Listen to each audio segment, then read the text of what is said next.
Chapter 6. Ye gods of quiet, and of sleep profound, whose soft dominion o'er this castle sways, and all the widely silent places round, forgive me, if my trembling pen displays what never yet was sung in mortal lays. Thomson.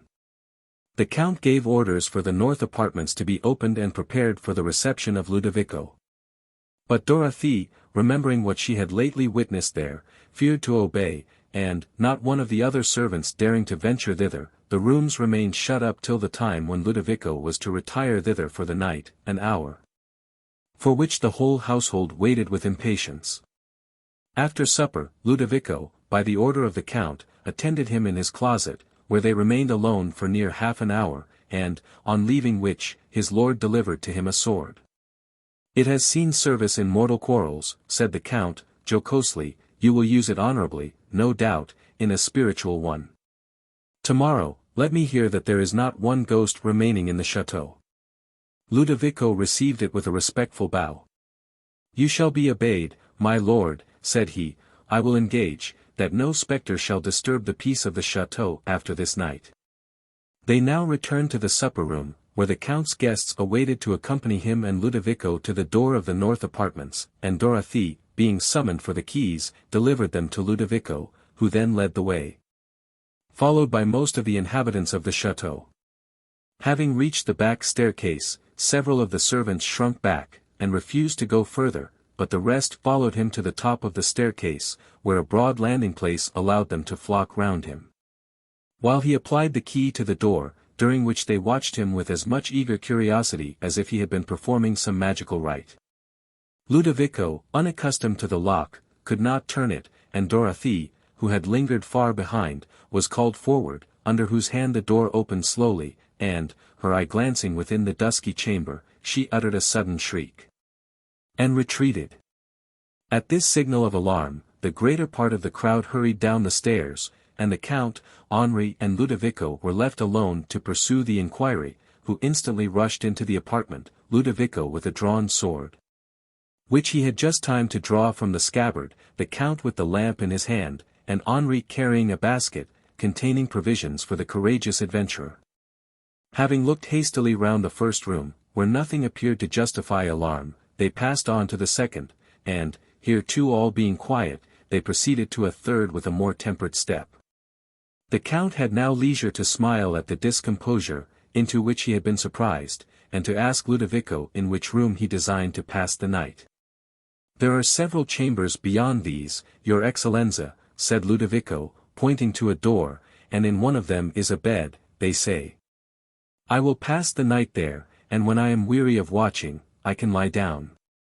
"Good," said the Count. "Let us go on. You see these rooms shew nothing but damp walls and decaying furniture. I have been so much engaged since I came to the chateau, that I have not looked into them till now. Remember, Ludovico, to tell the housekeeper, tomorrow, to throw open these windows. The damask hangings are dropping to pieces, I will have them taken down, and this antique furniture removed." "Dear sir," said Henri, "here is an armchair so massy with gilding, that it resembles one of the state chairs at the Louvre, more than anything else." "Yes," said the Count, stopping a moment to survey it, "there is a history belonging to that chair, but I have not time to tell it. Let us pass on. This suite runs to a greater extent than I had imagined, it is many years since I was in them." "But where is the bedroom you speak of, Ludovico? These are only antechambers to the great drawing-room. I remember them in their splendor." "The bed, my lord," replied Ludovico, "they told me, was in a room that opens beyond the saloon, and terminates the suite." "Oh, here is the saloon," said the Count, as they entered the spacious apartment, in which Emily and Dorothée had rested. He here stood for a moment, surveying the relics of faded grandeur, which it exhibited, the sumptuous tapestry, the long and low sofas of velvet, with frames heavily carved and gilded, the floor inlaid with small squares of fine marble, and covered in the center with a piece of very rich tapestry work, the casements of painted glass, and the large Venetian mirrors, of a size and quality, such as at that period France could not make, which reflected, on every side, The spacious apartment. These had formerly also reflected a gay and brilliant scene, for this had been the stateroom of the chateau, and here the Marchioness had held the assemblies, that made part of the festivities of her nuptials.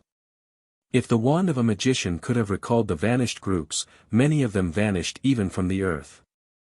That once had passed over these polished mirrors, what a varied and contrasted picture would they have exhibited with the present. Now, instead of a blaze of lights, and a splendid and busy crowd, they reflected only the rays of the one glimmering lamp, which the Count held up, and which scarcely served to shew the three forlorn figures, that stood surveying the room. And the spacious and dusky walls around them. Ah, said the Count to Henri, awaking from his deep reverie, how the scene is changed since last I saw it. I was a young man, then, and the Marchioness was alive and in her bloom, many other persons were here, too, who are now no more. There stood the orchestra, here we tripped in many a sprightly maze, the walls echoing to the dance.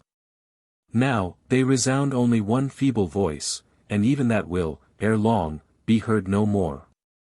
My son, remember, that I was once as young as yourself, and that you must pass away like those, who have preceded you, like those, who, as they sung and danced in this once gay apartment, forgot, that years are made up of moments.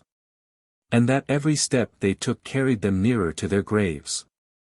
But such reflections are useless, I had almost said criminal, unless they teach us to prepare for eternity, since, otherwise, they cloud our present happiness, without guiding us to a future one. But enough of this, let us go on.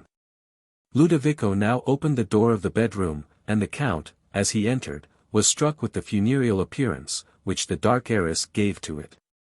He approached the bed, with an emotion of solemnity, and, perceiving it to be covered with the pall of black velvet, paused. What can this mean? Said he, as he gazed upon it. I have heard, my lord, said Ludovico, as he stood at the feet, looking within the canopied curtains, that the Lady Marchioness de Villeroy died in this chamber, and remained here till she was removed to be buried. And this, perhaps, Signor, may account for the pall. The Count made no reply, but stood for a few moments engaged in thought, and evidently much affected. Then, turning to Ludovico, he asked him with a serious air, whether he thought his courage would support him through the night. If you doubt this, added the Count, do not be ashamed to own it. I will release you from your engagement, without exposing you to the triumphs of your fellow servants. Ludovico paused. Pride, and something very like fear, seemed struggling in his breast. Pride, however, was victorious. He blushed, and his hesitation ceased. No, my lord, said he, I will go through with what I have begun, and I am grateful for your consideration. On that hearth I will make a fire, and, with the good cheer in this basket, I doubt not I shall do well. Be it so, said the Count, but how will you beguile the tediousness of the night, if you do not sleep? When I am weary, my lord, replied Ludovico, I shall not fear to sleep. In the meanwhile, I have a book, that will entertain me. Well, said the Count, I hope nothing will disturb you. But if you should be seriously alarmed in the night, come to my apartment. I have too much confidence in your good sense and courage, to believe you will be alarmed on slight grounds. Or suffer the gloom of this chamber, or its remote situation, to overcome you with ideal terrors. Tomorrow, I shall have to thank you for an important service. These rooms shall then be thrown open, and my people will be convinced of their error. Good night, Ludovico, let me see you early in the morning, and remember what I lately said to you. I will, my lord. Good night to your Excellenza, let me attend you with the light. He lighted the Count and Henri through the chambers to the outer door. On the landing place stood a lamp, which one of the affrighted servants had left, and Henri, as he took it up, again bade Ludovico good night, who, having respectfully returned the wish, closed the door upon them, and fastened it. Then, as he retired to the bedchamber, he examined the rooms, through which he passed, with more minuteness than he had done before, for he apprehended, that some person might have concealed himself in them, for the purpose of frightening him.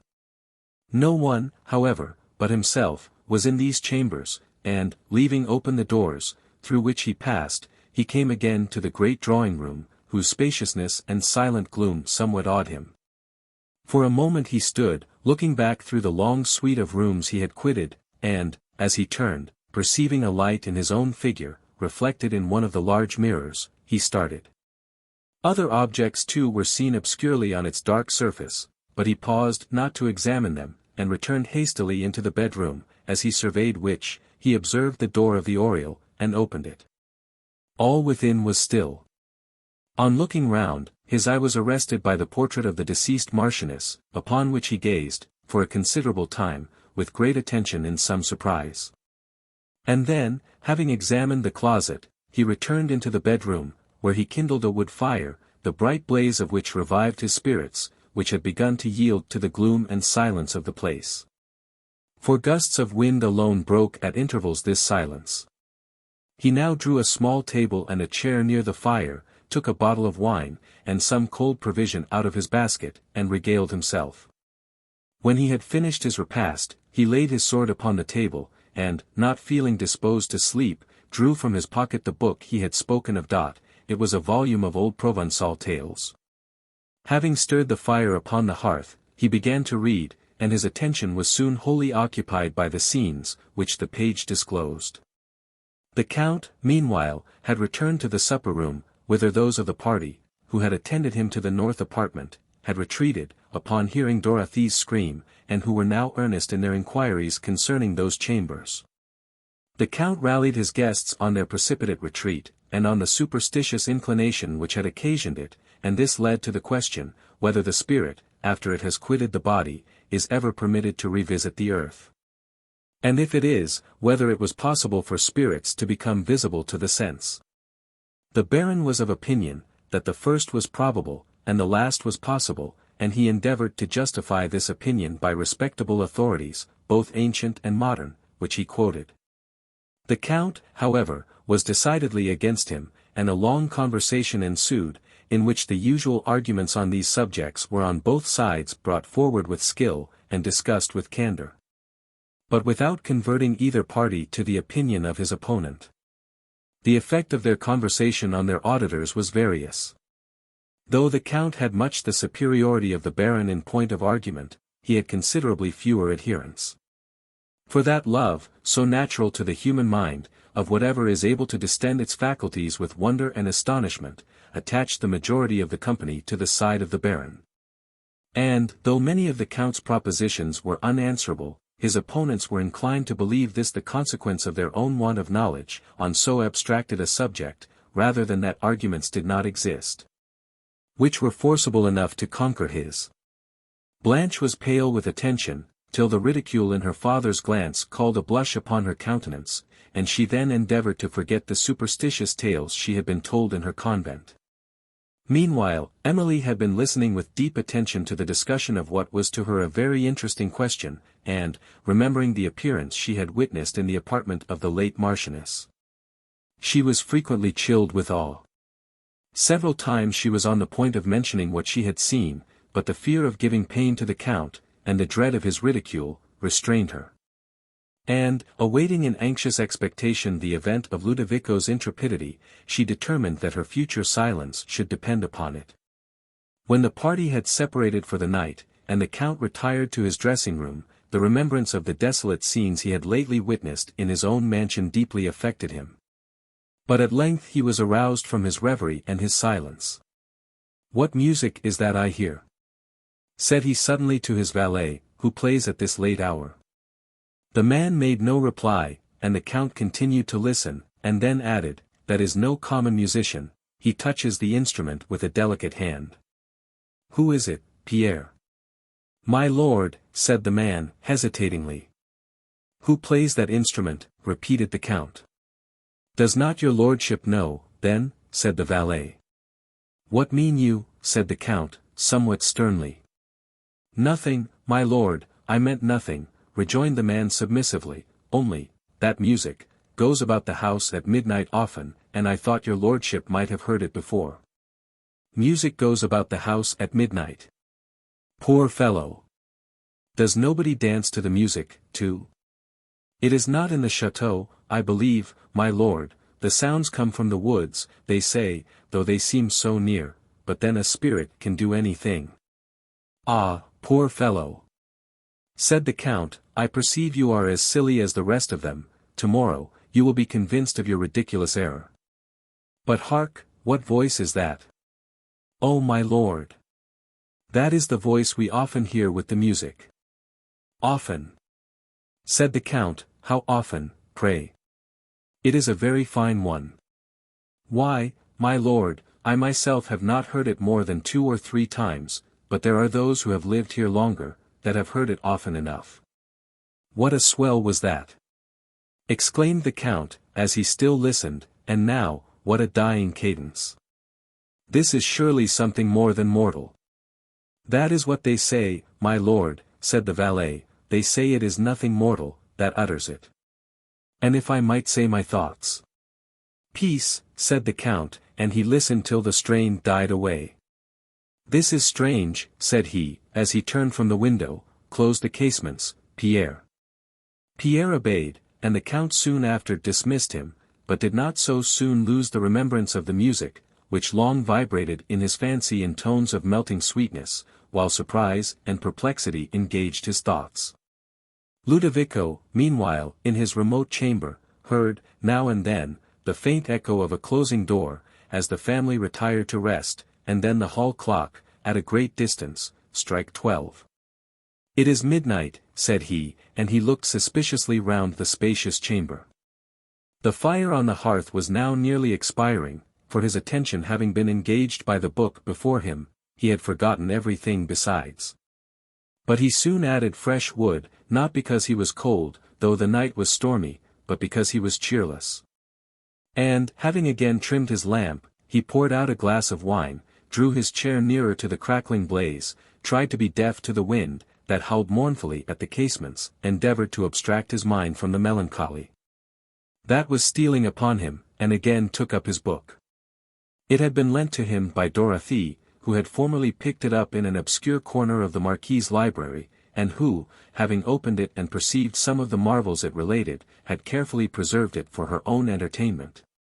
Its condition giving her some excuse for detaining it from its proper station. The damp corner into which it had fallen, had caused the cover to be disfigured and mouldy, and the leaves to be so discolored with spots, that it was not without difficulty the letters could be traced. The fictions of the Provençal writers, whether drawn from the Arabian legends, brought by the Saracens into Spain, or recounting the chivalric exploits performed by the Crusaders, whom the troubadours accompanied to the East, were generally splendid and always marvellous, both in scenery and incident. And it is not wonderful, that Dorothée and Ludovico should be fascinated by inventions, which had captivated the careless imagination in every rank of society, in a former age. Some of the tales, however, in the book now before Ludovico, were of simple structure, and exhibited nothing of the magnificent machinery and heroic manners, which usually characterized the fables of the 12th century. And of this description was the one he now happened to open, which, in its original style, was of great length, but which may be thus shortly related.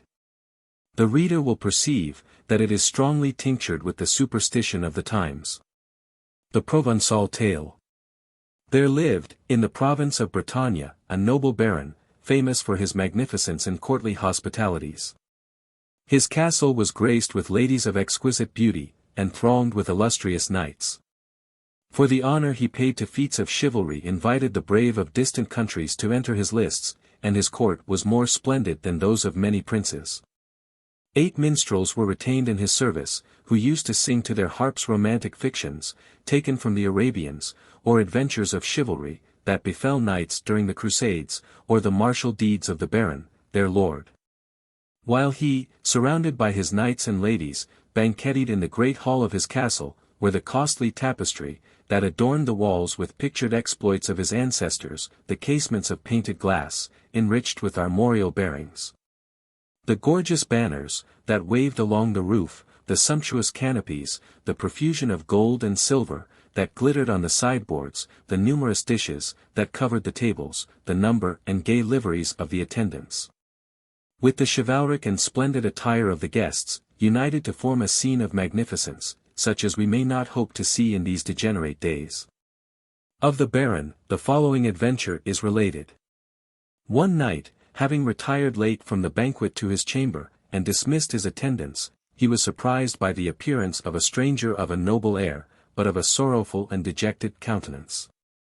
Believing that this person had been secreted in the apartment, since it appeared impossible he could have lately passed the ante-room, unobserved by the pages in waiting, who would have prevented this intrusion on their lord, the Baron.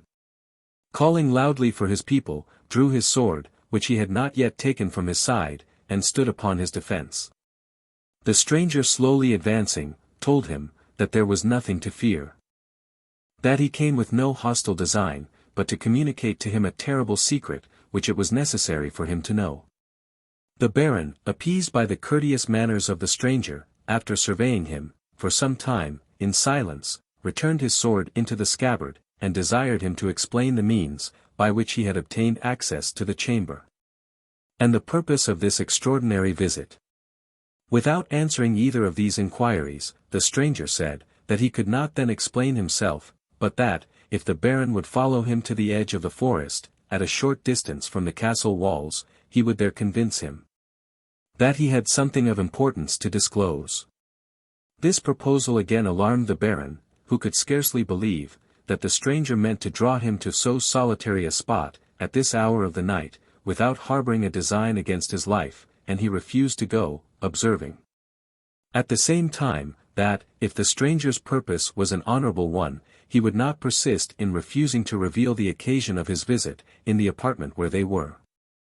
While he spoke this, he viewed the stranger still more attentively than before, but observed no change in his countenance, or any symptom, that might intimate a consciousness of evil design.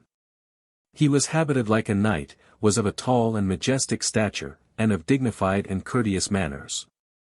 Still, however, he refused to communicate the subject of his errand in any place, but that he had mentioned, and, at the same time, gave hints concerning the secret he would disclose, that awakened a degree of solemn curiosity in the Baron, which, at length, induced him to consent to follow the stranger, on certain conditions. "Sir Knight," said he, "I will attend you to the forest, and will take with me only 4 of my people, who shall witness our conference." To this, however, the knight objected. "What I would disclose," said he, with solemnity, "is to you alone. There are only 3 living persons, to whom the circumstance is known. It is of more consequence to you and your house, than I shall now explain. In future years, you will look back to this night with satisfaction or repentance, accordingly as you now determine. As you would hereafter prosper, follow me, I pledge you the honor of a knight, that no evil shall befall you. If you are contented to dare futurity, remain in your chamber, and I will depart as I came." "Sir Knight," replied the Baron, "how is it possible, that my future peace can depend upon my present determination?" "That is not now to be told," said the stranger, "I have explained myself to the utmost. It is late, if you follow me it must be quickly, you will do well to consider the alternative." The Baron mused, and, as he looked upon the knight, he perceived his countenance assume a singular solemnity. Here Ludovico thought he heard a noise, and he threw a glance round the chamber, and then held up the lamp to assist his observation. But, not perceiving anything to confirm his alarm, he took up the book again and pursued the story. The Baron paced his apartment, for some time, in silence, impressed by the last words of the stranger, whose extraordinary request he feared to grant, and feared, also, to refuse. At length, he said, "Sir Knight, you are utterly unknown to me. Tell me yourself, is it reasonable, that I should trust myself alone with a stranger, at this hour, in a solitary forest? Tell me, at least, who you are, and who assisted to secrete you in this chamber." The knight frowned at these latter words, and was a moment silent, then, with a countenance somewhat stern, he said, "I am an English knight. I am called Sir Bevis of Lancaster, and my deeds are not unknown at the Holy City, whence I was returning to my native land, when I was benighted in the neighboring forest." "Your name is not unknown to fame," said the Baron, "I have heard of it." The knight looked haughtily. "But why, since my castle is known to entertain all true knights, did not your herald announce you? Why did you not appear at the banquet, where your presence would have been welcomed, instead of hiding yourself in my castle, and stealing to my chamber, at midnight?" The stranger frowned, and turned away in silence. But the Baron repeated the questions. "I come not," said the knight, "to answer inquiries, but to reveal facts. If you would know more, follow me, and again I pledge the honor of a knight, that you shall return in safety. Be quick in your determination, I must be gone." After some further hesitation, the Baron determined to follow the stranger, and to see the result of his extraordinary request. He, therefore, again drew forth his sword, and, taking up a lamp, bade the knight lead on. The latter obeyed, and, opening the door of the chamber, they passed into the anteroom, where the Baron, surprised to find all his pages asleep, stopped, and, with hasty violence, was going to reprimand them for their carelessness. When the knight waved his hand, and looked so expressively upon the Baron, that the latter restrained his resentment, and passed on. The knight, having descended a staircase, opened a secret door, which the Baron had believed was known only to himself, and, proceeding through several narrow and winding passages, came, at length, to a small gate that opened beyond the walls of the castle. Meanwhile, the Baron followed in silence and amazement, on perceiving that these secret passages were so well known to a stranger, and felt inclined to return from an adventure, that appeared to partake of treachery, as well as danger. Then, considering that he was armed, and observing the courteous and noble air of his conductor, his courage returned, he blushed, that it had failed him for a moment, and he resolved to trace the mystery to its source. He now found himself on the heathy platform, before the great gates of his castle, where, on looking up, he perceived lights glimmering in the different casements of the guests, who were retiring to sleep. And, while he shivered in the blast, and looked on the dark and desolate scene around him, he thought of the comforts of his warm chamber, rendered cheerful by the blaze of wood, and felt, for a moment, the full contrast of his present situation. Here Ludovico paused a moment, and, looking at his own fire, gave it a brightening stir. The wind was strong, and the Baron watched his lamp with anxiety, expecting every moment to see it extinguished.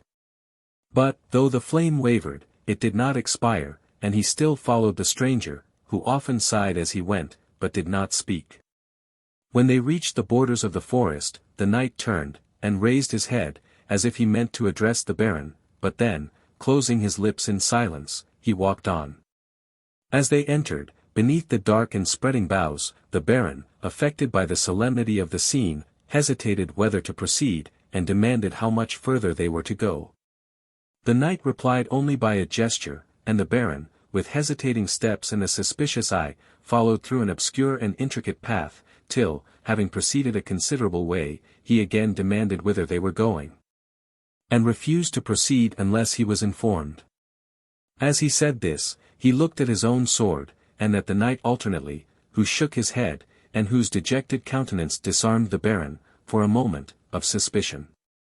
"A little further is the place, whither I would lead you," said the stranger. "No evil shall befall you, I have sworn it on the honor of a knight."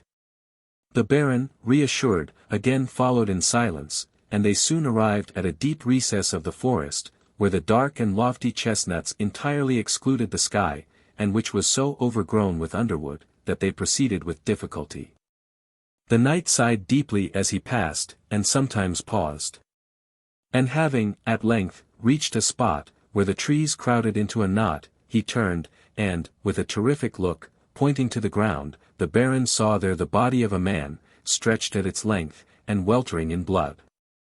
A ghastly wound was on the forehead, and death appeared already to have contracted the features.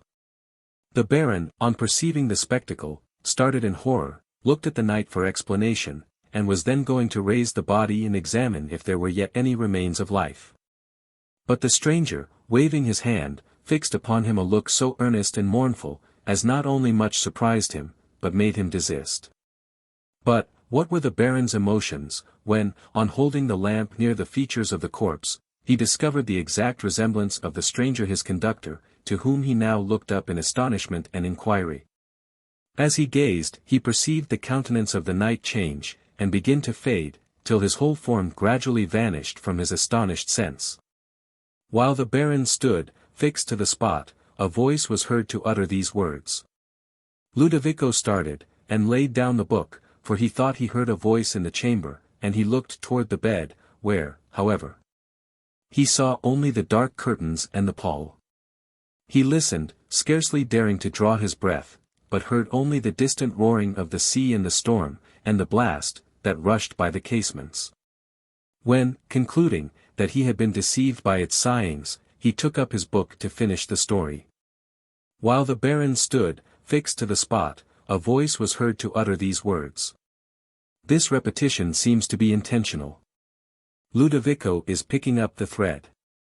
The body of Sir Bevis of Lancaster, a noble knight of England, lies before you. He was, this night, waylaid and murdered, as he journeyed from the holy city towards his native land. Respect the honor of knighthood and the law of humanity, inter the body in Christian ground, and cause his murderers to be punished. As ye observe, or neglect this, shall peace and happiness, or war and misery, light upon you and your house for ever. The Baron, when he recovered from the awe and astonishment, into which this adventure had thrown him, returned to his castle, whither he caused the body of Sir Bevis to be removed. And, on the following day, it was interred, with the honors of knighthood, in the chapel of the castle, attended by all the noble knights and ladies, who graced the court of Baron de Brun. Ludovico, having finished this story, laid aside the book, for he felt drowsy, and, after putting more wood on the fire and taking another glass of wine, he reposed himself in the armchair on the hearth. In his dream he still beheld the chamber where he really was, and, once or twice, started from imperfect slumbers, imagining he saw a man's face, looking over the high back of his armchair. This idea had so strongly impressed him, that, when he raised his eyes, he almost expected to meet other eyes, fixed upon his own, and he quitted his seat and looked behind the chair, before he felt perfectly convinced, that no person was there. Thus closed the hour. Chapter 7. Enjoy the honey-heavy dew of slumber. Thou hast no figures, nor no fantasies, which busy care draws in the brains of men. Therefore thou sleepst so sound. Shakespeare. The Count, who had slept little during the night, rose early, and, anxious to speak with Ludovico, went to the north apartment. But, the outer door having been fastened, on the preceding night, he was obliged to knock loudly for admittance. Neither the knocking, or his voice was heard. But, considering the distance of this door from the bedroom, and that Ludovico, wearied with watching, had probably fallen into a deep sleep, the Count was not surprised on receiving no answer, and, leaving the door, he went down to walk in his grounds.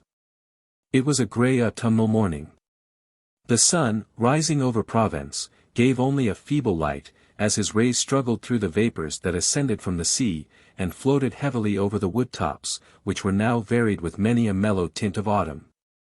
The storm was past, but the waves were yet violently agitated, and their course was traced by long lines of foam, while not a breeze fluttered in the sails of the vessels, near the shore, that were weighing anchor to depart. The still gloom of the hour was pleasing to the Count, and he pursued his way through the woods, sunk in deep thought. Emily also rose at an early hour, and took her customary walk along the brow of the promontory, that overhung the Mediterranean. Her mind was now not occupied with the occurrences of the chateau, and Valancourt was the subject of her mournful thoughts, whom she had not yet taught herself to consider with indifference, though her judgment constantly reproached her for the affection that lingered in her heart, after her esteem for him was departed. Remembrance frequently gave her his parting look and the tones of his voice, when he had bade her a last farewell. And, some accidental associations now recalling these circumstances to her fancy, with peculiar energy, she shed bitter tears to the recollection. Having reached the watch-tower, she seated herself on the broken steps, and, in melancholy dejection, watched the waves, half hid in vapor, as they came rolling towards the shore, and threw up their light spray round the rocks below. Their hollow murmur and the obscuring mists, that came in wreaths up the cliffs, gave a solemnity to the scene, which was in harmony with the temper of her mind, and she sat, given up to the remembrance of past times, till this became too painful. And she abruptly quitted the place. On passing the little gate of the watch-tower, she observed letters, engraved on the stone postern, which she paused to examine, and, though they appeared to have been rudely cut with a penknife, the characters were familiar to her. At length, recognizing the handwriting of Valancourt, she read, with trembling anxiety, the following lines, entitled, "Shipwreck. Till solemn midnight. On this lonely steep. Beneath this watchtower's desolated wall. Where mystic shapes the wanderer pall. I rest, and view below the desert deep. As through tempestuous clouds the moon's cold light gleams on the wave. Viewless, the winds of night. With loud mysterious force the billows sweep. And sullen roar the surges, far below. In the still pauses of the gust I hear the voice of spirits, rising sweet and slow. And oft among the clouds their forms appear. But hark! What shriek of death comes in the gale? And in the distant ray what glimmering sail bends to the storm, now sinks the note of fear. Ah! Wretched mariners, no more shall day unclose his cheering eye to light ye on your way." From these lines it appeared, that Valancourt had visited the tower. That he had probably been here on the preceding night, for it was such an one as they described, and that he had left the building very lately, since it had not long been light, and without light it was impossible these letters could have been cut. It was thus even probable, that he might be yet in the gardens. As these reflections passed rapidly over the mind of Emily, they called up a variety of contending emotions, that almost overcame her spirits. But her first impulse was to avoid him, and, immediately leaving the tower, she returned, with hasty steps, towards the chateau. As she passed along, she remembered the music she had lately heard near the tower, with the figure, which had appeared, and, in this moment of agitation, she was inclined to believe, that she had then heard and seen Valancourt. But other recollections soon convinced her of her error. On turning into a thicker part of the woods, she perceived a person, walking slowly in the gloom at some little distance, and, her mind engaged by the idea of him, she started and paused, imagining this to be Valancourt. The person advanced with quicker steps, and, before she could recover recollection enough to avoid him, he spoke, and she then knew the voice of the Count, who expressed some surprise, on finding her walking at so early an hour, and made a feeble effort to rally her on her love of solitude. But he soon perceived this to be more a subject of concern than of light laughter, and, changing his manner, affectionately expostulated with Emily, on thus indulging unavailing regret. Who, though she acknowledged the justness of all he said, could not restrain her tears, while she did so, and he presently quitted the topic.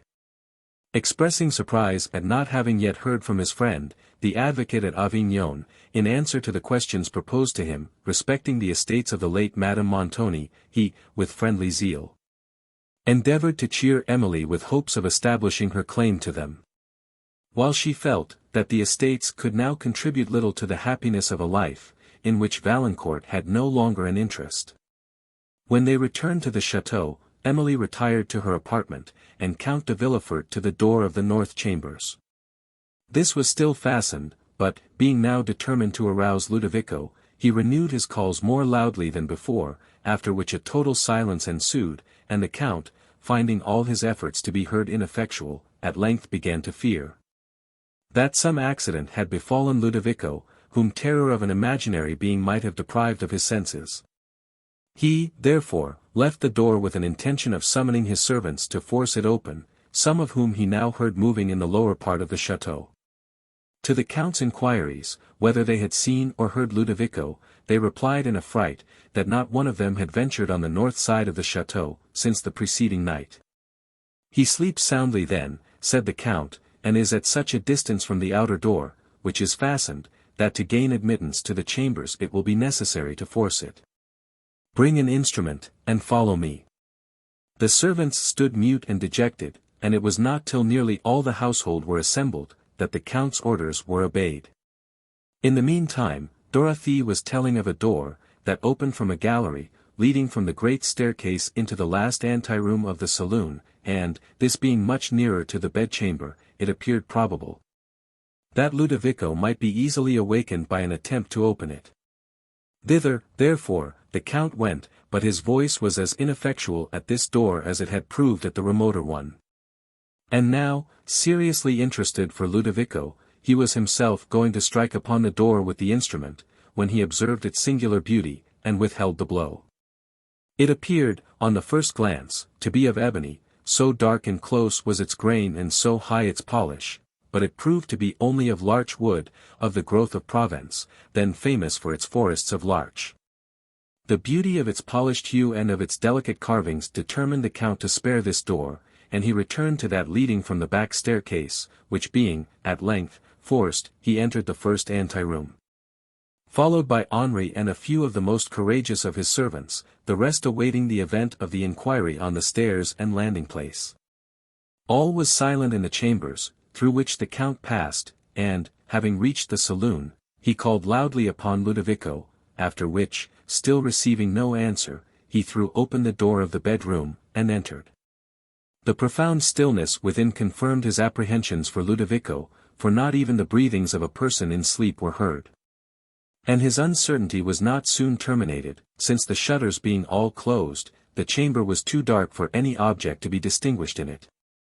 The Count bade a servant open them, who, as he crossed the room to do so, stumbled over something, and fell to the floor, when his cry occasioned such panic among the few of his fellows, who had ventured thus far, that they instantly fled.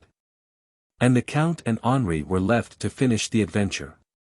Henri then sprung across the room, and, opening a window shutter, they perceived, that the man had fallen over a chair near the hearth, in which Ludovico had been sitting. For he sat there no longer, nor could anywhere be seen by the imperfect light, that was admitted into the apartment. The Count, seriously alarmed, now opened other shutters, that he might be enabled to examine further, and, Ludovico not yet appearing, he stood for a moment, suspended in astonishment and scarcely trusting his senses, till, his eyes glancing on the bed, he advanced to examine whether he was there asleep. No person, however, was in it, and he proceeded to the oriel, where everything remained as on the preceding night, but Ludovico was nowhere to be found. The Count now checked his amazement, considering, that Ludovico might have left the chambers, during the night, overcome by the terrors, which their lonely desolation and the recollected reports, concerning them, had inspired.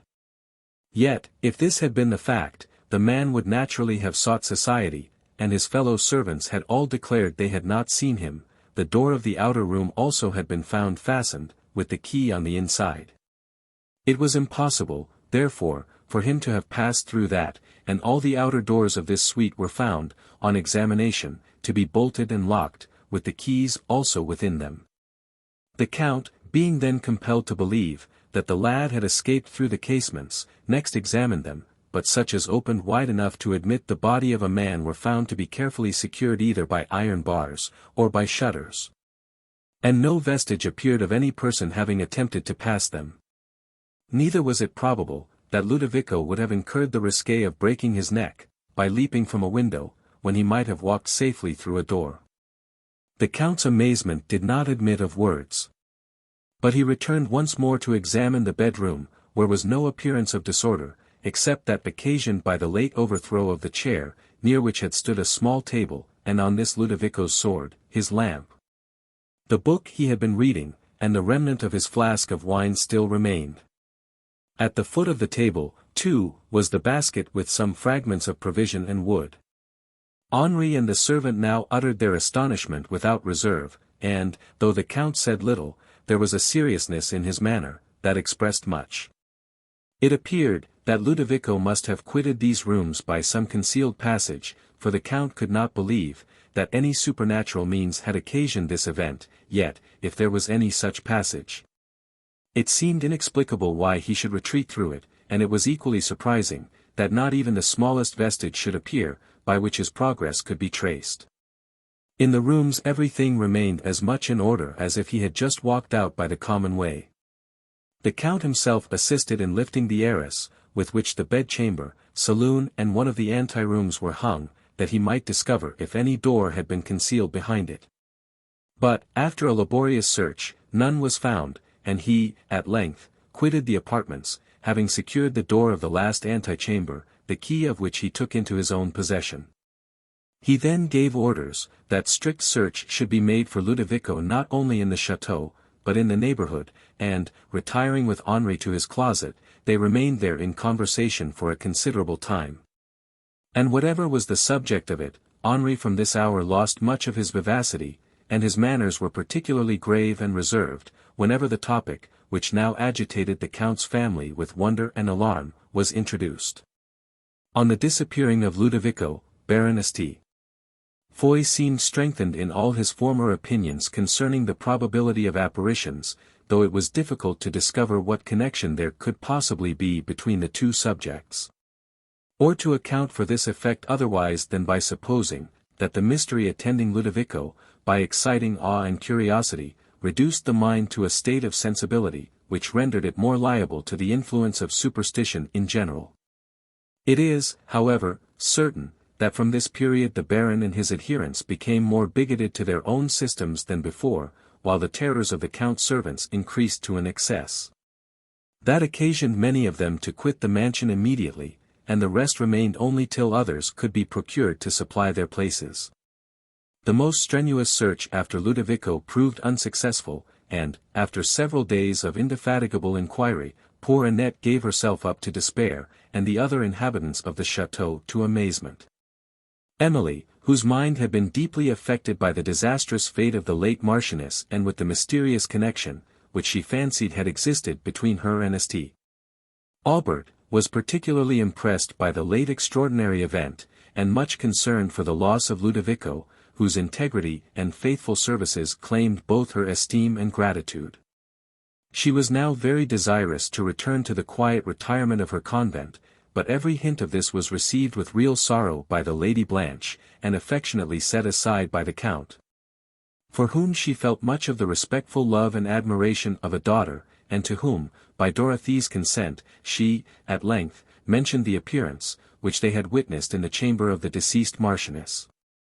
At any other period, he would have smiled at such a relation, and have believed, that its object had existed only in the distempered fancy of the relater.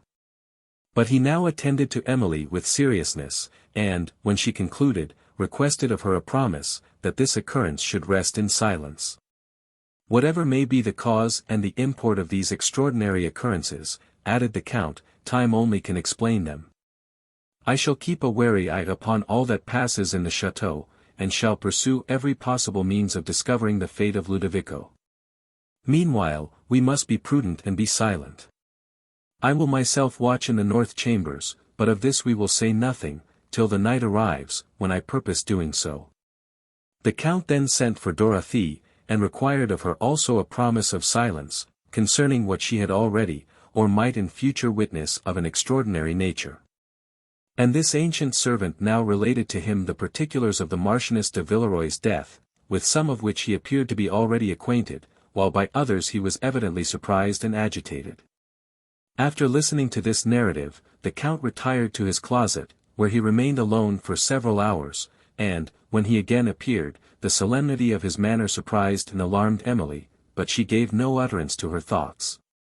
On the week following the disappearance of Ludovico, all the Count's guests took leave of him, except the Baron, his son Mons, Saint Foy, and Emily. The latter of whom was soon after embarrassed and distressed by the arrival of another visitor, Mons. Dupont, which made her determine upon withdrawing to her convent immediately. The delight, that appeared in his countenance, when he met her, told that he brought back the same ardor of passion, which had formerly banished him from Château Leblanc. He was received with reserve by Emily, and with pleasure by the Count, who presented him to her with a smile, that seemed intended to plead his cause, and who did not hope the less for his friend, from the embarrassment she betrayed. But M. Dupont, with truer sympathy, seemed to understand her manner, and his countenance quickly lost its vivacity, and sunk into the languor of despondency. On the following day, however, he sought an opportunity of declaring the purport of his visit, and renewed his suit. A declaration, which was received with real concern by Emily, who endeavored to lessen the pain she might inflict by a second rejection, with assurances of esteem and friendship. Yet she left him in a state of mind, that claimed and excited her tenderest compassion. And, being more sensible than ever of the impropriety of remaining longer at the chateau, she immediately sought the Count, and communicated to him her intention of returning to the convent. "My dear Emily," said he, "I observe, with extreme concern, the illusion you are encouraging, an illusion common to young and sensible minds. Your heart has received a severe shock. You believe you can never entirely recover it, and you will encourage this belief, till the habit of indulging sorrow will subdue the strength of your mind, and discolor your future views with melancholy and regret. Let me dissipate this illusion, and awaken you to a sense of your danger." Emily smiled mournfully. "I know what you would say, my dear sir," said she, and then prepared to answer you. "I feel, that my heart can never know a second affection. And that I must never hope even to recover its tranquillity, if I suffer myself to enter into a second engagement." "I know, that you feel all this," replied the Count. "And I know, also, that time will overcome these feelings, unless you cherish them in solitude, and, pardon me, with romantic tenderness. Then, indeed, time will only confirm habit. I am particularly empowered to speak on this subject, and to sympathize in your sufferings," added the Count, with an air of solemnity, "for I have known what it is to love, and to lament the object of my love. Yes," continued he, while his eyes filled with tears, "I have suffered, but those times have passed away, long past. And I can now look back upon them without emotion." "My dear sir," said Emily, timidly, "what mean those tears?" "They speak, I fear, another language, they plead for me." "They are weak tears, for they are useless ones," replied the Count, drying them. "I would have you superior to such weakness. These, however, are only faint traces of a grief, which, if it had not been opposed by long-continued effort, might have led me to the verge of madness. Judge, then, whether I have not cause to warn you of an indulgence, which may produce so terrible an effect, and which must certainly, if not opposed, overcloud the years, that otherwise might be happy. M. Dupont is a sensible and amiable man, who has long been tenderly attached to you. His family and fortune are unexceptionable. After what I have said, it is unnecessary to add, that I should rejoice in your felicity, and that I think M. Dupont would promote it. Do not weep, Emily, continued the Count, taking her hand, there is happiness reserved for you. He was silent a moment. And then added, in a firmer voice, I do not wish, that you should make a violent effort to overcome your feelings. All I, at present, ask, is, that you will check the thoughts, that would lead you to a remembrance of the past.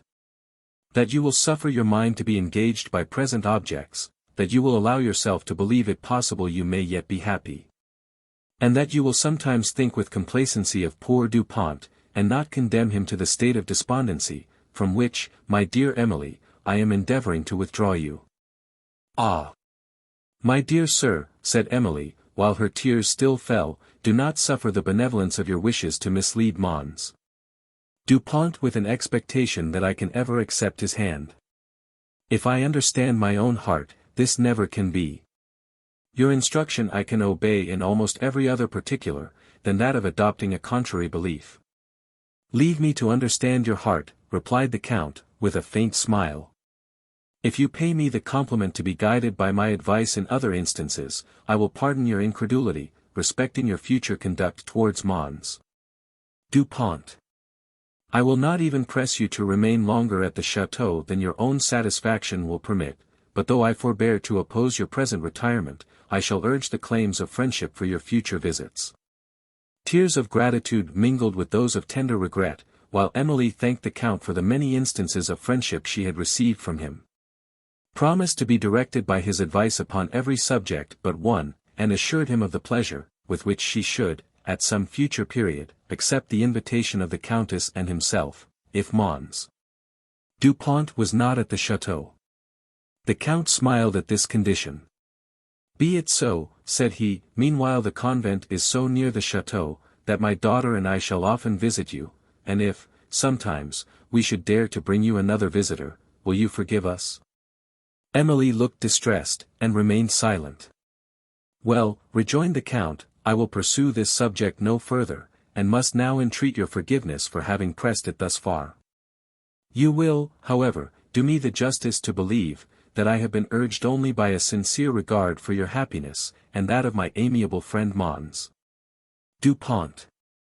Emily, when she left the Count, went to mention her intended departure to the Countess, who opposed it with polite expressions of regret, after which, she sent a note to acquaint the Lady Abbess, that she should return to the convent. And thither she withdrew on the evening of the following day. M. Dupont, in extreme regret, saw her depart, while the Count endeavoured to cheer him with a hope, that Emily would sometimes regard him with a more favourable eye. She was pleased to find herself once more in the tranquil retirement of the convent, where she experienced a renewal of all the maternal kindness of the abbess, and of the sisterly attentions of the nuns.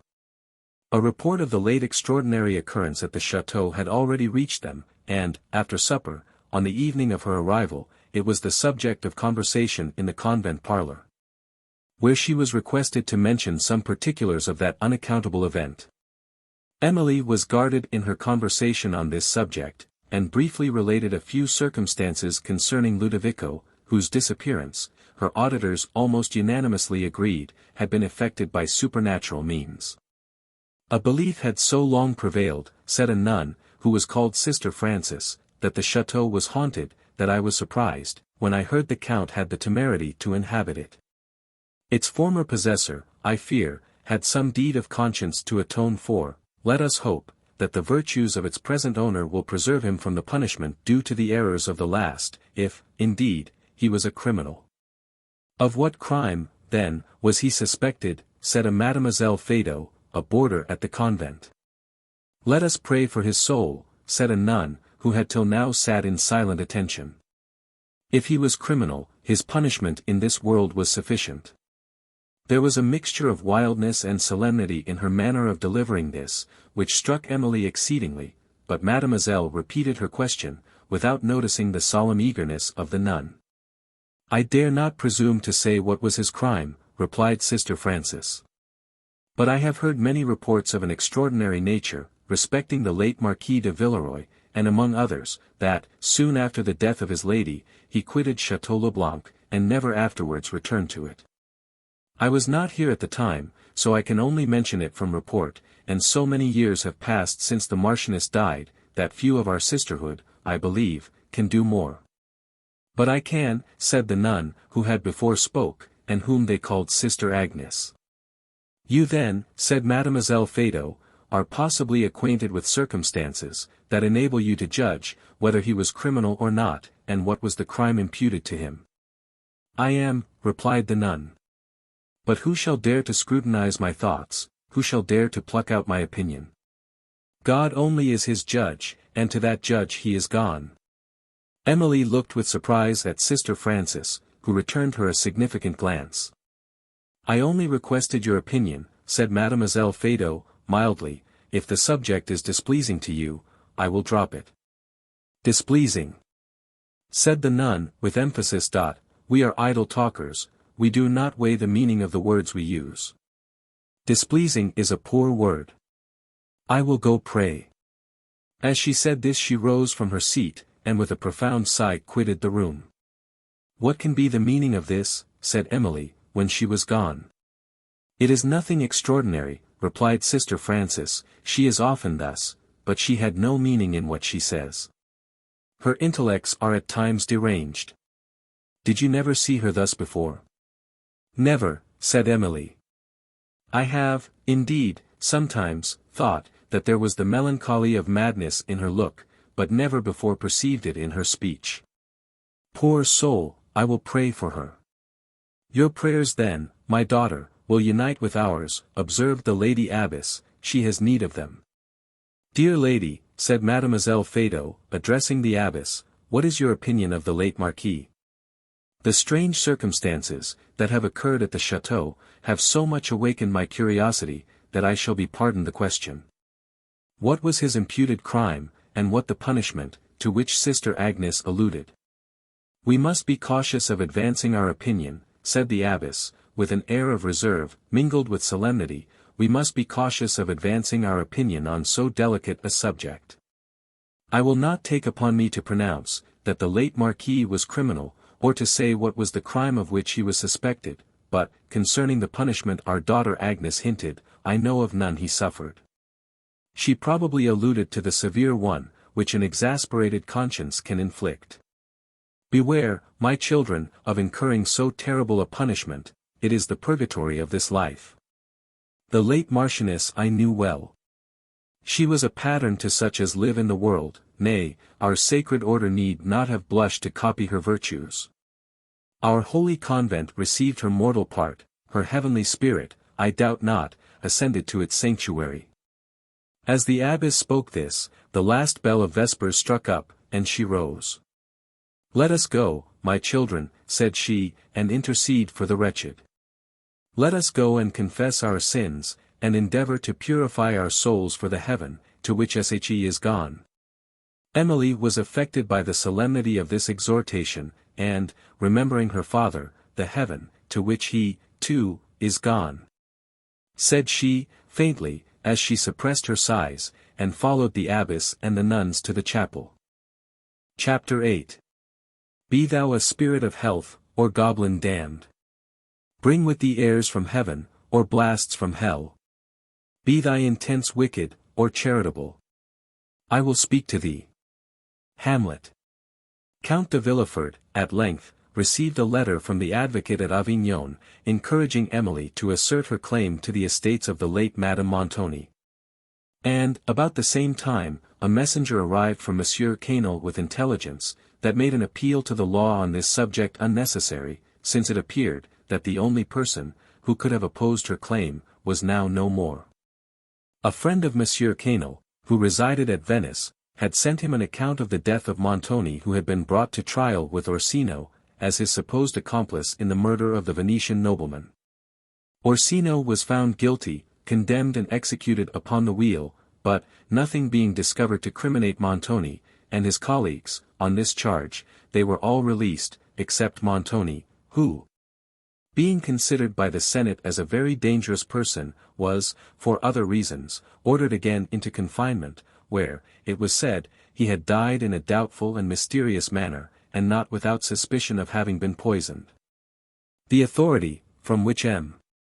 Quesnel had received this information, would not allow him to doubt its truth, and he told Emily, that she had now only to lay claim to the estates of her late aunt, to secure them, and added, that he would himself assist in the necessary forms of this business.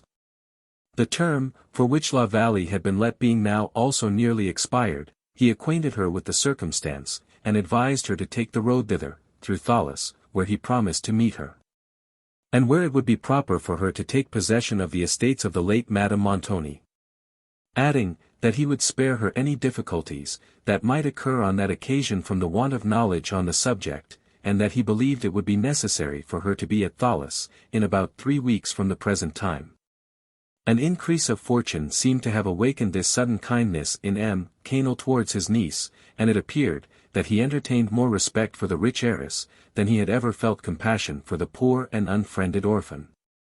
The pleasure, with which she received this intelligence, was clouded when she considered, that he, for whose sake she had once regretted the want of fortune, was no longer worthy of sharing it with her.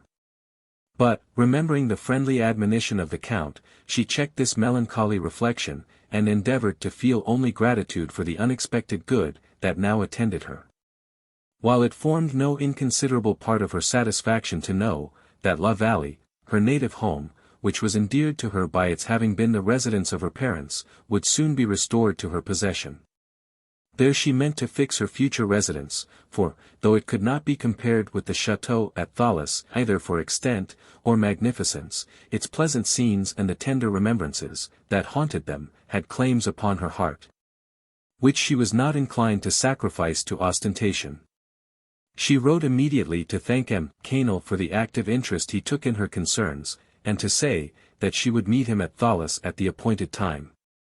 When Count de Villefort, with Blanche, came to the convent to give Emily the advice of the advocate, he was informed of the contents of M. Quesnel's letter, and gave her his sincere congratulations, on the occasion. But she observed, that, when the first expression of satisfaction had faded from his countenance, an unusual gravity succeeded, and she scarcely hesitated to inquire its cause. "It has no new occasion," replied the Count. "I am harassed and perplexed by the confusion, into which my family is thrown by their foolish superstition. Idle reports are floating round me, which I can neither admit to be true, or prove to be false. And I am, also, very anxious about the poor fellow, Ludovico, concerning whom I have not been able to obtain information. Every part of the chateau and every part of the neighborhood, too, has, I believe, been searched, and I know not what further can be done, since I have already offered large rewards for the discovery of him. The keys of the north apartment I have not suffered to be out of my possession, since he disappeared, and I mean to watch in those chambers, myself, this very night." Emily, seriously alarmed for the Count, united her entreaties with those of the Lady Blanche, to dissuade him from his purpose. "What should I fear?" said he. "I have no faith in supernatural combats, and for human opposition I shall be prepared. Nay, I will even promise not to watch alone." "But who, dear sir, will have courage enough to watch with you?" said Emily. "My son," replied the Count. "If I am not carried off in the night," added he, smiling, "you shall hear the result of my adventure, tomorrow." The Count and Lady Blanche, shortly afterwards, took leave of Emily, and returned to the chateau, where he informed Henri of his intention, who, not without some secret reluctance, consented to be the partner of his watch. And, when the design was mentioned after supper, the Countess was terrified, and the Baron, and M. Du Pont joined with her in entreating, that he would not tempt his fate, as Ludovico had done. "We know not," added the Baron, "the nature, or the power of an evil spirit, and that such a spirit haunts those chambers can now, I think, scarcely be doubted. Beware, my lord, how you provoke its vengeance, since it has already given us one terrible example of its malice. I allow it may be probable, that the spirits of the dead are permitted to return to the earth only on occasions of high import. But the present import may be your destruction." The Count could not forbear smiling. "Do you think then, Baron," said he, "that my destruction is of sufficient importance to draw back to earth the soul of the departed? Alas! My good friend, there is no occasion for such means to accomplish the destruction of any individual. Wherever the mystery rests, I trust one shall, this night, be able to detect it. You know I am not superstitious." "I know that you are incredulous," interrupted the Baron. "Well, call it what you will, I mean to say, that, though you know I am free from superstition, if anything supernatural has appeared, I doubt not it will appear to me, and if any strange event hangs over my house, or if any extraordinary transaction has formerly been connected with it, I shall probably be made acquainted with it. At all events I will invite discovery, and, that I may be equal to a mortal attack, which in good truth, my friend, is what I most expect, I shall take care to be well armed." The Count took leave of his family, for the night, with an assumed gaiety, which but ill concealed the anxiety that depressed his spirits, and retired to the north apartments, accompanied by his son and followed by the Baron, M. Du Pont and some of the domestics, who all bade him good night at the outer door. In these chambers everything appeared as when he had last been here. Even in the bedroom no alteration was visible, where he lighted his own fire, for none of the domestics could be prevailed upon to venture thither. After carefully examining the chamber and the oriel, the Count and Henri drew their chairs upon the hearth, set a bottle of wine and a lamp before them, laid their swords upon the table, and, stirring the wood into a blaze, began to converse on indifferent topics. But Henri was often silent and abstracted, and sometimes threw a glance of mingled awe and curiosity round the gloomy apartment.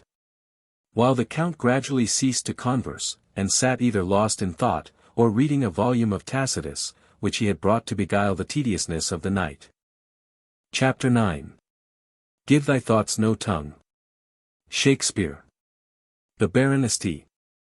Foy, whom anxiety for his friend had kept awake, rose early to inquire the event of the night, when, as he passed the Count's closet, hearing steps within, he knocked at the door, and it was opened by his friend himself. Rejoicing to see him in safety, and curious to learn the occurrences of the night, he had not immediately leisure to observe the unusual gravity that overspread the features of the Count, whose reserved answers first occasioned him to notice it. The Count, then smiling, endeavored to treat the subject of his curiosity with levity, but the Baron was serious, and pursued his inquiries so closely, that the Count, at length, resuming his gravity, said, "Well, my friend, press the subject no further, I entreat you.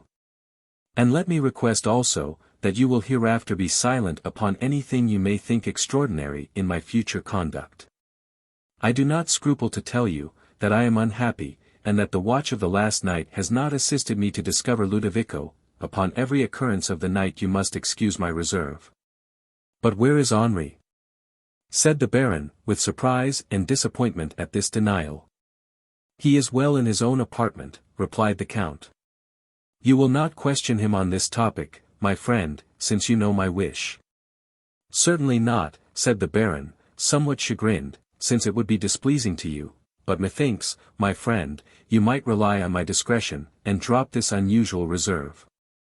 However, you must allow me to suspect, that you have seen reason to become a convert to my system, and are no longer the incredulous knight you lately appeared to be." "Let us talk no more upon this subject," said the Count. "You may be assured, that no ordinary circumstance has imposed this silence upon me towards a friend, whom I have called so for near 30 years, and my present reserve cannot make you question either my esteem, or the sincerity of my friendship." "I will not doubt either," said the Baron, "though you must allow me to express my surprise, at this silence." "To me I will allow it," replied the Count, "but I earnestly entreat that you will forbear to notice it to my family, as well as everything remarkable you may observe in my conduct towards them." The Baron readily promised this, and, after conversing for some time on general topics, they descended to the breakfast-room, where the Count met his family with a cheerful countenance, and evaded their inquiries by employing light ridicule, and assuming an air of uncommon gaiety, while he assured them, that they need not apprehend any evil from the north chambers, since Henri and himself had been permitted to return from them in safety. Henri, however, was less successful in disguising his feelings. From his countenance an expression of terror was not entirely faded. He was often silent and thoughtful, and when he attempted to laugh at the eager inquiries of Mademoiselle Bearn, it was evidently only an attempt. In the evening, the Count called, as he had promised, at the convent, and Emily was surprised to perceive a mixture of playful ridicule and of reserve in his mention of the north apartment. Of what had occurred there, however, he said nothing, and, when she ventured to remind him of his promise to tell her the result of his inquiries, and to ask if he had received any proof, that those chambers were haunted, his look became solemn. For a moment, then, seeming to recollect himself, he smiled, and said, "My dear Emily, do not suffer my Lady Abbess to infect your good understanding with these fancies. She will teach you to expect a ghost in every dark room. But believe me," added he, with a profound sigh, "the apparition of the dead comes not on light, or sportive errands, to terrify, or to surprise the timid." He paused, and fell into a momentary thoughtfulness, and then added, "We will say no more on this subject."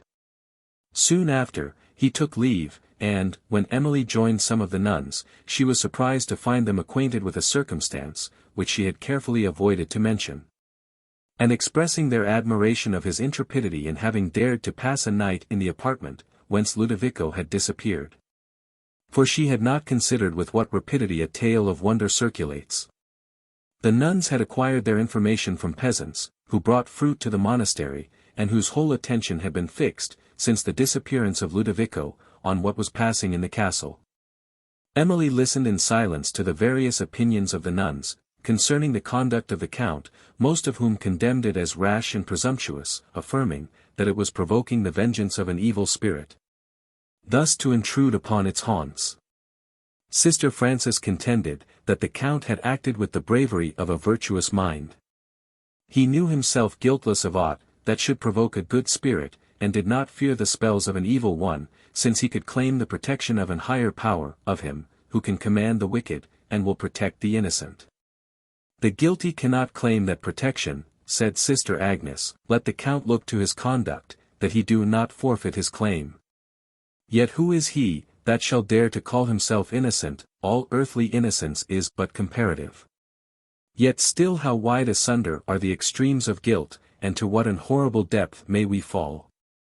Oh! The nun, as she concluded, uttered a shuddering sigh, that startled Emily, who, looking up, perceived the eyes of Agnes fixed on hers, after which the sister rose, took her hand, gazed earnestly upon her countenance, for some moments, in silence. And then said, "You are young, you are innocent. I mean you are yet innocent of any great crime, but you have passions in your heart, scorpions, they sleep now, beware how you awaken them, they will sting you, even unto death." Emily, affected by these words and by the solemnity, with which they were delivered, could not suppress her tears. "Ah! Is it so?" exclaimed Agnes, her countenance softening from its sternness, "so young, and so unfortunate. We are sisters, then indeed. Yet, there is no bond of kindness among the guilty," she added, while her eyes resumed their wild expression, "no gentleness, no peace, no hope. I knew them all once, my eyes could weep, but now they burn, for now, my soul is fixed, and fearless, I lament no more." "Rather let us repent, and pray," said another nun. "We are taught to hope, that prayer and penitence will work our salvation. There is hope for all who repent." "Who repent and turn to the true faith," observed Sister Frances. "For all but me," replied Agnes solemnly, who paused, and then abruptly added, "My head burns, I believe I am not well. Oh! Could I strike from my memory all former scenes, the figures, that rise up, like furies, to torment me, I see them, when I sleep, and, when I am awake, they are still before my eyes. I see them now, now." She stood in a fixed attitude of horror, her straining eyes moving slowly round the room, as if they followed something. One of the nuns gently took her hand, to lead her from the parlor. Agnes became calm, drew her other hand across her eyes, looked again, and, sighing deeply, said, "They are gone, they are gone. I am feverish, I know not what I say. I am thus, sometimes, but it will go off again, I shall soon be better." "Was not that the vesper bell?" "No," replied Frances, "the evening service is past. Let Margaret lead you to your cell." "You are right," replied Sister Agnes, "I shall be better there. Good night, my sisters, remember me in your orisons."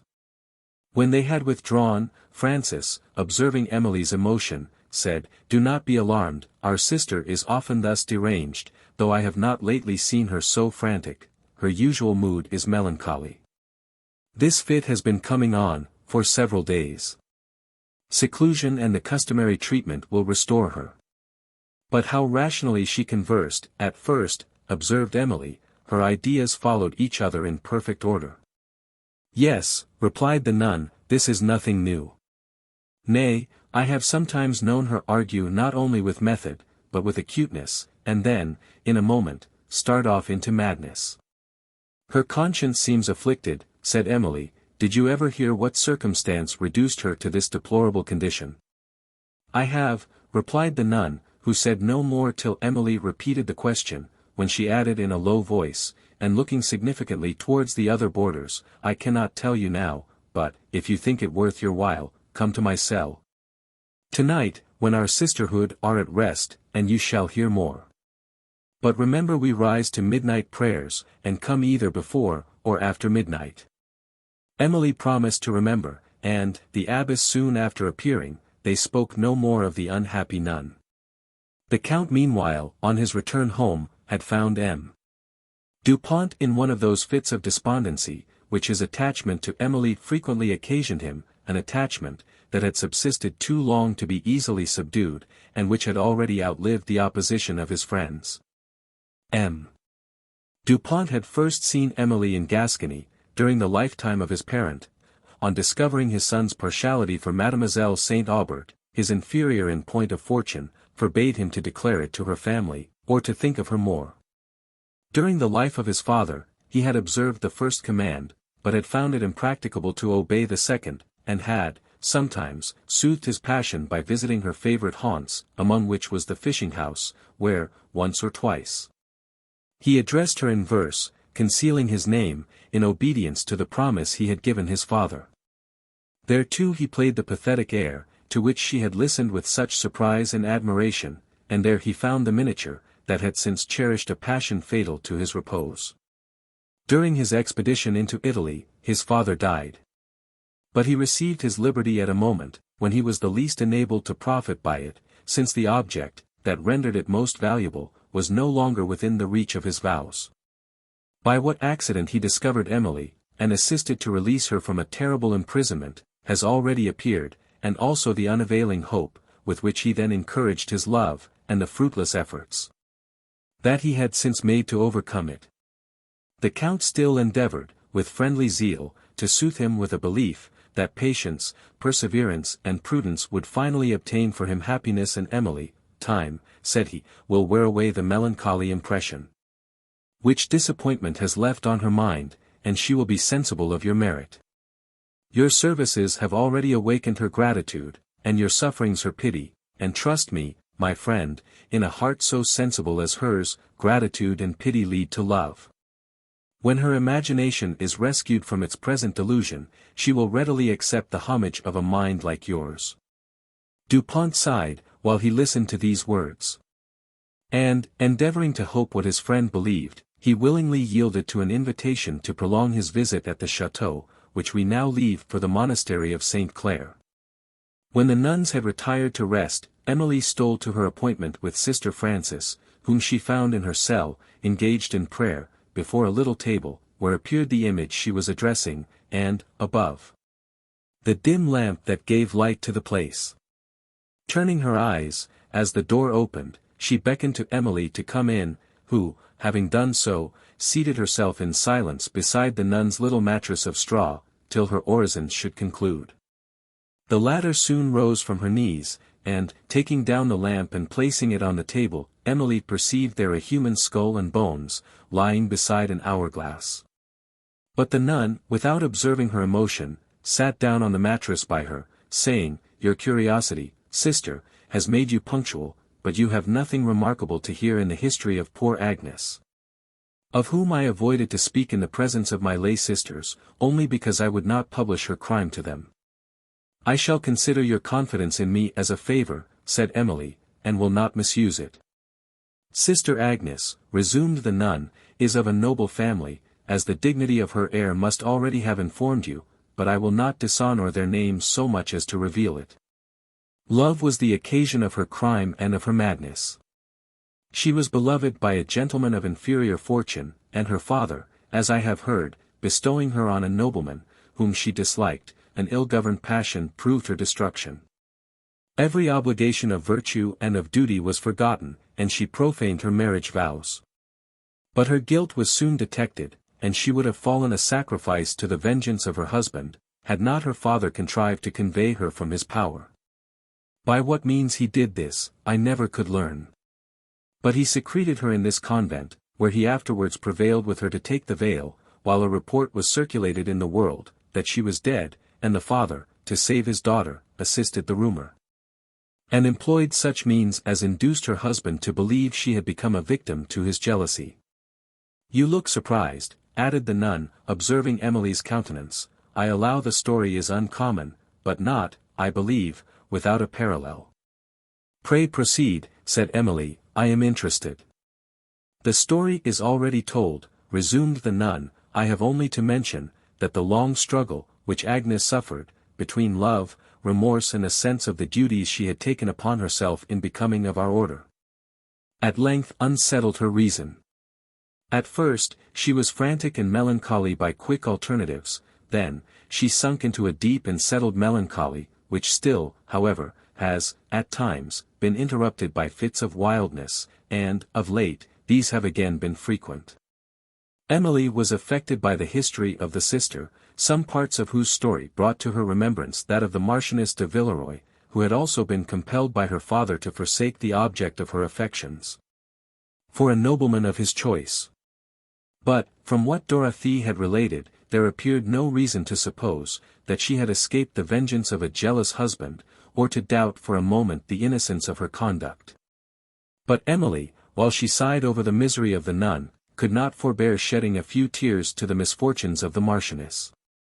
And, when she returned to the mention of Sister Agnes, she asked Francis if she remembered her in her youth, and whether she was then beautiful. "I was not here at the time, when she took the vows," replied Francis, "which is so long ago, that few of the present sisterhood, I believe, were witnesses of the ceremony. Nay, ever our Lady Mother did not then preside over the convent, but I can remember, when Sister Agnes was a very beautiful woman. She retains that air of high rank, which always distinguished her, but her beauty, you must perceive, is fled. I can scarcely discover even a vestige of the loveliness, that once animated her features."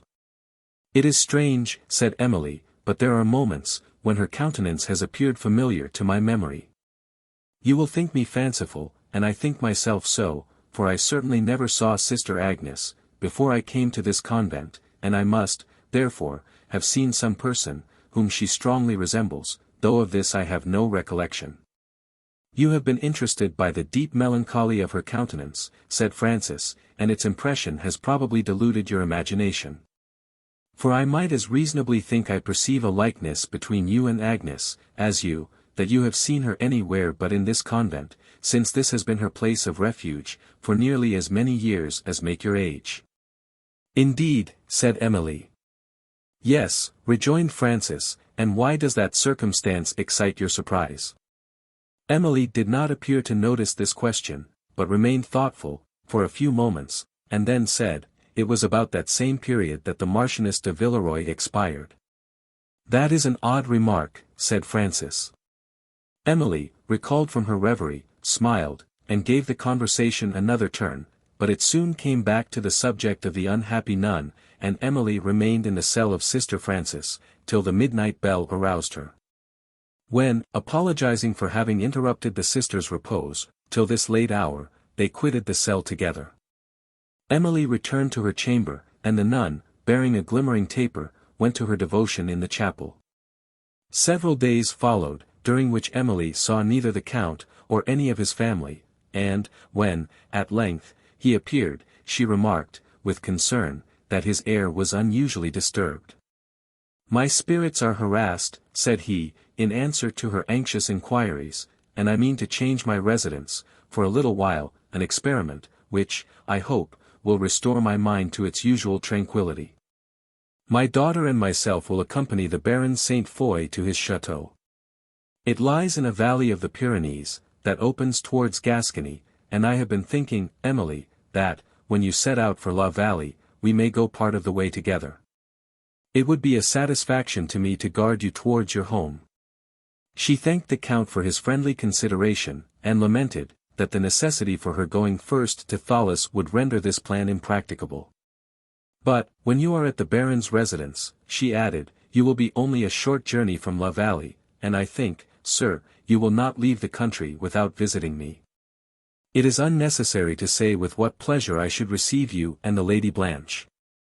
"I do not doubt it," replied the Count, "and I will not deny myself and Blanche the pleasure of visiting you, if your affairs should allow you to be at La Vallée, about the time when we can meet you there."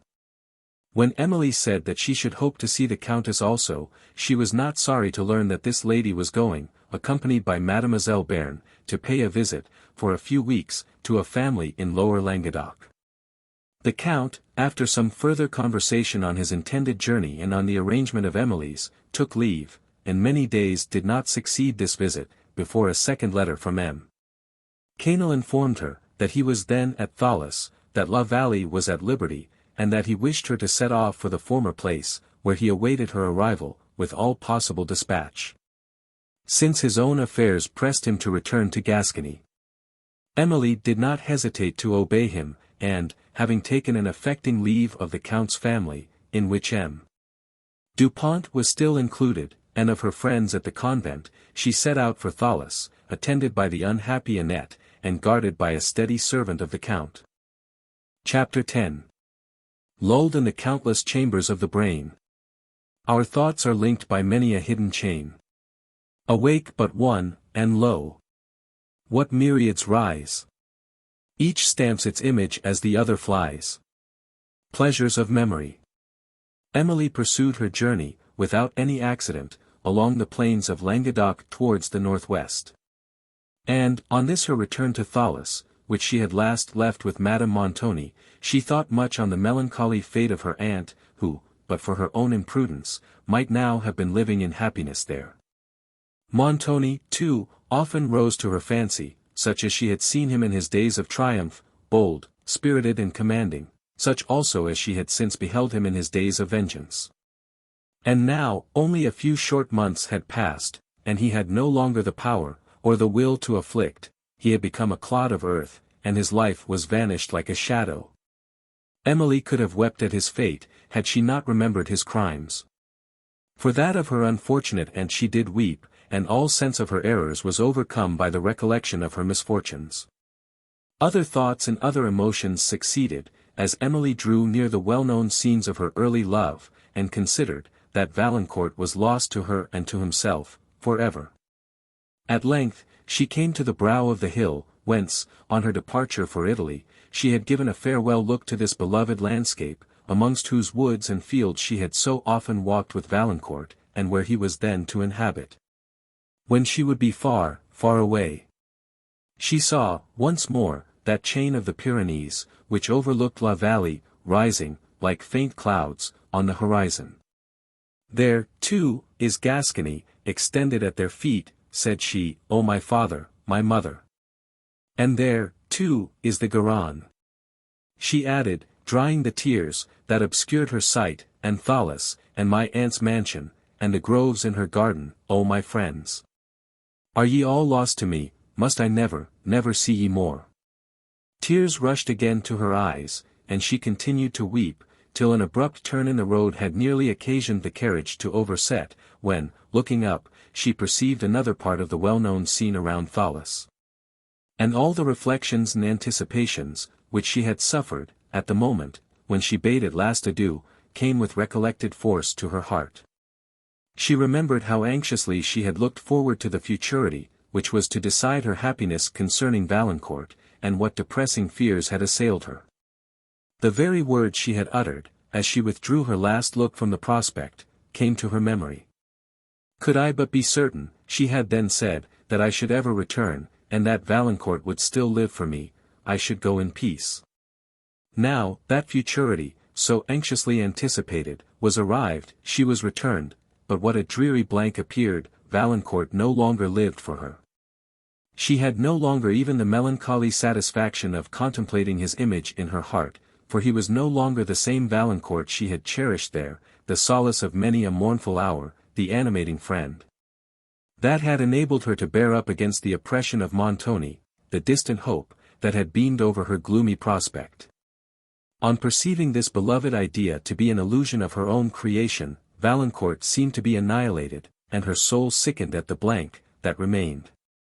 His marriage with a rival, even his death, she thought she could have endured with more fortitude, than this discovery. For then, amidst all her grief, she could have looked in secret upon the image of goodness, which her fancy had drawn of him, and comfort would have mingled with her suffering. Drying her tears, she looked, once more, upon the landscape, which had excited them, and perceived, that she was passing the very bank, where she had taken leave of Valancourt, on the morning of her departure from Thoulouse, and she now saw him. Through her returning tears, such as he had appeared, when she looked from the carriage to give him a last adieu, saw him leaning mournfully against the high trees, and remembered the fixed look of mingled tenderness and anguish, with which he had then regarded her. This recollection was too much for her heart, and she sunk back in the carriage, nor once looked up, till it stopped at the gates of what was now her own mansion. These being opened, and by the servant, to whose care the chateau had been entrusted, the carriage drove into the court, where, alighting, she hastily passed through the great hall, now silent and solitary, to a large oak parlour, the common sitting room of the late Madame Montoni, where, instead of being received by M. Canal, she found a letter from him, informing her that business of consequence had obliged him to leave Thoulouse 2 days before. Emily was, upon the whole, not sorry to be spared his presence, since his abrupt departure appeared to indicate the same indifference, with which he had formerly regarded her. This letter informed her, also, of the progress he had made in the settlement of her affairs, and concluded with directions, concerning the forms of some business, which remained for her to transact. But M. Canol's unkindness did not long occupy her thoughts, which returned the remembrance of the persons she had been accustomed to see in this mansion, and chiefly of the ill-guided and unfortunate Madame Montoni. In the room, where she now sat, she had breakfasted with her on the morning of their departure for Italy. And the view of it brought most forcibly to her recollection all she had herself suffered, at that time, and the many gay expectations, which her aunt had formed, respecting the journey before her. While Emily's mind was thus engaged, her eyes wandered unconsciously to a large window, that looked upon the garden, and here new memorials of the past spoke to her heart, for she saw extended before her the very avenue in which she had parted with Valancourt, on the eve of her journey. And all the anxiety, the tender interest he had shown, concerning her future happiness, his earnest remonstrances against her committing herself to the power of Montoni, and the truth of his affection, came afresh to her memory. At this moment it appeared almost impossible, that Valancourt could have become unworthy of her regard, and she doubted all that she had lately heard to his disadvantage, and even his own words, which had confirmed Count de Villefort's report of him.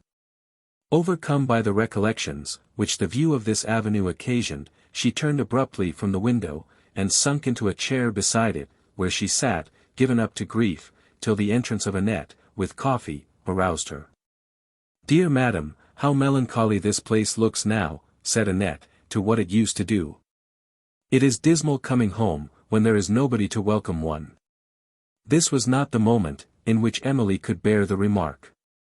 Her tears fell again, and, as soon as she had taken the coffee, she retired to her apartment, where she endeavoured to repose her fatigued spirits. But busy memory would still supply her with the visions of former times. She saw Valancourt interesting and benevolent, as he had been wont to appear in the days of their early love, and, amidst the scenes where she had believed that they should sometimes pass their years together. But, at length, sleep closed these afflicting scenes from her view. On the following morning, serious occupation recovered her from such melancholy reflections. For, being desirous of quitting Thoulouse, and of hastening on to La Vallée, she made some inquiries into the condition of the estate, and immediately dispatched a part of the necessary business concerning it, according to the directions of Mons. Canol. It required a strong effort to abstract her thoughts from other interests sufficiently to attend to this, but she was rewarded for her exertions by again experiencing, that employment is the surest antidote to sorrow. This day was devoted entirely to business, and, among other concerns, she employed means to learn the situation of all her poor tenants, that she might relieve their wants or confirm their comforts. In the evening, her spirits were so much strengthened, that she thought she could bear to visit the gardens, where she had so often walked with Valancourt.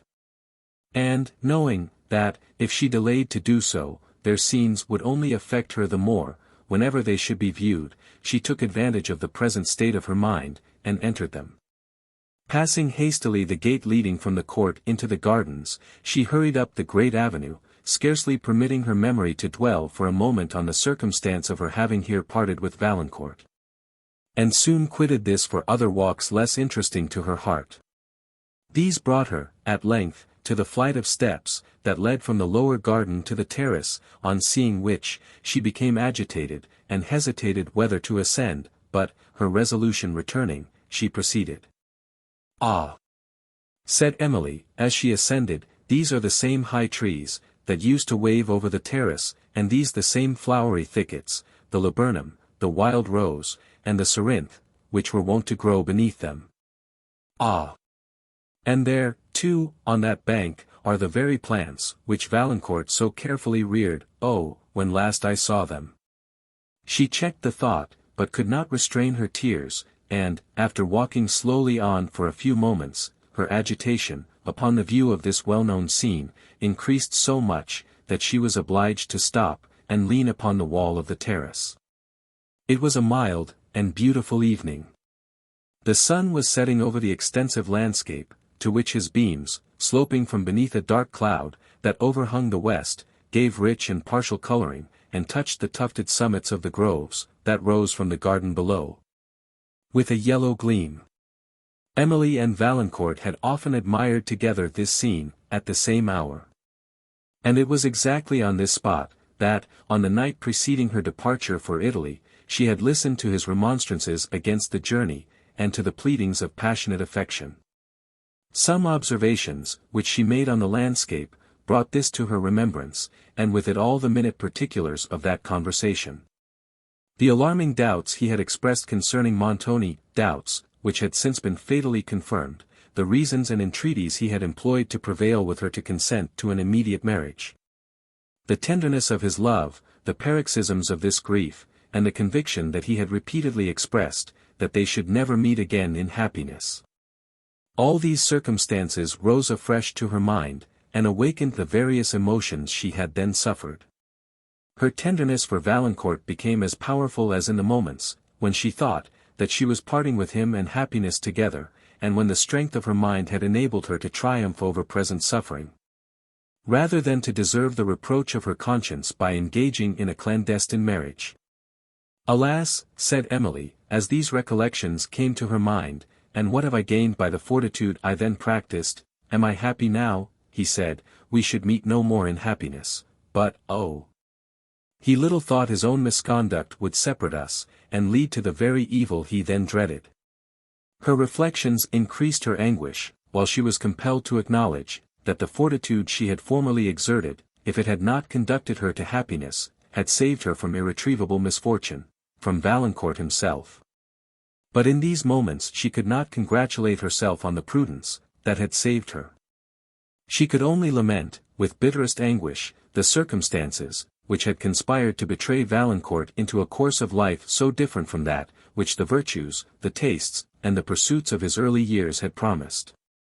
But she still loved him too well to believe, that his heart was even now depraved, though his conduct had been criminal.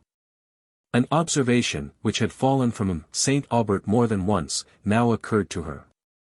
This young man, said he, speaking of Valancourt, has never been at Paris, a remark, that had surprised her at the time it was uttered, but which she now understood, and she exclaimed sorrowfully, O Valancourt!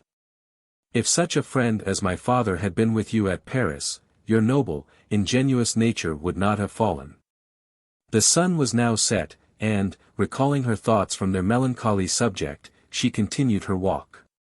For the pensive shade of twilight was pleasing to her, and the nightingales from the surrounding groves began to answer each other in the long-drawn, plaintive note, which always touched her heart. While all the fragrance of the flowery thickets, that bounded the terrace, was awakened by the cool evening air, which floated so lightly among their leaves, that they scarcely trembled as it passed. Emily came, at length, to the steps of the pavilion, that terminated the terrace, and where her last interview with Valancourt, before her departure from Thoulouse, had so unexpectedly taken place. The door was now shut, and she trembled, while she hesitated whether to open it. But her wish to see again a place, which had been the chief scene of her former happiness, at length overcoming her reluctance to encounter the painful regret it would renew, she entered.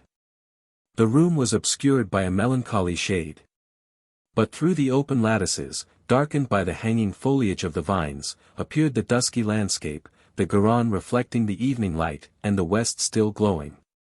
A chair was placed near one of the balconies, as if some person had been sitting there, but the other furniture of the pavilion remained exactly as usual, and Emily thought it looked as if it had not once been moved since she set out for Italy. The silent and deserted air of the place added solemnity to her emotions, for she heard only the low whisper of the breeze, as it shook the leaves of the vines, and the very faint murmur of the Garonne. She seated herself in a chair, near the lattice, and yielded to the sadness of her heart, while she recollected the circumstances of her parting interview with Valancourt, on this spot. It was here too, that she had passed some of the happiest hours of her life with him, when her aunt favoured the connection, for here she had often sat and worked, while he conversed, or read. And she now well remembered with what discriminating judgment, with what tempered energy, he used to repeat some of the sublimest passages of their favourite authors. How often he would pause to admire with her their excellence, and with what tender delight he would listen to her remarks, and correct her taste. And is it possible, said Emily, as these recollections returned, is it possible, that a mind, so susceptible of whatever is grand and beautiful, could stoop to low pursuits, and be subdued by frivolous temptations? She remembered how often she had seen the sudden tear start in his eye, and had heard his voice tremble with emotion, while he related any great or benevolent action, or repeated a sentiment of the same character. And such a mind, said she, such a heart, were to be sacrificed to the habits of a great city. These recollections becoming too painful to be endured, she abruptly left the pavilion, and, anxious to escape from the memorials of her departed happiness, returned towards the chateau. As she passed along the terrace, she perceived a person, walking, with a slow step, and a dejected air, under the trees, at some distance. The twilight, which was now deep, would not allow her to distinguish who it was, and she imagined it to be one of the servants, till, the sound of her steps seeming to reach him, he turned half round, and she thought she saw Valancourt. Whoever it was, he instantly struck among the thickets on the left, and disappeared, while Emily, her eyes fixed on the place, whence he had vanished, and her frame trembling so excessively, that she could scarcely support herself, remained for some moments, unable to quit the spot, and scarcely conscious of existence. With her recollection, her strength returned, and she hurried toward the house, where she did not venture to inquire who had been in the gardens, lest she should betray her emotion. And she sat down alone, endeavoring to recollect the figure, air and features of the person she had just seen. Her view of him, however, had been so transient, and the gloom had rendered it so imperfect, that she could remember nothing with exactness. Yet the general appearance of his figure, and his abrupt departure, made her still believe, that this person was Valancourt. Sometimes, indeed, she thought, that her fancy, which had been occupied by the idea of him, had suggested his image to her uncertain sight, but this conjecture was fleeting. If it was himself whom she had seen, she wondered much, that he should be at Thoulouse, and more, how he had gained admittance into the garden. But as often as her impatience prompted her to inquire whether any stranger had been admitted, she was restrained by an unwillingness to betray her doubts. And the evening was passed in anxious conjecture, and in efforts to dismiss the subject from her thoughts. But, these endeavors were ineffectual, and 1,000 inconsistent emotions assailed her, whenever she fancied that Valancourt might be near her. Now, she dreaded it to be true, and now she feared it to be false. And, while she constantly tried to persuade herself, that she wished the person, whom she had seen, might not be Valancourt, her heart as constantly contradicted her reason. The following day was occupied by the visits of several neighbouring families, formerly intimate with Madame Montoni, who came to condole with Emily on her death, to congratulate her upon the acquisition of these estates, and to inquire about Montoni, and concerning the strange reports they had heard of her own situation. All which was done with the utmost decorum, and the visitors departed with as much composure as they had arrived. Emily was wearied by these formalities, and disgusted by the subservient manners of many persons, who had thought her scarcely worthy of common attention, while she was believed to be a dependent on Madame Montoni. "Surely," said she, "there is some magic in wealth, which can thus make persons pay their court to it, when it does not even benefit themselves. How strange it is, that a fool or a knave, with riches, should be treated with more respect by the world, than a good man, or a wise man in poverty." It was evening, before she was left alone, and she then wished to have refreshed her spirits in the free air of her garden. But she feared to go thither, lest she should meet again the person, whom she had seen on the preceding night, and he should prove to be Valancourt.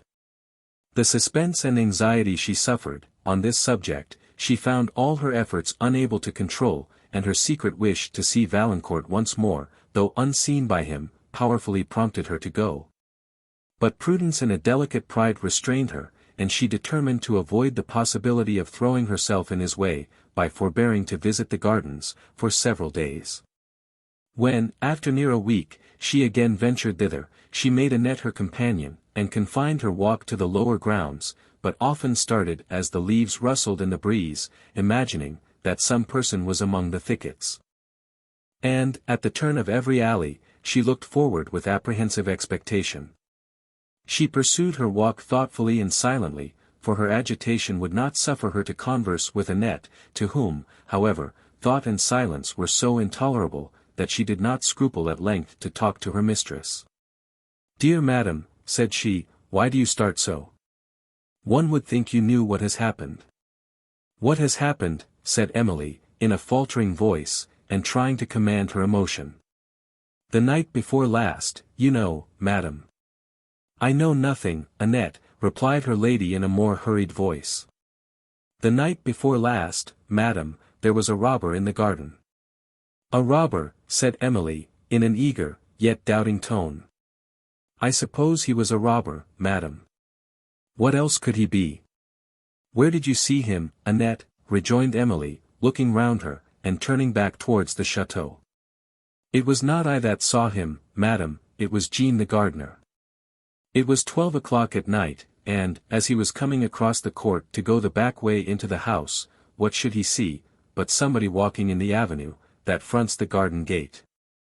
So, with that, Jean guessed how it was, and he went into the house for his gun. His gun, exclaimed Emily. Yes, madam, his gun, and then he came out into the court to watch him. Presently, he sees him come slowly down the avenue, and lean over the garden gate, and look up at the house for a long time, and I warrant he examined it well, and settled what window he should break in at. But the gun, said Emily, the gun. Yes, madam, all in good time. Presently, Jean says, the robber opened the gate, and was coming into the court, and then he thought proper to ask him his business, so he called out again, and bade him say who he was, and what he wanted. But the man would do neither, but turned upon his heel, and passed into the garden again. Jean knew then well enough how it was, and so he fired after him. Fired, exclaimed Emily. Yes, madam, fired off his gun, but, Holy Virgin! What makes you look so pale, madam? The man was not killed, I dare say, but if he was, his comrades carried him off, for, when Jean went in the morning, to look for the body, it was gone, and nothing to be seen but a track of blood on the ground.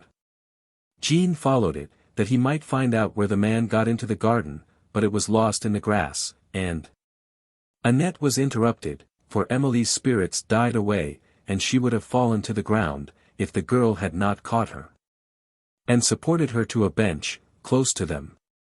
When, after a long absence, her senses returned, Emily desired to be led to her apartment. And, though she trembled with anxiety to inquire further on the subject of her alarm, she found herself too ill at present, to dare the intelligence which it was possible she might receive of Valancourt. Having dismissed Annette, that she might weep and think at liberty, she endeavoured to recollect the exact air of the person, whom she had seen on the terrace, and still her fancy gave her the figure of Valancourt. She had, indeed, scarcely a doubt, that it was he whom she had seen, and at whom the gardener had fired, for the manner of the latter person, as described by Annette, was not that of a robber. Nor did it appear probable, that a robber would have come alone, to break into a house so spacious as this. When Emily thought herself sufficiently recovered, to listen to what Jean might have to relate, she sent for him. But he could inform her of no circumstance, that might lead to a knowledge of the person, who had been shot, or of the consequence of the wound. And, after severely reprimanding him, for having fired with bullets, and ordering diligent inquiry to be made in the neighbourhood for the discovery of the wounded person, she dismissed him. And herself remained in the same state of terrible suspense. All the tenderness she had ever felt for Valancourt, was recalled by the sense of his danger. And the more she considered the subject, the more her conviction strengthened, that it was he, who had visited the gardens, for the purpose of soothing the misery of disappointed affection, amidst the scenes of his former happiness. Dear madam, said Annette, when she returned, I never saw you so affected before. I dare say the man is not killed. Emily shuddered, and lamented bitterly the rashness of the gardener in having fired. I knew you would be angry enough about that, madam, or I should have told you before, and he knew so too, for, says he, Annette, say nothing about this to my lady. She lies on the other side of the house, so did not hear the gun, perhaps. But she would be angry with me, if she knew, seeing there is blood. But then, says he, how is one to keep the garden clear, if one is afraid to fire at a robber, when one sees him? No more of this, said Emily, pray leave me. Annette obeyed, and Emily returned to the agonizing considerations, that had assailed her before, but which she, at length, endeavored to soothe by a new remark. If the stranger was Valancourt, it was certain he had come alone, and it appeared, therefore, that he had been able to quit the gardens, without assistance, a circumstance which did not seem probable, had his wound been dangerous. With this consideration, she endeavored to support herself, during the inquiries, that were making by her servants in the neighborhood. But day after day came, and still closed in uncertainty, concerning this affair, and Emily, suffering in silence, at length, drooped and sunk under the pressure of her anxiety. She was attacked by a slow fever, and when she yielded to the persuasion of Annette to send for medical advice, the physicians prescribed little beside air, gentle exercise and amusement. But how was this last to be obtained? She, however, endeavored to abstract her thoughts from the subject of her anxiety, by employing them in promoting that happiness in others, which she had lost herself. And, when the evening was fine, she usually took an airing, including in her ride the cottages of some of her tenants, on whose condition she made such observations, as often enabled her, unasked, to fulfill their wishes. Her indisposition in the business she engaged in, relative to this estate, had already protracted her stay at Thoulouse, beyond the period she had formerly fixed for her departure to La Vallée. And now she was unwilling to leave the only place, where it seemed possible, that certainty could be obtained on the subject of her distress. But the time was come, when her presence was necessary at La Vallée, a letter from the Lady Blanche now informing her, that the Count and herself, being then at the chateau of the Baroness T. Foy, purposed to visit her at La Vallée, on their way home, as soon as they should be informed of her arrival there. Blanche added, that they made this visit, with the hope of inducing her to return with them to Chateau Leblanc. Emily, having replied to the letter of her friend, and said that she should be at La Vallée in a few days, made hasty preparations for the journey. And, in thus leaving Thoulouse, endeavored to support herself with a belief, that, if any fatal accident had happened to Valancourt, she must in this interval have heard of it. On the evening before her departure, she went to take leave of the terrace and the pavilion. The day had been sultry, but a light shower, that fell just before sunset, had cooled the air, and given that soft verdure to the woods and pastures, which is so refreshing to the eye. While the rain drops, still trembling on the shrubs, glittered in the last yellow gleam, that lighted up the scene, and the air was filled with fragrance, exhaled by the late shower, from herbs and flowers and from the earth itself. But the lovely prospect, which Emily beheld from the terrace, was no longer viewed by her with delight. She sighed deeply as her eye wandered over it, and her spirits were in a state of such dejection, that she could not think of her approaching return to La Vallée, without tears, and seemed to mourn again the death of her father. As if it had been an event of yesterday. Having reached the pavilion, she seated herself at the open lattice, and, while her eyes settled on the distant mountains, that overlooked Gascony, still gleaming on the horizon, though the sun had now left the plains below, alas! Said she, I return to your long-lost scenes, but shall meet no more the parents, that were wont to render them delightful. No more shall see the smile of welcome, or hear the well-known voice of fondness, all will now be cold and silent in what was once my happy home. Tears stole down her cheek, as the remembrance of what that home had been, returned to her. But, after indulging her sorrow for some time, she checked it, accusing herself of ingratitude in forgetting the friends, that she possessed, while she lamented those that were departed. And she, at length, left the pavilion and the terrace, without having observed a shadow of Valancourt or of any other person. Chapter 11. Ah, happy hills! Ah, pleasing shade! Ah, fields beloved in vain! Where once my careless childhood strayed, a stranger yet to pain. I feel the gales, that from ye blow, a momentary bliss bestow, as waving fresh their gladsome wing, my weary soul they seem to soothe. Gray. On the following morning, Emily left Thoulouse at an early hour, and reached La Vallée about sunset. With the melancholy she experienced on the review of a place which had been the residence of her parents, and the scene of her earliest delight, was mingled, after the first shock had subsided, a tender and undescribable pleasure. For time had so far blunted the acuteness of her grief, that she now courted every scene, that awakened the memory of her friends. In every room, where she had been accustomed to see them, they almost seemed to live again. And she felt that La Vallée was still her happiest home.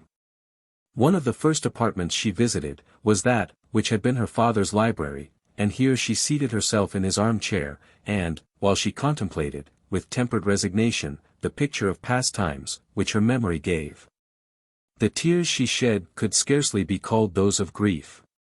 Soon after her arrival, she was surprised by a visit from the venerable M. Barrows, who came impatiently to welcome the daughter of his late respected neighbor, to her long-deserted home. Emily was comforted by the presence of an old friend, and they passed an interesting hour in conversing of former times, and in relating some of the circumstances, that had occurred to each, since they parted. The evening was so far advanced, when M. Barrows left Emily, that she could not visit the garden that night, but, on the following morning, she traced its long-regretted scenes with fond impatience. And, as she walked beneath the groves, which her father had planted, and where she had so often sauntered in affectionate conversation with him, his countenance, his smile, even the accents of his voice, returned with exactness to her fancy.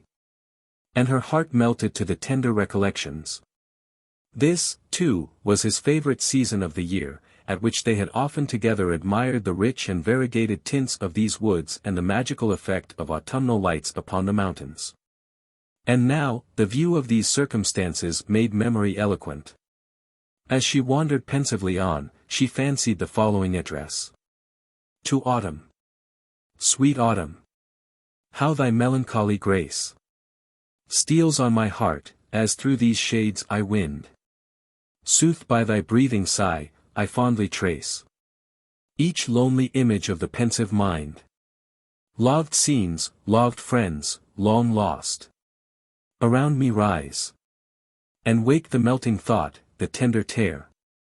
That thought, which more than mirth I prize. Sweet as the gradual tint, that paints thy year. Thy farewell smile, with fond regret, I view. Thy beaming lights, soft gliding o'er the woods. Thy distant landscape, touched with yellow hue. While falls the lengthened gleam, thy winding floods. Now veiled in shade, save where the skiff's white sails swell to the breeze, and catch thy streaming ray. But now, e'en now, the partial vision fails, and the wave smiles, as sweeps the cloud away. Emblem of life, thus checkered is its plan. Thus joy succeeds to grief, thus smiles the varied man. One of Emily's earliest inquiries, after her arrival at La Vallée, was concerning Teresa, her father's old servant, whom it may be remembered that M. Canel had turned from the house when it was let, without any provision. Understanding that she lived in a cottage at no great distance, Emily walked thither, and, on approaching, was pleased to see, that her habitation was pleasantly situated on a green slope, sheltered by a tuft of oaks, and had an appearance of comfort and extreme neatness. She found the old woman within, picking vine stalks, who, on perceiving her young mistress, was nearly overcome with joy. "Ah! My dear young lady," said she, "I thought I should never see you again in this world, when I heard you was gone to that outlandish country. I have been hardly used, since you went. I little thought they would have turned me out of my old master's family in my old age." Emily lamented the circumstance, and then assured her, that she would make her latter days comfortable, and expressed satisfaction, on seeing her in so pleasant an habitation. Teresa thanked her with tears, adding, "Yes, mademoiselle, it is a very comfortable home, thanks to the kind friend, who took me out of my distress, when you was too far off to help me, and placed me here." "I little thought. But no more of that." "And who was this kind friend?" said Emily. "Whoever it was, I shall consider him as mine also." "Ah, mademoiselle, that friend forbade me to blazon the good deed. I must not say, who it was. But how you are altered since I saw you last. You look so pale now, and so thin, too, but then, there is my old master's smile. Yes, that will never leave you, any more than the goodness, that used to make him smile. Alas a day! The poor lost a friend indeed, when he died. Emily was affected by this mention of her father, which Teresa observing, changed the subject. I heard, mademoiselle, said she, that Madame Cheron married a foreign gentleman, after all, and took you abroad. How does she do? Emily now mentioned her death. Alas! Said Teresa, if she had not been my master's sister, I should never have loved her, she was always so cross. But how does that dear young gentleman do, M. Valancourt? He was an handsome youth, and a good one. Is he well, mademoiselle? Emily was much agitated. A blessing on him, continued Teresa. Ah, my dear young lady, you need not look so shy, I know all about it. Do you think I do not know, that he loves you? Why, when you was away, mademoiselle, he used to come to the chateau and walk about it, so disconsolate. He would go into every room in the lower part of the house, and, sometimes, he would sit himself down in a chair, with his arms across, and his eyes on the floor, and there he would sit, and think, for the hour together. He used to be very fond of the south parlour, because I told him it used to be yours. And there he would stay, looking at the pictures, which I said you drew, and playing upon your lute, that hung up by the window, and reading in your books, till sunset, and then he must go back to his brother's chateau. And then? It is enough, Teresa, said Emily. How long have you lived in this cottage, and how can I serve you? Will you remain here, or return and live with me? Nay, mademoiselle, said Teresa, do not be so shy to your poor old servant. I am sure it is no disgrace to like such a good young gentleman. A deep sigh escaped from Emily. Ah! How he did love to talk of you! I loved him for that. Nay, for that matter, he liked to hear me talk, for he did not say much himself. But I soon found out what he came to the chateau about. Then, he would go into the garden, and down to the terrace, and sit under that great tree there, for the day together, with one of your books in his hand, but he did not read much, I fancy. For one day I happened to go that way, and I heard somebody talking. Who can be here? Says I am sure I let nobody into the garden, but the chevalier. So I walked softly, to see who it could be, and behold. It was the chevalier himself, talking to himself about you. And he repeated your name, and sighed so. And said he had lost you forever, for that you would never return for him. I thought he was out in his reckoning there, but I said nothing, and stole away. No more of this trifling, said Emily, awakening from her reverie, it displeases me. But, when M. Cano left the chateau, I thought it would have broke the chevalier's heart. Teresa, said Emily seriously, you must name the chevalier no more. Not name him, mademoiselle, cried Teresa, what times are come up now? Why, I love the chevalier next to my old master and you, mademoiselle. Perhaps your love was not well bestowed, then, replied Emily, trying to conceal her tears, but, however that might be, we shall meet no more. Meet no more. Not well bestowed, exclaimed Teresa. What do I hear? No, mademoiselle, my love was well bestowed, for it was the Chevalier Valancourt, who gave me this cottage, and has supported me in my old age, ever since M. Cano turned me from my master's house. The Chevalier Valancourt, said Emily, trembling extremely. Yes, mademoiselle, he himself, though he made me promise not to tell, but how could one help, when one heard him ill spoken of? Ah! Dear young lady, you may well weep, if you have behaved unkindly to him, for a more tender heart than his never young gentleman had. He found me out in my distress, when you was too far off to help me, and M. Cano refused to do so, and bade me go to service again, alas! I was too old for that, the Chevalier found me, and bought me this cottage, and gave me money to furnish it, and bade me seek out another poor woman to live with me. And he ordered his brother's steward to pay me, every quarter, that which has supported me in comfort. Think then, mademoiselle, whether I have not reason to speak well of the Chevalier. And there are others, who could have afforded it better than he, and I am afraid he has hurt himself by his generosity, for quarter day is gone by long since, and no money for me. But do not weep so, mademoiselle, you are not sorry surely to hear of the poor chevalier's goodness?" "Sorry," said Emily, and wept the more. "But how long is it since you have seen him?" "Not this many a day, mademoiselle." "When did you hear of him?" inquired Emily, with increased emotion. "Alas! Never since he went away so suddenly into Languedoc, and he was but just come from Paris then, or I should have seen him, I am sure.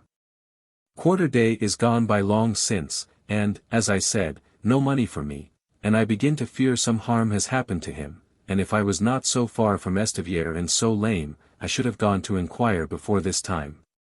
And I have nobody to send so far." Emily's anxiety, as to the fate of Valancourt, was now scarcely endurable, and, since propriety would not suffer her to send to the chateau of his brother, she requested that Teresa would immediately hire some person to go to his steward from herself, and, when he asked for the quarterage due to her, to make inquiries concerning Valancourt. But she first made Teresa promise never to mention her name in this affair, or ever with that of the Chevalier Valancourt, and her former faithfulness to M. Saint Aubert induced Emily to confide in her assurances. Teresa now joyfully undertook to procure a person for this errand, and then Emily, after giving her a sum of money to supply her with present comforts, returned, with spirits heavily oppressed, to her home, lamenting, more than ever, that an heart possessed of so much benevolence as Valancourt's, should have been contaminated by the vices of the world, but affected by the delicate affection, which his kindness to her old servant expressed for herself. Chapter 12. Light thickens, and the crow makes wing to the rooky wood. Good things of day begin to droop, and drowse, while night's black agents to their praise do rose. Macbeth. Meanwhile Count de Villefort and Lady Blanche had passed a pleasant fortnight at the Château d'Esti. Foy, with the Baron and Baroness, during which they made frequent excursions among the mountains, and were delighted with the romantic wildness of Pyrenean scenery. It was with regret, that the Count bade adieu to his old friends, although with the hope of being soon united with them in one family, for it was settled that M.St. Foy, who now attended them into Gascony, should receive the hand of the Lady Blanche, upon their arrival at Château Leblanc. As the road, from the Baron's residence to La Vallée, was over some of the wildest tract of the Pyrenees, and where a carriage wheel had never passed, the Count hired mules for himself and his family, as well as a couple of stout guides, who were well armed, informed of all the passes of the mountains, and who boasted, too, that they were acquainted with every break and dingle in the way, could tell the names of all the highest points of this chain of Alps, knew every forest that spread along their narrow valleys, the shallowest part of every torrent they must cross, and the exact distance of every goatherd's and hunter's cabin they should have occasion to pass. Which last article of learning required no very capacious memory, for even such simple inhabitants were but thinly scattered over these wilds. The Count left the Château de Saint Foy, early in the morning, with an intention of passing the night at a little inn upon the mountains, about halfway to La Vallée, of which his guides had informed him. And, though this was frequented chiefly by Spanish muleteers, on their route into France, and, of course, would afford only sorry accommodation, the Count had no alternative, for it was the only place like an inn, on the road.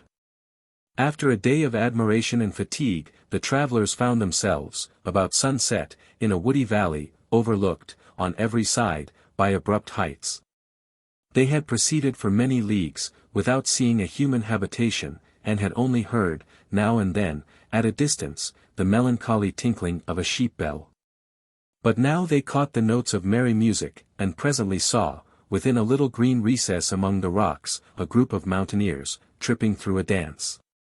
The Count, who could not look upon the happiness, any more than on the misery of others, with indifference, halted to enjoy this scene of simple pleasure. The group before him consisted of French and Spanish peasants, the inhabitants of a neighboring hamlet, some of whom were performing a sprightly dance, the women with castanets in their hands, to the sounds of a lute and a tambourine, till, from the brisk melody of France, the music softened into a slow movement, to which two female peasants danced a Spanish pavane. The Count, comparing this with the scenes of such gaiety as he had witnessed at Paris, where false taste painted the features, and, while it vainly tried to supply the glow of nature, concealed the charms of animation, where affectation so often distorted the air, and vice perverted the manners, sighed to think, that natural graces and innocent pleasures flourished in the wilds of solitude, while they drooped amidst the concourse of polished society. But the lengthening shadows reminded the travelers, that they had no time to lose, and, leaving this joyous group, they pursued their way towards the little inn, which was to shelter them from the night. The rays of the setting sun now threw a yellow gleam upon the forests of pine and chestnut, that swept down the lower region of the mountains, and gave resplendent tints to the snowy points above. But soon, even this light faded fast, and the scenery assumed a more tremendous appearance, invested with the obscurity of twilight. Where the torrent had been seen, it was now only heard. Where the wild cliffs had displayed every variety of form and attitude, a dark mass of mountains now alone appeared, and the vale, which far, far below had opened its dreadful chasm, the eye could no longer fathom. A melancholy gleam still lingered on the summits of the highest Alps, overlooking the deep repose of evening, and seeming to make the stillness of the hour more awful. Blanche viewed the scene in silence, and listened with enthusiasm to the murmur of the pines, that extended in dark lines along the mountains, and to the faint voice of the Izard, among the rocks, that came at intervals on the air. But her enthusiasm sunk into apprehension, when, as the shadows deepened, she looked upon the doubtful precipice, that bordered the road, as well as on the various fantastic forms of danger, that glimmered through the obscurity beyond it. And she asked her father, how far they were from the inn, and whether he did not consider the road to be dangerous at this late hour. The Count repeated the first question to the guides, who returned a doubtful answer, adding, that, when it was darker, it would be safest to rest, till the moon rose. "It is scarcely safe to proceed now," said the Count. But the guides, assuring him that there was no danger, went on. Blanche, revived by this assurance, again indulged a pensive pleasure, as she watched the progress of twilight gradually spreading its tints over the woods and mountains, and stealing from the eye every minuter feature of the scene, till the grand outlines of nature alone remained. Then fell the silent dews, and every wild flower, and aromatic plant, that bloomed among the cliffs, breathed forth its sweetness. Then, too, when the mountain bee had crept into its blossomed bed, and the hum of every little insect, that had floated gaily in the sunbeam, was hushed, the sound of many streams, not heard till now, murmured at a distance. The bats alone, of all the animals inhabiting this region, seemed awake.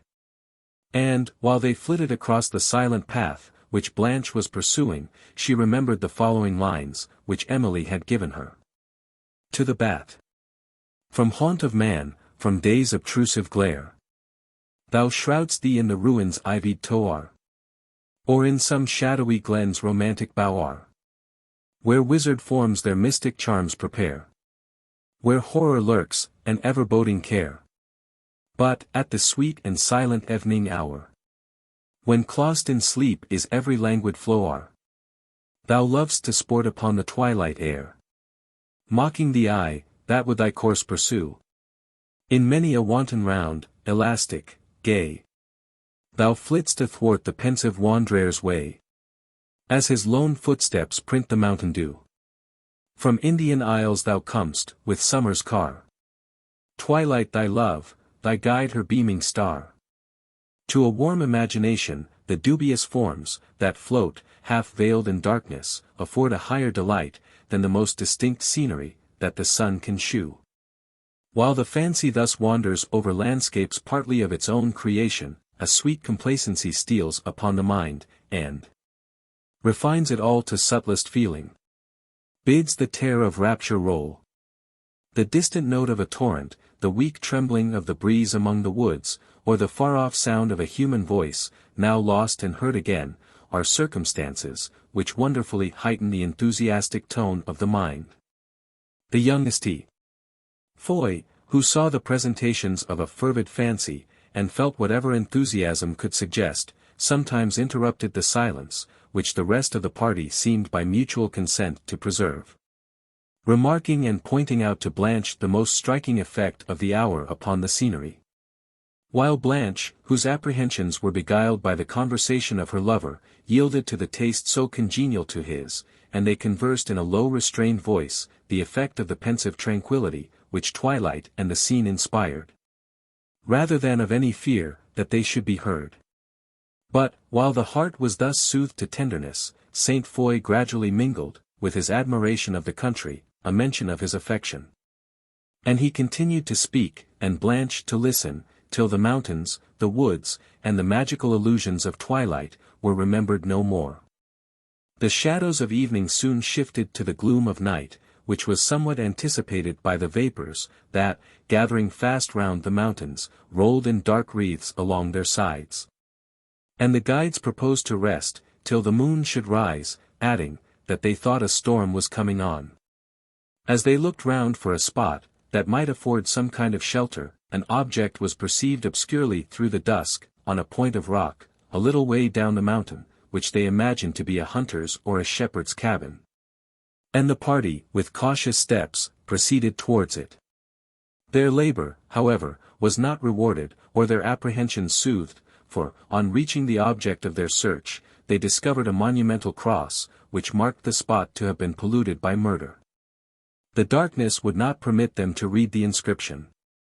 But the guides knew this to be a cross, raised to the memory of a Count de Belliard, who had been murdered here by a horde of banditti, that had infested this part of the Pyrenees, a few years before.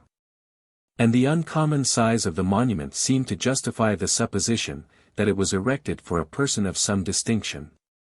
Blanche shuddered, as she listened to some horrid particulars of the Count's fate, which one of the guides related in a low, restrained tone, as if the sound of his own voice frightened him. But, while they lingered at the cross, attending to his narrative, a flash of lightning glanced upon the rocks, thunder muttered at a distance, and the travelers, now alarmed, quitted this scene of solitary horror, in search of shelter. Having regained their former track, the guides, as they passed on, endeavored to interest the Count by various stories of robbery, and even of murder, which had been perpetrated in the very places they must unavoidably pass. With accounts of their own dauntless courage and wonderful escapes. The chief guide, or rather he, who was the most completely armed, drawing forth one of the 4 pistols, that were tucked into his belt, swore, that it had shot 3 robbers within the year. He then brandished a clasp knife of enormous length, and was going to recount the wonderful execution it had done, when Saint Foy, perceiving, that Blanche was terrified, interrupted him. The Count, meanwhile, secretly laughing at the terrible histories and extravagant boastings of the man, resolved to humor him, and, telling Blanche in a whisper, his design, began to recount some exploits of his own, which infinitely exceeded any related by the guide. To these surprising circumstances he so artfully gave the coloring of truth, that the courage of the guides was visibly affected by them, who continued silent, long after the Count had ceased to speak. The loquacity of the chief hero thus laid asleep, the vigilance of his eyes and ears seemed more thoroughly awakened, for he listened, with much appearance of anxiety, to the deep thunder, which murmured at intervals, and often paused. As the breeze, that was now rising, rushed among the pines. But, when he made a sudden halt before a tuft of cork trees, that projected over the road, and drew forth a pistol, before he would venture to brave the banditti which might lurk behind it, the Count could no longer refrain from laughter. Having now, however, arrived at a level spot, somewhat sheltered from the air, by overhanging cliffs and by a wood of larch, that rose over the precipice on the left, and the guides being yet ignorant how far they were from the inn, the travelers determined to rest, till the moon should rise, or the storm disperse. Blanche, recalled to a sense of the present moment, looked on the surrounding gloom, with terror, but giving her hand to St. Foy, she alighted, and the whole party entered a kind of cave, if such it could be called, which was only a shallow cavity, formed by the curve of impending rocks. A light being struck, a fire was kindled, whose blaze afforded some degree of cheerfulness, and no small comfort, for, though the day had been hot, the night air of this mountainous region was chilling. A fire was partly necessary also to keep off the wolves, with which those wilds were infested. Provisions being spread upon a projection of the rock, the Count and his family partook of a supper, which, in a scene less rude, would certainly have been thought less excellent. When the repast was finished, St. Foy, impatient for the moon, sauntered along the precipice, to a point that fronted the east. But all was yet wrapped in gloom, and the silence of night was broken only by the murmuring of woods, that waved far below, or by distant thunder, and, now and then, by the faint voices of the party he had quitted. He viewed, with emotions of awful sublimity, the long volumes of sulphureous clouds, that floated along the upper and middle regions of the air, and the lightnings that flashed from them, sometimes silently, and, at others, followed by sullen peals of thunder, which the mountains feebly prolonged, while the whole horizon, and the abyss, on which he stood, were discovered in the momentary light. Upon the succeeding darkness, the fire, which had been kindled in the cave, threw a partial gleam, illumining some points of the opposite rocks, and the summits of pine woods, that hung beetling on the cliffs below, while their recesses seemed to frown in deeper shade. St. Foy stopped to observe the picture, which the party in the cave presented, where the elegant form of Blanche was finely contrasted by the majestic figure of the Count, who was seated by her on a rude stone. And each was rendered more impressive by the grotesque habits and strong features of the guides and other attendants, who were in the background of the piece. The effect of the light, too, was interesting. On the surrounding figures it threw a strong, though pale gleam, and glittered on their bright arms. While upon the foliage of a gigantic larch, that impended its shade over the cliff above, appeared a red, dusky tint, deepening almost imperceptibly into the blackness of night. While St. Foy contemplated the scene, the moon, broad and yellow, rose over the eastern summits, from among embattled clouds, and shewed dimly the grandeur of the heavens, the mass of vapors, that rolled half-way down the precipice beneath. And the doubtful mountains. What dreadful pleasure! There to stand sublime, like shipwrecked mariner on desert coast, and view th enormous waste of vapor, tossed in billows lengthening to th horizon round. The minstrel. From this romantic reverie he was awakened by the voices of the guides, repeating his name, which was reverbed from cliff to cliff, till 100 tongues seemed to call him. When he soon quieted the fears of the Count and the Lady Blanche, by returning to the cave. As the storm, however, seemed approaching, they did not quit their place of shelter, and the Count, seated between his daughter and St. Foy, endeavored to divert the fears of the former, and conversed on subjects, relating to the natural history of the scene, among which they wandered. He spoke of the mineral and fossil substances, found in the depths of these mountains, the veins of marble and granite, with which they abounded, the strata of shells, discovered near their summits, many thousand fathom above the level of the sea, and at a vast distance from its present shore. Of the tremendous chasms and caverns of the rocks, the grotesque form of the mountains, and the various phenomena, that seemed to stamp upon the world the history of the deluge. From the natural history he descended to the mention of events and circumstances, connected with the civil story of the Pyrenees, named some of the most remarkable fortresses, which France and Spain had erected in the passes of these mountains, and gave a brief account of some celebrated sieges and encounters in early times, when ambition first frightened solitude from these her deep recesses, made her mountains, which before had echoed only to the torrent's roar, tremble with the clang of arms, and, when man's first footsteps in her sacred haunts had left the print of blood. As Blanche sat, attentive to the narrative, that rendered the scenes doubly interesting, and resigned to solemn emotion, while she considered, that she was on the very ground, once polluted by these events. Her reverie was suddenly interrupted by a sound, that came in the wind. It was the distant bark of a watchdog.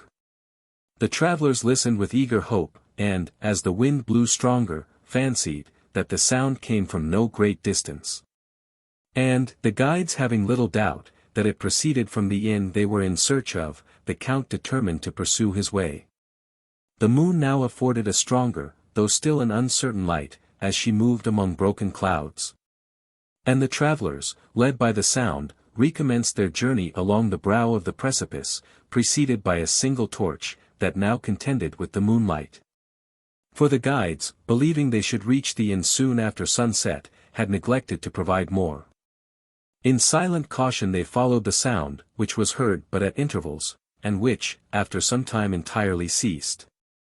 The guides endeavored, however, to point their course to the quarter, whence it had issued, but the deep roaring of a torrent soon seized their attention, and presently they came to a tremendous chasm of the mountain, which seemed to forbid all further progress. Blanche alighted from her mule, as did the Count and St. Foy, while the guides traversed the edge in search of a bridge, which, however rude, might convey them to the opposite side, and they, at length, confessed, what the Count had begun to suspect, that they had been, for some time, doubtful of their way, and were now certain only, that they had lost it. At a little distance, was discovered a rude and dangerous passage, formed by an enormous pine, which, thrown across the chasm, united the opposite precipices, and which had been felled probably by the hunter, to facilitate his chase of the izzard, or the wolf. The whole party, the guides excepted, shuddered at the prospect of crossing this alpine bridge, whose sides afforded no kind of defense, and from which to fall was to die. The guides, however, prepared to lead over the mules, while Blanche stood trembling on the brink, and listening to the roar of the waters, which were seen descending from rocks above, overhung with lofty pines, and thence precipitating themselves into the deep abyss, where their white surges gleamed faintly in the moonlight. The poor animals proceeded over this perilous bridge with instinctive caution, neither frightened by the noise of the cataract, or deceived by the gloom, which the impending foliage threw athwart their way. It was now, that the solitary torch, which had been hitherto of little service, was found to be an inestimable treasure. And Blanche, terrified, shrinking, but endeavoring to recollect all her firmness and presence of mind, preceded by her lover and supported by her father, followed the red gleam of the torch, in safety, to the opposite cliff. As they went on, the heights contracted, and formed a narrow pass, at the bottom of which, the torrent they had just crossed, was heard to thunder. But they were again cheered by the bark of a dog, keeping watch, perhaps, over the flocks of the mountains, to protect them from the nightly descent of the wolves. The sound was much nearer than before, and, while they rejoiced in the hope of soon reaching a place of repose, a light was seen to glimmer at a distance. It appeared at a height considerably above the level of their path, and was lost and seen again, as if the waving branches of trees sometimes excluded and then admitted its rays. The guides hallooed with all their strength, but the sound of no human voice was heard in return, and, at length, as a more effectual means of making themselves known, they fired a pistol. But, while they listened in anxious expectation, the noise of the explosion was alone heard, echoing among the rocks, and it gradually sunk into silence, which no friendly hint of man disturbed. The light, however, that had been seen before, now became plainer, and, soon after, voices were heard indistinctly on the wind, but, upon the guides repeating the call, the voices suddenly ceased, and the light disappeared. The Lady Blanche was now almost sinking beneath the pressure of anxiety, fatigue and apprehension, and the united efforts of the Count and St. Foy could scarcely support her spirits. As they continued to advance, an object was perceived on a point of rock above, which, the strong rays of the moon then falling on it, appeared to be a watchtower. The Count, from its situation and some other circumstances, had little doubt, that it was such, and believing, that the light had proceeded from thence, he endeavored to reanimate his daughter's spirits by the near prospect of shelter and repose, which, however rude the accommodation, a ruined watchtower might afford. Numerous watchtowers have been erected among the Pyrenees, said the Count, anxious only to call Blanche's attention from the subject of her fears. And the method, by which they give intelligence of the approach of the enemy, is, you know, by fires, kindled on the summits of these edifices.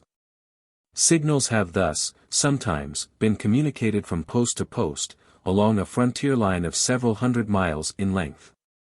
Then, as occasion may require, the lurking armies emerge from their fortresses and the forests, and march forth, to defend, perhaps, the entrance of some grand pass, where, planting themselves on the heights, they assail their astonished enemies, who wind along the glen below, with fragments of the shattered cliff, and pour death and defeat upon them.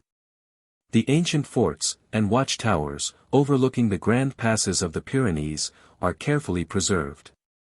But some of those in inferior stations have been suffered to fall into decay, and are now frequently converted into the more peaceful habitation of the hunter, or the shepherd, who, after a day of toil, retires hither, and, with his faithful dogs, forgets, near a cheerful blaze, the labor of the chase, or the anxiety of collecting his wandering flocks, while he is sheltered from the nightly storm. But are they always thus peacefully inhabited? Said the Lady Blanche. No, replied the Count, they are sometimes the asylum of French and Spanish smugglers, who cross the mountains with contraband goods from their respective countries, and the latter are particularly numerous, against whom strong parties of the king's troops are sometimes sent. But the desperate resolution of these adventurers, who, knowing, that, if they are taken, they must expiate the breach of the law by the most cruel death, travel in large parties, well armed, often daunts the courage of the soldiers. The smugglers, who seek only safety, never engage, when they can possibly avoid it. The military, also, who know, that in these encounters, danger is certain, and glory almost unattainable, are equally reluctant to fight.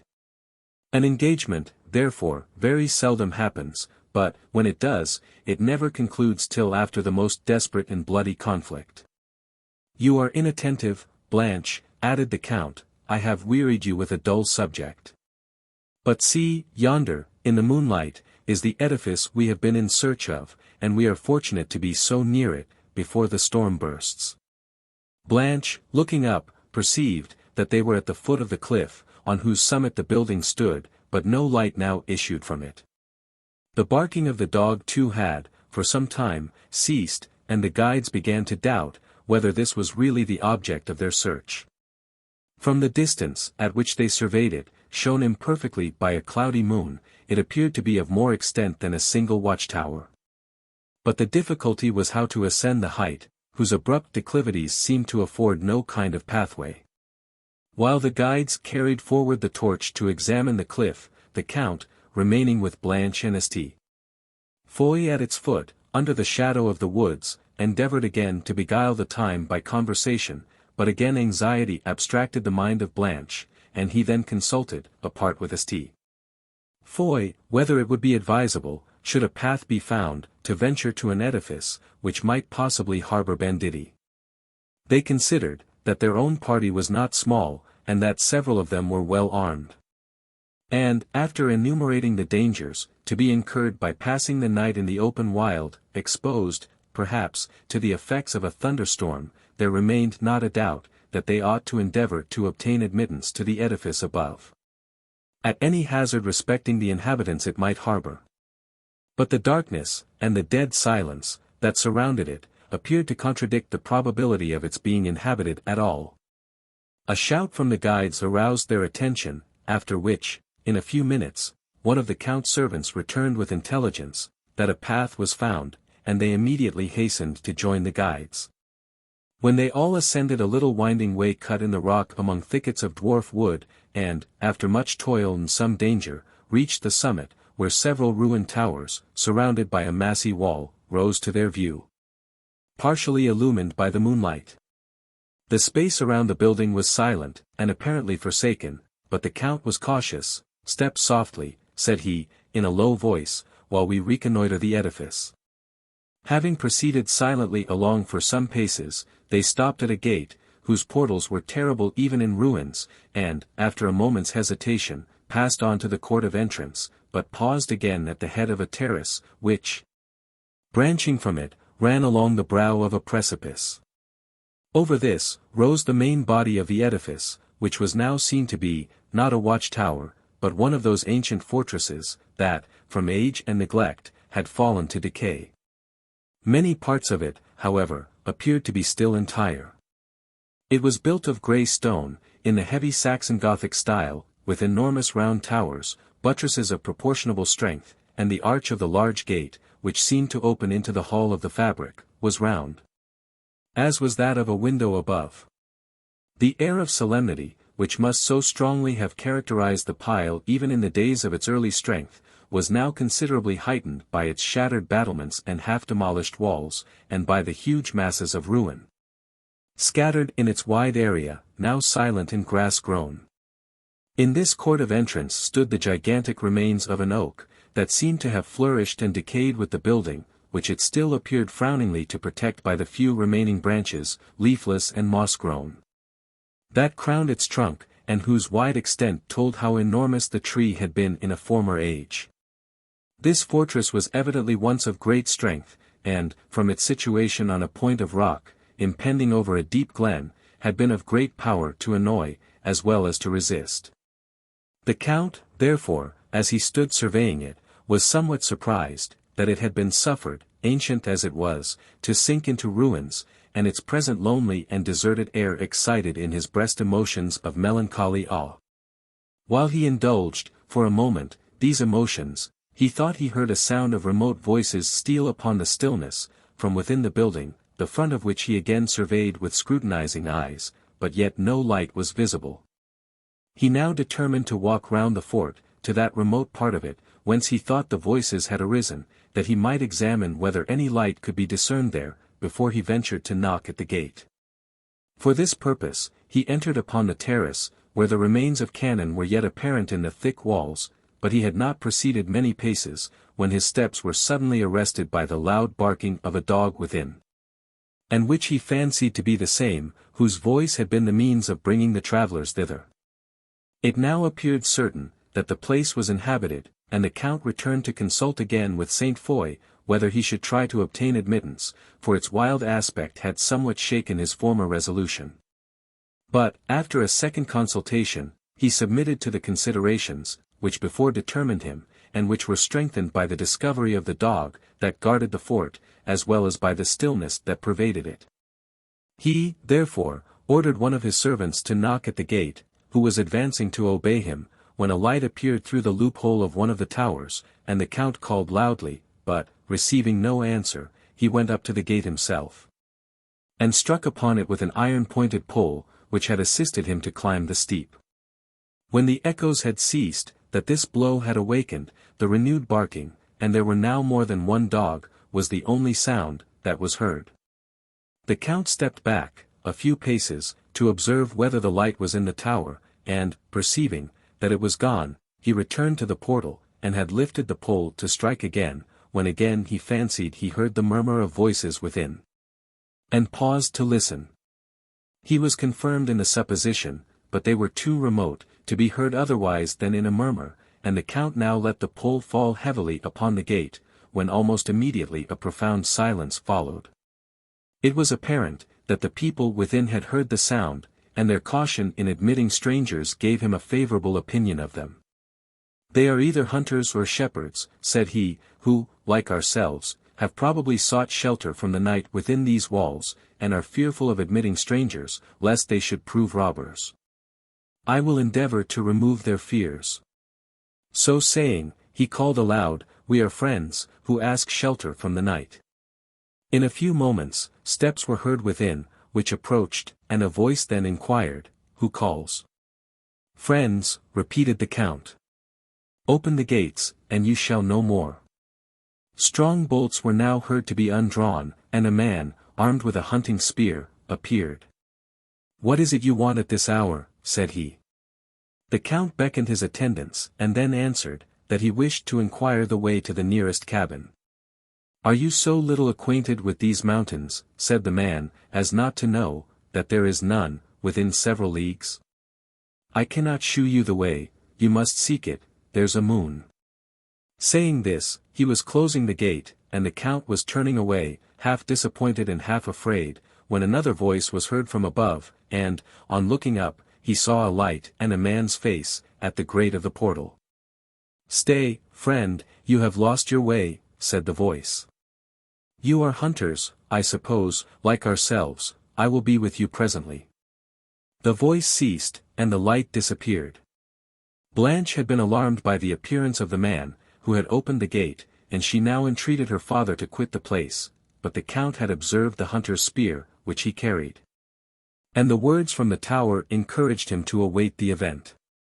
The gate was soon opened, and several men in hunters' habits, who had heard above what had passed below, appeared, and, having listened some time to the Count, told him he was welcome to rest there for the night.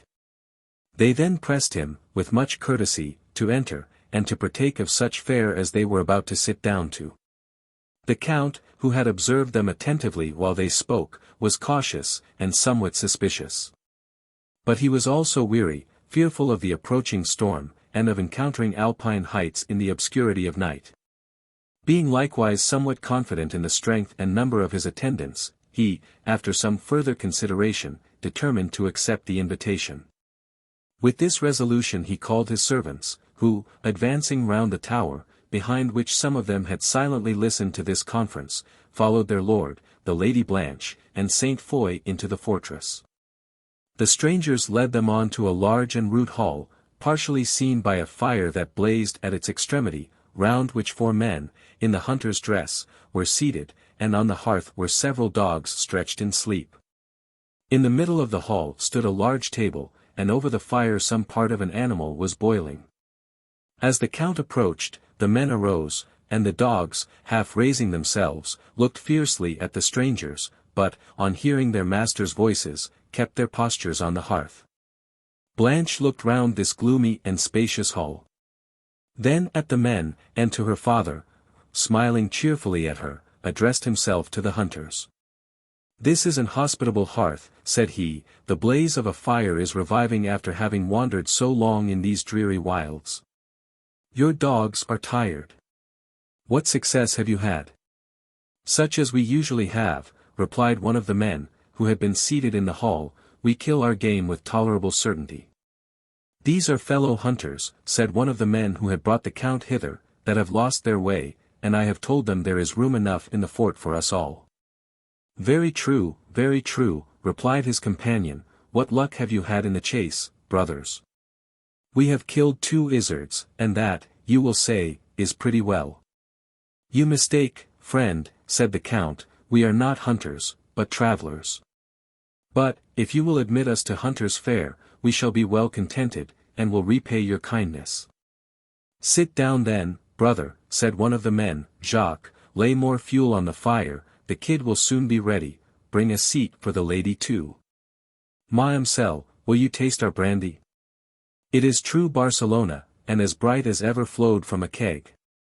Blanche timidly smiled, and was going to refuse, when her father prevented her, by taking, with a good-humoured air, the glass offered to his daughter, and Mons. St. Foy, who was seated next her, pressed her hand, and gave her an encouraging look, but her attention was engaged by a man, who sat silently by the fire, observing Saint Foy, with a steady and earnest eye. "You lead a jolly life here," said the Count. "The life of a hunter is a pleasant and a healthy one, and the repose is sweet, which succeeds to your labor." "Yes," replied one of his hosts, "our life is pleasant enough. We live here only during the summer, and autumnal months. In winter, the place is dreary, and the swollen torrents, that descend from the heights, put a stop to the chase." "'Tis a life of liberty and enjoyment," said the Count, "I should like to pass a month in your way very well."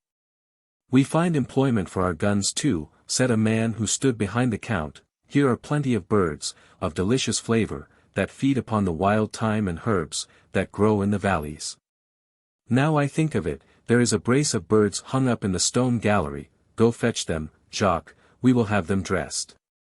The Count now made inquiry, concerning the method of pursuing the chase among the rocks and precipices of these romantic regions, and was listening to a curious detail, when a horn was sounded at the gate. Blanche looked timidly at her father, who continued to converse on the subject of the chase, but whose countenance was somewhat expressive of anxiety, and who often turned his eyes towards that part of the hall nearest the gate. The horn sounded again, and a loud halloo succeeded. "These are some of our companions, returned from their day's labor," said a man, going lazily from his seat towards the gate. And in a few minutes, 2 men appeared, each with a gun over his shoulder, and pistols in his belt. "What cheer, my lads? What cheer," said they, as they approached. "What luck," returned their companions, "have you brought home your supper? You shall have none else." "Ha! "Who the devil have you brought home?" said they in bad Spanish, on perceiving the Count's party. "Are they from France, or Spain? Where did you meet with them?" "They met with us, and a merry meeting too," replied his companion aloud in good French. This chevalier, and his party, had lost their way, and asked a night's lodging in the fort. The others made no reply, but threw down a kind of knapsack, and drew forth several brace of birds. The bag sounded heavily as it fell to the ground, and the glitter of some bright metal within glanced on the eye of the Count, who now surveyed, with a more inquiring look, the man that held the knapsack. He was a tall robust figure, of a hard countenance, and had short black hair, curling in his neck.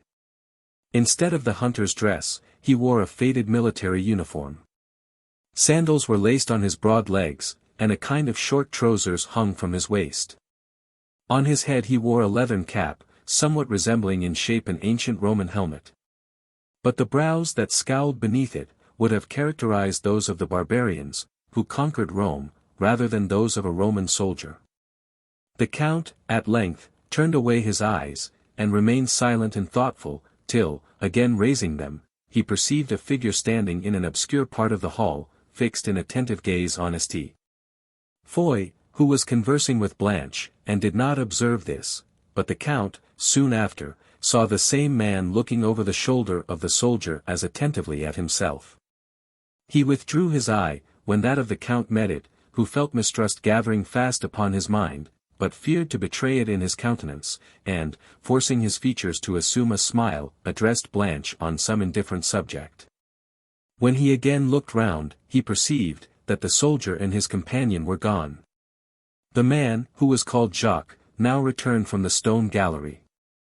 "A fire is lighted there," said he, "and the birds are dressing. The table too is spread there, for that place is warmer than this." His companions approved of the removal, and invited their guests to follow to the gallery, of whom Blanche appeared distressed, and remained seated, and St. Foy looked at the Count, who said, he preferred the comfortable blaze of the fire he was then near. The hunters, however, commended the warmth of the other apartment, and pressed his removal with such seeming courtesy, that the Count, half doubting, and half fearful of betraying his doubts, consented to go. The long and ruinous passages, through which they went, somewhat daunted him, but the thunder, which now burst in loud peals above, made it dangerous to quit this place of shelter. And he forbore to provoke his conductors by shewing that he distrusted them. The hunters led the way, with a lamp, the Count and St. Foy, who wished to please their hosts by some instances of familiarity, carried each a seat, and Blanche followed, with faltering steps. As she passed on, part of her dress caught on a nail in the wall, and, while she stopped, somewhat too scrupulously, to disengage it, the Count, who was talking to St. Foy, and neither of whom observed the circumstance, followed their conductor round an abrupt angle of the passage, and Blanche was left behind in darkness. The thunder prevented them from hearing her call, but, having disengaged her dress, she quickly followed, as she thought, the way they had taken. A light, that glimmered at a distance, confirmed this belief, and she proceeded towards an open door, whence it issued, conjecturing the room beyond to be the stone gallery the men had spoken of. Hearing voices as she advanced, she paused within a few paces of the chamber, that she might be certain whether she was right, and from thence, by the light of a lamp, that hung from the ceiling, observed 4 men, seated round a table, over which they leaned in apparent consultation. In one of them she distinguished the features of him, whom she had observed, gazing at St. Foy, with such deep attention, and who was now speaking in an earnest, though restrained voice, till, one of his companions seeming to oppose him, they spoke together in a loud and harsher tone. Blanche, alarmed by perceiving that neither her father, or St. Foy were there, and terrified at the fierce countenances and manners of these men, was turning hastily from the chamber, to pursue her search of the gallery, when she heard one of the men say, "Let all dispute end here. Who talks of danger? Follow my advice, and there will be none, secure them, and the rest are an easy prey." Blanche, struck with these words, paused a moment, to hear more. "There is nothing to be got by the rest," said one of his companions, I am never for blood when I can help it, dispatch the 2 others, and our business is done, the rest may go. May they so? Exclaimed the first ruffian, with a tremendous oath. What? To tell how we have disposed of their masters, and to send the king's troops to drag us to the wheel. You was always a choice adviser, I warrant we have not yet forgottest Thomas's eve last year. Blanche's heart now sunk with horror. Her first impulse was to retreat from the door, but, when she would have gone, her trembling frame refused to support her, and, having tottered a few paces, to a more obscure part of the passage, she was compelled to listen to the dreadful counsels of those, who, she was no longer suffered to doubt, were banditti. In the next moment, she heard the following words, "Why you would not murder the whole gang?" "I warrant our lives are as good as theirs," replied his comrade. "If we don't kill them, they will hang us, better they should die than we be hanged." "Better, better," cried his comrades. "To commit murder, is a hopeful way of escaping the gallows," said the first ruffian, "many an honest fellow has run his head into the noose that way, though." There was a pause of some moments, during which they appeared to be considering. "Confound those fellows," exclaimed one of the robbers impatiently, "they ought to have been here by this time. They will come back presently with the old story, and no booty. If they were here, our business would be plain and easy. I see we shall not be able to do the business tonight, for our numbers are not equal to the enemy, and in the morning they will be for marching off, and how can we detain them without force?" "I have been thinking of a scheme, that will do," said one of his comrades. "If we can dispatch the 2 chevaliers silently, it will be easy to master the rest." "That's a plausible scheme, in good faith," said another with a smile of scorn. "If I can eat my way through the prison wall, I shall be at liberty. How can we dispatch them silently?" "By poison," replied his companions. "Well said." "That will do," said the second ruffian, "that will give a lingering death too, and satisfy my revenge. These barons shall take care how they again tempt our vengeance." "I knew the son, the moment I saw him," said the man, whom Blanche had observed gazing on Saint Foy, "though he does not know me, the father I had almost forgotten." "Well, you may say what you will," said the third ruffian, "but I don't believe he is the baron, and I am as likely to know as any of you, for I was one of them, that attacked him, with our brave lads, that suffered." "And was not I another?" said the first ruffian. "I tell you he is the baron, but what does it signify whether he is or not? Shall we let all this booty go out of our hands? It is not often we have such luck at this.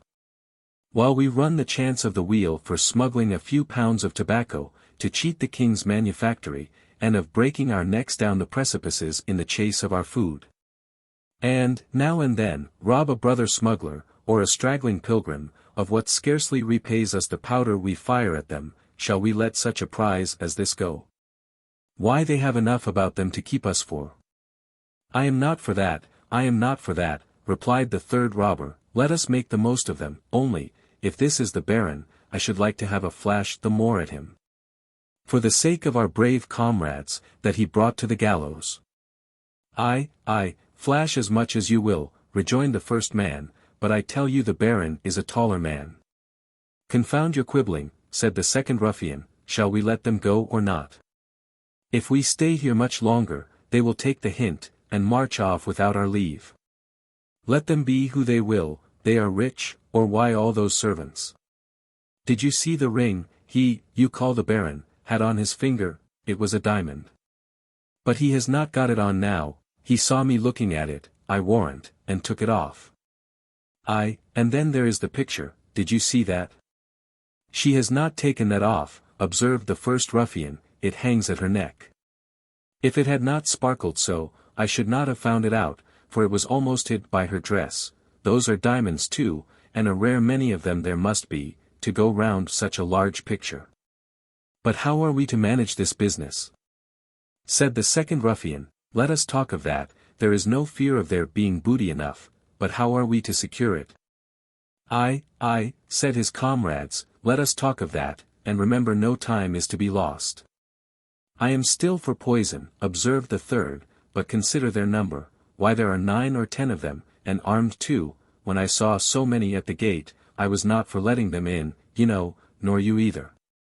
I thought they might be some of our enemies, replied the second, I did not so much mind numbers. But you must mind them now, rejoined his comrade, or it will be worse for you. We are not more than 6, and how can we master 10 by open force? I tell you we must give some of them a dose, and the rest may then be managed. I'll tell you a better way, rejoined the other impatiently, draw closer. Blanche, who had listened to this conversation, in an agony, which it would be impossible to describe, could no longer distinguish what was said, for the ruffians now spoke in lowered voices. But the hope, that she might save her friends from the plot, if she could find her way quickly to them, suddenly reanimated her spirits, and lent her strength enough to turn her steps in search of the gallery. Terror, however, and darkness conspired against her, and, having moved a few yards, the feeble light, that issued from the chamber, no longer even contended with the gloom, and, her foot stumbling over a step that crossed the passage, she fell to the ground. The noise startled the banditti, who became suddenly silent, and then all rushed to the passage, to examine whether any person was there, who might have overheard their counsels. Blanche saw them approaching, and perceived their fierce and eager looks, but, before she could raise herself, they discovered and seized her, and, as they dragged her towards the chamber they had quitted, her screams drew from them horrible threatenings. Having reached the room, they began to consult what they should do with her. Let us first know what she had heard, said the chief robber. How long have you been in the passage, lady, and what brought you there? Let us first secure that picture, said one of his comrades, approaching the trembling Blanche. Fair lady, by your leave that picture is mine, come, surrender it, or I shall seize it.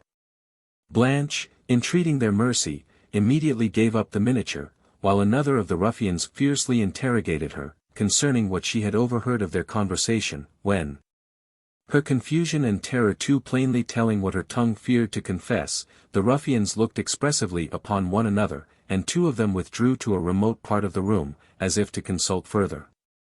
These are diamonds, by St. Peter, exclaimed the fellow, who had been examining the miniature, and here is a very pretty picture too, faith, as handsome a young chevalier, as you would wish to see by a summer's sun. Lady, this is your spouse, I warrant, for it is the spark, that was in your company just now. Blanche, sinking with terror, conjured him to have pity on her, and, delivering him her purse, promised to say nothing of what had passed, if he would suffer her to return to her friends. He smiled ironically, and was going to reply, when his attention was called off by a distant noise, and, while he listened, he grasped the arm of Blanche more firmly, as if he feared she would escape from him, and she again shrieked for help. The approaching sounds called the ruffians from the other part of the chamber. We are betrayed, said they, but let us listen a moment, perhaps it is only our comrades come in from the mountains, and if so, our work is sure, listen. A distant discharge of shot confirmed this supposition for a moment, but, in the next, the former sounds drawing nearer, the clashing of swords, mingled with the voices of loud contention and with heavy groans, were distinguished in the avenue leading to the chamber.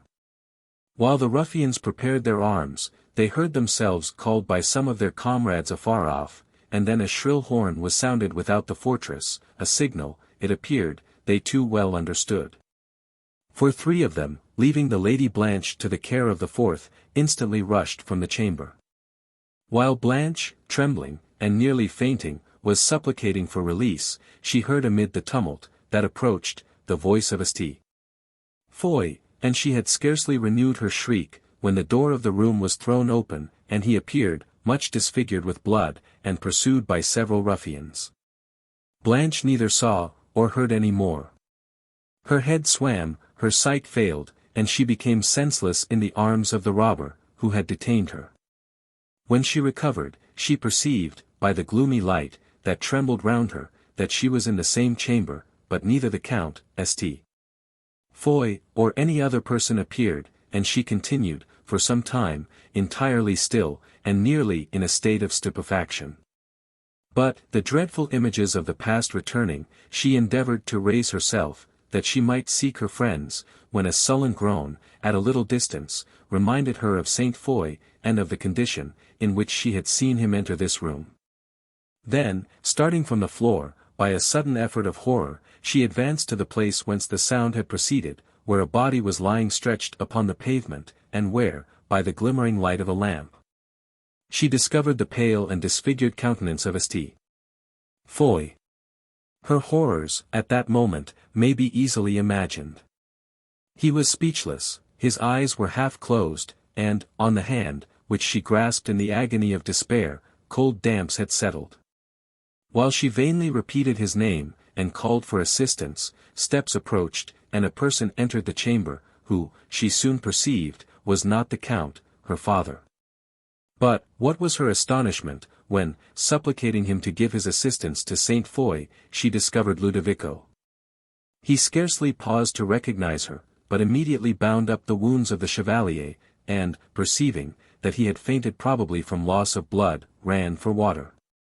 But he had been absent only a few moments, when Blanche heard other steps approaching, and, while she was almost frantic with apprehension of the ruffians, the light of a torch flashed upon the walls, and then Count de Villefort appeared.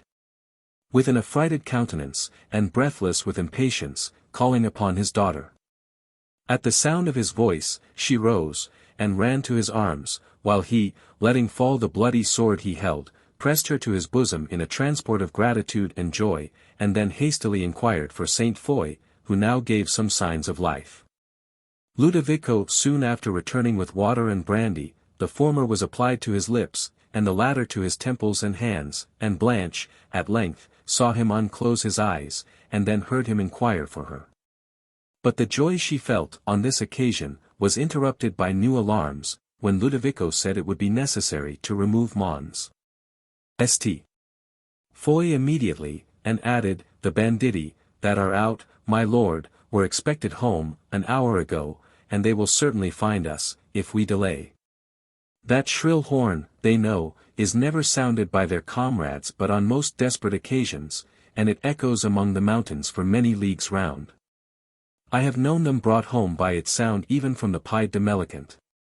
Is any body standing watch at the great gate, my lord? Nobody, replied the Count, the rest of my people are now scattered about, I scarcely know where. Go, Ludovico, collect them together, and look out yourself, and listen if you hear the feet of mules. Ludovico then hurried away, and the Count consulted as to the means of removing St. Foy, who could not have borne the motion of a mule, even if his strength would have supported him in the saddle. While the Count was telling, that the banditti, whom they had found in the fort, were secured in the dungeon, Blanche observed that he was himself wounded, and that his left arm was entirely useless. But he smiled at her anxiety, assuring her the wound was trifling. The Count's servants, except two who kept watch at the gate, now appeared, and, soon after, Ludovico. I think I hear mules coming along the glen, my lord, said he, but the roaring of the torrent below will not let me be certain. However, I have brought what will serve the Chevalier, he added, shewing a bear's skin, fastened to a couple of long poles, which had been adapted for the purpose of bringing home such of the banditti as happened to be wounded in their encounters. Ludovico spread it on the ground, and, placing the skins of several goats upon it, made a kind of bed, into which the Chevalier, who was however now much revived, was gently lifted. And, the poles being raised upon the shoulders of the guides, whose footing among these steeps could best be depended upon, he was borne along with an easy motion. Some of the Count's servants were also wounded, but not materially, and, their wounds being bound up, they now followed to the great gate. As they passed along the hall, a loud tumult was heard at some distance, and Blanche was terrified. It is only those villains in the dungeon, my lady, said Ludovico. They seem to be bursting it open, said the Count. No, my lord, replied Ludovico, it has an iron door, we have nothing to fear from them.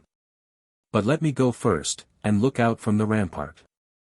They quickly followed him, and found their mules browsing before the gates, where the party listened anxiously, but heard no sound, except that of the torrent below and of the early breeze, sighing among the branches of the old oak that grew in the court. And they were now glad to perceive the first tints of dawn over the mountain tops. When they had mounted their mules, Ludovico, undertaking to be their guide, led them by an easier path, than that by which they had formerly ascended, into the glen. "We must avoid that valley to the east, my lord," said he, "or we may meet the banditti." They went out that way in the morning. The travellers, soon after, quitted this glen, and found themselves in a narrow valley that stretched towards the northwest.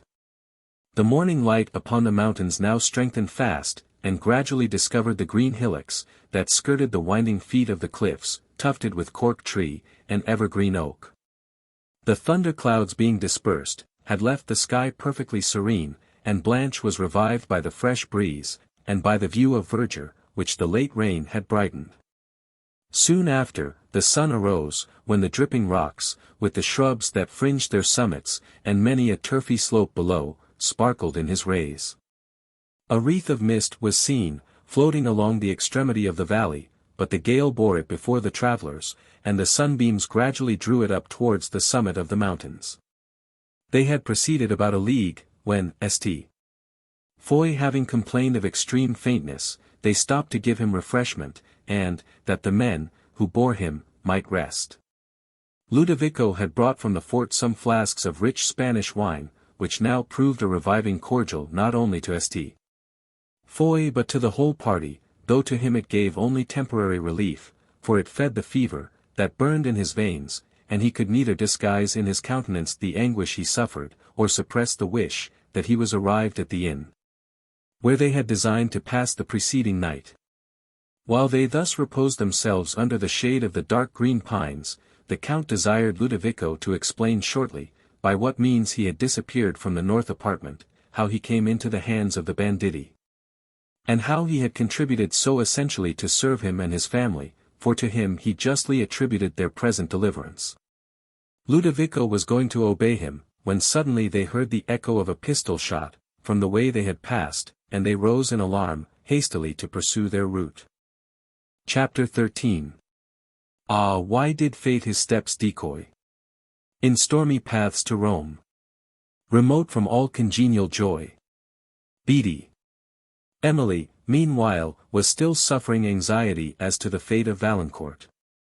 But Teresa, having, at length, found a person, whom she could entrust on her errand to the steward, informed her, that the messenger would return on the following day, and Emily promised to be at the cottage, Teresa being too lame to attend her. In the evening, therefore, Emily set out alone for the cottage, with a melancholy foreboding, concerning Valancourt, while, perhaps, the gloom of the hour might contribute to depress her spirits.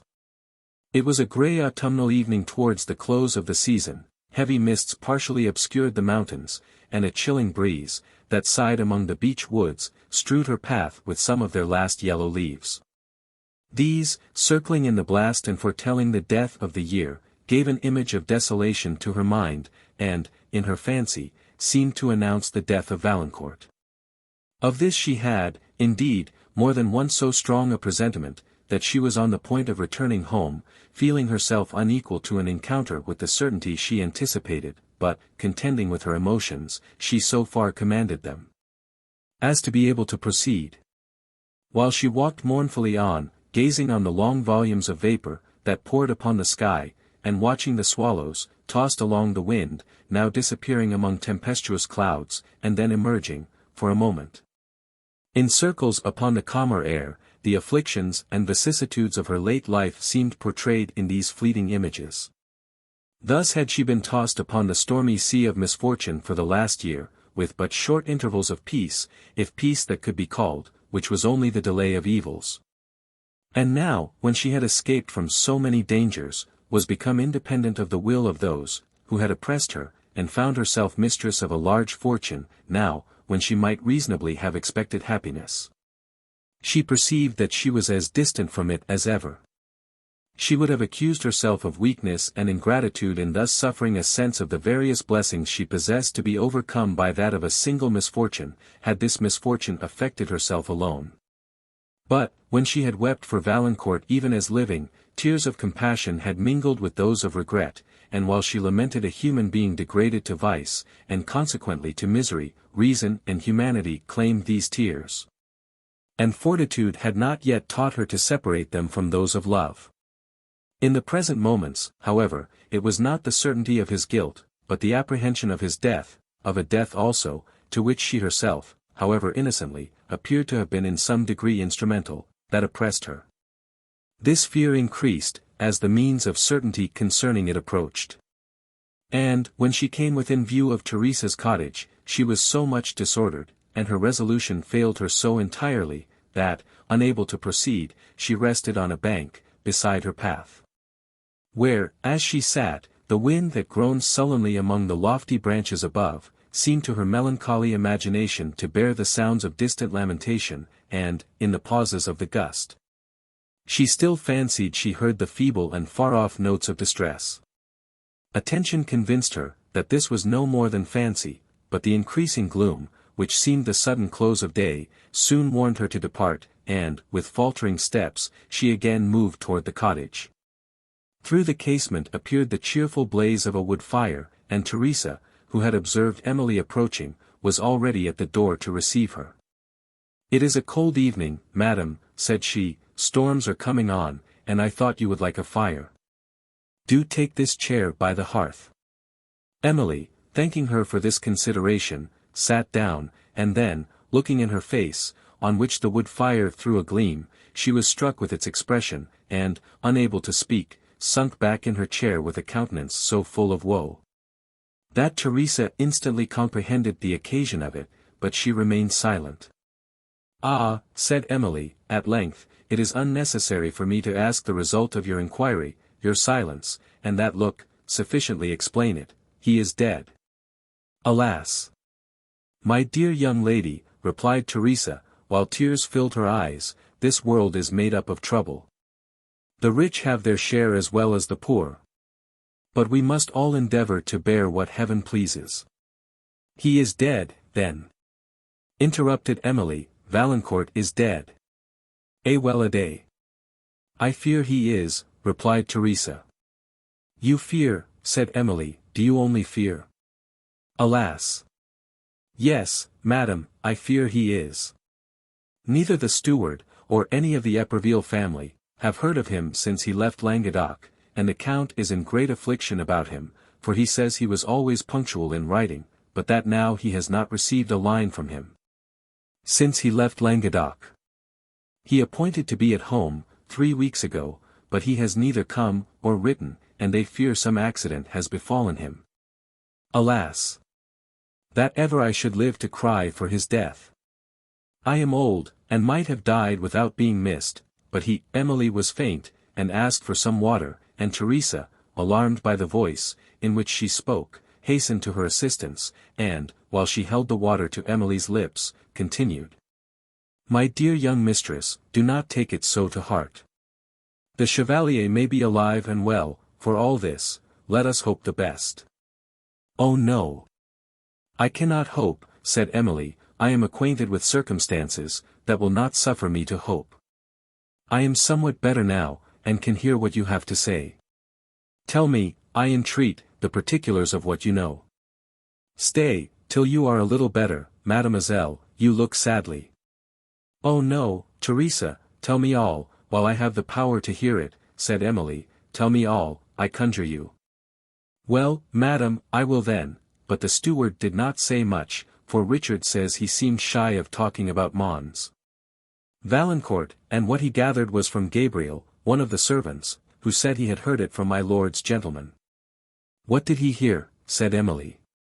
"Why, madam, Richard has but a bad memory, and could not remember half of it, and, if I had not asked him a great many questions, I should have heard little indeed. But he says that Gabriel said, that he and all the other servants were in great trouble about Valancourt, for that he was such a kind young gentleman, they all loved him, as well as if he had been their own brother, and now, to think what was become of him. For he used to be so courteous to them all, and, if any of them had been in fault, Valancourt was the first to persuade my lord to forgive them. And then, if any poor family was in distress, Valancourt was the first, too, to relieve them, though some folks, not a great way off, could have afforded that much better than he. And then, said Gabriel, he was so gentle to every body, and, for all he had such a noble look with him, he never would command, and call about him, as some of your quality people do, and we never minded him the less for that. Nay, says Gabriel, for that matter, we minded him the more, and would all have run to obey him at a word, sooner than if some folks had told us what to do at full length. Aye, and were more afraid of displeasing him, too, than of them, that used rough words to us. Emily, who no longer considered it to be dangerous to listen to praise, bestowed on Valancourt, did not attempt to interrupt Teresa, but sat, attentive to her words, though almost overwhelmed with grief.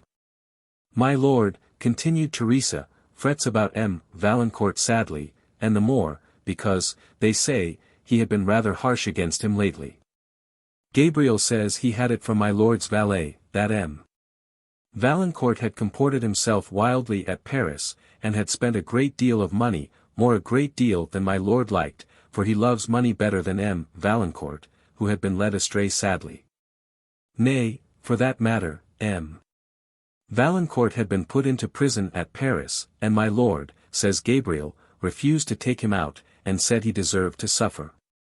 And, when old Grégoire, the butler, heard of this, he actually bought a walking stick to take with him to Paris, to visit his young master, but the next thing we hear is, that Valancourt is coming home. Oh, it was a joyful day when he came.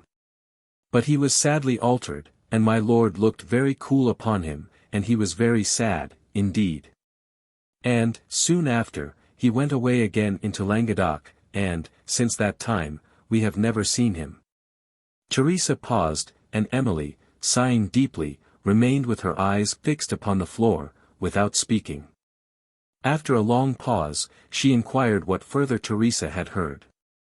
Yet why should I ask, she added, what you have already told is too much. O Valancourt! Thou art gone, forever gone. And I have murdered thee. These words, and the countenance of despair which accompanied them, alarmed Teresa, who began to fear, that the shock of the intelligence Emily had just received, had affected her senses.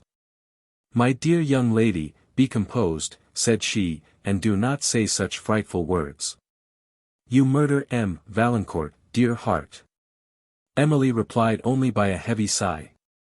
Dear lady, it breaks my heart to see you look so, said Teresa, do not sit with your eyes upon the ground, and all so pale and melancholy, it frightens me to see you. Emily was still silent, and did not appear to hear anything that was said to her. Besides, mademoiselle, continued Teresa, Valancourt may be alive and merry yet, for what we know. At the mention of his name, Emily raised her eyes, and fixed them, in a wild gaze, upon Teresa, as if she was endeavouring to understand what had been said. I, my dear lady, said Teresa, mistaking the meaning of this considerate air, Valancourt may be alive and merry yet. On the repetition of these words, Emily comprehended their import, but, instead of producing the effect intended, they seemed only to heighten her distress. She rose hastily from her chair, paced the little room, with quick steps, and, often sighing deeply, clasped her hands, and shuddered. Meanwhile, Teresa, with simple, but honest affection, endeavoured to comfort her. Put more wood on the fire, stirred it up into a brighter blaze, swept the hearth, set the chair, which Emily had left, in a warmer situation, and then drew forth from a cupboard a flask of wine. It is a stormy night, madam, said she, and blows cold, do come nearer the fire, and take a glass of this wine, it will comfort you, as it has done me, often and often, for it is not such wine as one gets every day. It is rich Languedoc, and the last of 6 flasks that Valancourt sent me, the night before he left Gascony for Paris. They have served me, ever since, as cordials, and I never drink it, but I think of him, and what kind words he said to me when he gave them. Teresa, says he, you are not young now, and should have a glass of good wine, now and then. I will send you a few flasks, and, when you taste them, you will sometimes remember me your friend. Yes, those were his very words, me your friend. Emily still paced the room, without seeming to hear what Teresa said, who continued speaking. And I have remembered him, often enough, poor young gentleman, for he gave me this roof for a shelter, and that, which has supported me. Ah! He is in heaven, with my blessed master, if ever saint was. Teresa's voice faltered. She wept, and set down the flask, unable to pour out the wine. Her grief seemed to recall Emily from her own, who went towards her, but then stopped, and, having gazed on her, for a moment, turned suddenly away, as if overwhelmed by the reflection, that it was Valancourt, whom Teresa lamented. While she yet paced the room, the still, soft note of an oboe, or flute, was heard mingling with the blast, the sweetness of which affected Emily's spirits. She paused a moment in attention. The tender tones, as they swelled along the wind, till they were lost again in the ruder gust, came with a plaintiveness, that touched her heart, and she melted into tears. "I," said Teresa, drying her eyes, "there is Richard, our neighbour's son, playing on the oboe. It is sad enough, to hear such sweet music now." Emily continued to weep, without replying. "He often plays of an evening," added Teresa, "and, sometimes, the young folks dance to the sound of his oboe. But, dear young lady, do not cry so. And pray take a glass of this wine," continued she, pouring some into a glass, and handing it to Emily, who reluctantly took it. "Taste it for M. Valancourt sake," said Teresa, as Emily lifted the glass to her lips, "for he gave it me, you know, madam." Emily's hand trembled, and she spilt the wine as she withdrew it from her lips. "For whose sake, who gave the wine?" said she in a faltering voice. "M. Valancourt, dear lady. I knew you would be pleased with it. It is the last flask I have left." Emily set the wine upon the table, and burst into tears, while Teresa, disappointed and alarmed, tried to comfort her, but she only waved her hand, entreated she might be left alone, and wept the more. A knock at the cottage door prevented Teresa from immediately obeying her mistress, and she was going to open it, when Emily, checking her, requested she would not admit any person. But, afterwards, recollecting, that she had ordered her servant to attend her home, she said it was only Philippe, and endeavoured to restrain her tears, while Teresa opened the door. A voice, that spoke without, drew Emily's attention. She listened, turned her eyes to the door, when a person now appeared, and immediately a bright gleam, that flashed from the fire, discovered Valancourt. Emily, on perceiving him, started from her chair, trembled, and, sinking into it again, became insensible to all around her.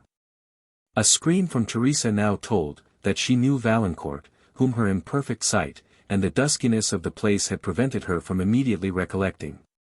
But his attention was immediately called from her to the person, whom he saw, falling from a chair near the fire, and, hastening to her assistance, he perceived, that he was supporting Emily. The various emotions, that seized him upon thus unexpectedly meeting with her, from whom he had believed he had parted for ever, and on beholding her pale and lifeless in his arms, may, perhaps, be imagined. Though they could neither be then expressed, or now described, any more than Emily's sensations, when, at length, she unclosed her eyes, and, looking up, again saw Valancourt. The intense anxiety, with which he regarded her, was instantly changed to an expression of mingled joy and tenderness, as his eye met hers, and he perceived, that she was reviving. But he could only exclaim, "Emily!" as he silently watched her recovery, while she averted her eye, and feebly attempted to withdraw her hand. But, in these the first moments, which succeeded to the pangs his supposed death had occasioned her, she forgot every fault, which had formerly claimed indignation, and beholding Valancourt such as he had appeared, when he won her early affection, she experienced emotions of only tenderness and joy. This, alas, was but the sunshine of a few short moments. Recollections rose, like clouds, upon her mind, and, darkening the elusive image, that possessed it, she again beheld Valancourt, degraded, Valancourt unworthy of the esteem and tenderness she had once bestowed upon him. Her spirits faltered, and, withdrawing her hand, she turned from him to conceal her grief, while he, yet more embarrassed and agitated, remained silent. A sense of what she owed to herself restrained her tears, and taught her soon to overcome, in some degree, the emotions of mingled joy and sorrow, that contended at her heart, as she rose, and, Having thanked him for the assistance he had given her, bade Teresa good evening. As she was leaving the cottage, Valancourt, who seemed suddenly awakened as from a dream, entreated, in a voice that pleaded powerfully for compassion, a few moments' attention. Emily's heart, perhaps, pleaded as powerfully, but she had resolution enough to resist both, together with the clamorous entreaties of Teresa, that she would not venture home alone in the dark, and had already opened the cottage door, when the pelting storm compelled her to obey their requests.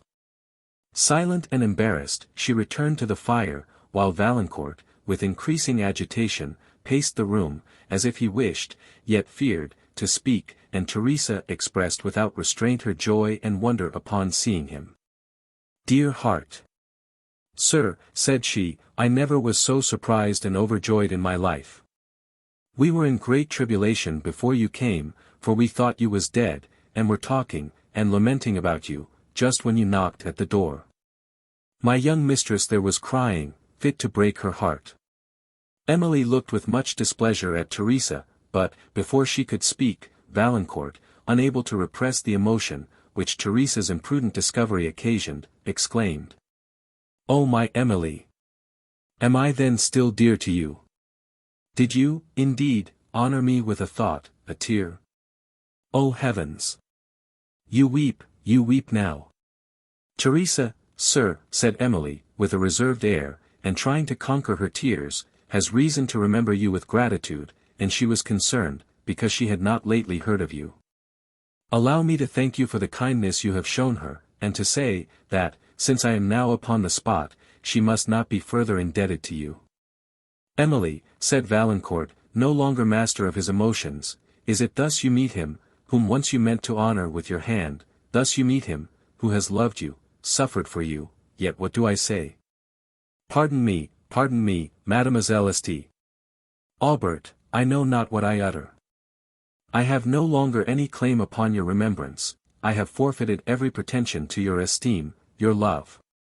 Yes.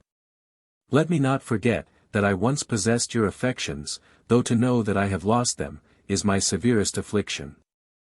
Affliction, do I call it, that is a term of mildness. Dear heart," said Teresa, preventing Emily from replying, "talk of once having her affections. Why, my dear young lady loves you now, better than she does any body in the whole world, though she pretends to deny it." "This is insupportable," said Emily. "Teresa, you know not what you say. Sir, if you respect my tranquillity, you will spare me from the continuance of this distress." "I do respect your tranquillity too much, voluntarily to interrupt it," replied Valancourt, in whose bosom pride now contended with tenderness, and will not be a voluntary intruder. "I would have entreated a few moments' attention, yet I know not for what purpose. You have ceased to esteem me, and to recount to you my sufferings will degrade me more, without exciting even your pity. Yet I have been, oh Emily! I am indeed very wretched," added Valancourt, in a voice that softened from solemnity into grief. "What? Is my dear young master going out in all this rain?" said Teresa.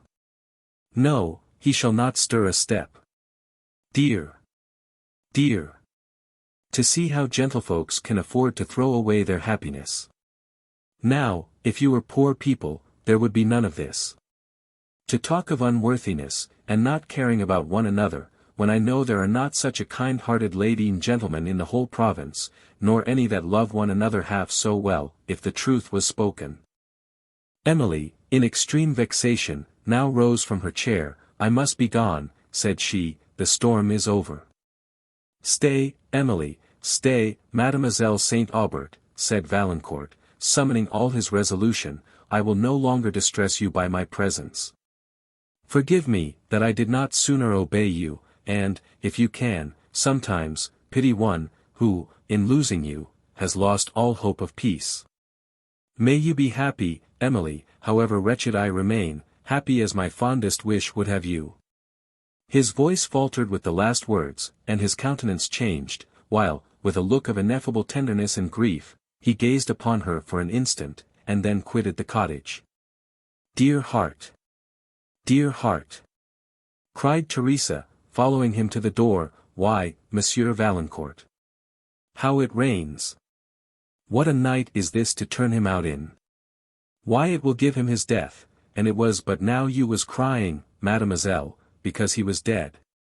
Well, young ladies do change their mind in a minute, as one may say.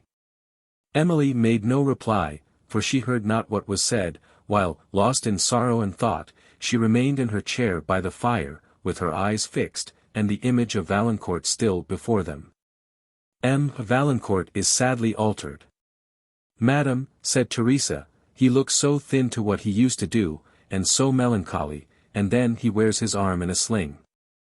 Emily raised her eyes at these words, for she had not observed this last circumstance, and she now did not doubt, that Valancourt had received the shot of her gardener at Thoulouse.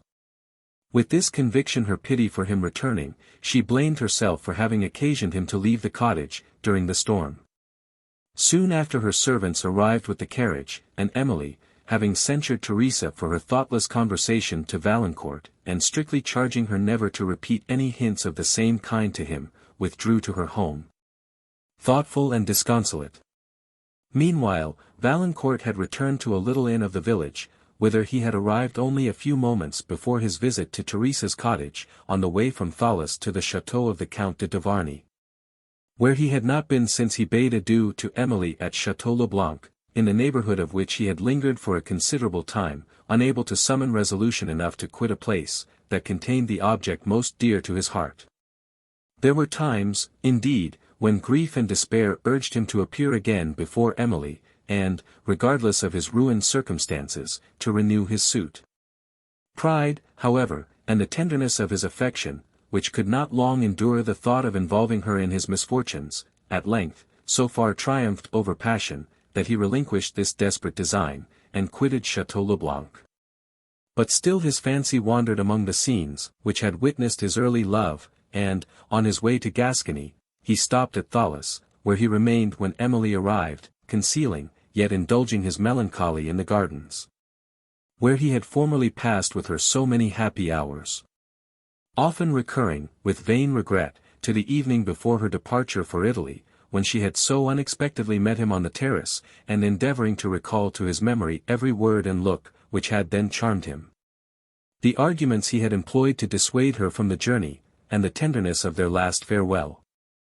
In such melancholy recollections he had been indulging, when Emily unexpectedly arrived to him on this very terrace, the evening after her arrival at Thoulouse. His emotions, on thus seeing her, can scarcely be imagined. But he so far overcame the first promptings of love, that he forbore to discover himself, and abruptly quitted the gardens. Still, however, the vision he had seen haunted his mind. He became more wretched than before, and the only solace of his sorrow was to return in the silence of the night, to follow the paths which he believed her steps had pressed, during the day, and, to watch round the habitation where she reposed. It was in one of these mournful wanderings, that he had received by the fire of the gardener, who mistook him for a robber, a wound in his arm, which had detained him at Thoulouse till very lately, under the hands of a surgeon. There, regardless of himself and careless of his friends, whose late unkindness had urged him to believe, that they were indifferent as to his fate, he remained, without informing them of his situation. And now, being sufficiently recovered to bear travelling, he had taken La Vallée in his way to Estivière, the Count's residence, partly for the purpose of hearing of Emily, and of being again near her, and partly for that of inquiring into the situation of poor old Teresa, who, he had reason to suppose, had been deprived of her stipend, small as it was, and which inquiry had brought him to her cottage, when Emily happened to be there. This unexpected interview, which had at once shown him the tenderness of her love and the strength of her resolution, renewed all the acuteness of the despair that had attended their former separation, and which no effort of reason could teach him, in these moments, to subdue. Her image, her look, the tones of her voice, all dwelt on his fancy, as powerfully as they had late appeared to his senses, and banished from his heart every emotion, except those of love and despair. Before the evening concluded, he returned to Teresa's cottage, that he might hear her talk of Emily, and be in the place, where she had so lately been. The joy, felt and expressed by that faithful servant, was quickly changed to sorrow, when she observed, at one moment, his wild and frenzied look, and, at another, the dark melancholy, that overhung him. After he had listened, and for a considerable time, to all she had to relate, concerning Emily, he gave Teresa nearly all the money he had about him, though she repeatedly refused it, declaring, that her mistress had amply supplied her wants. And then, drawing a ring of value from his finger, he delivered it her with a solemn charge to present it to Emily, of whom he entreated, as a last favour, that she would preserve it for his sake, and sometimes, when she looked upon it, remember the unhappy giver. Teresa wept, as she received the ring, but it was more from sympathy, than from any presentiment of evil, and before she could reply, Valancourt abruptly left the cottage. She followed him to the door, calling upon his name and entreating him to return, but she received no answer, and saw him no more. Chapter 14. Call up him, that left half told. The story of Cambuscan bold.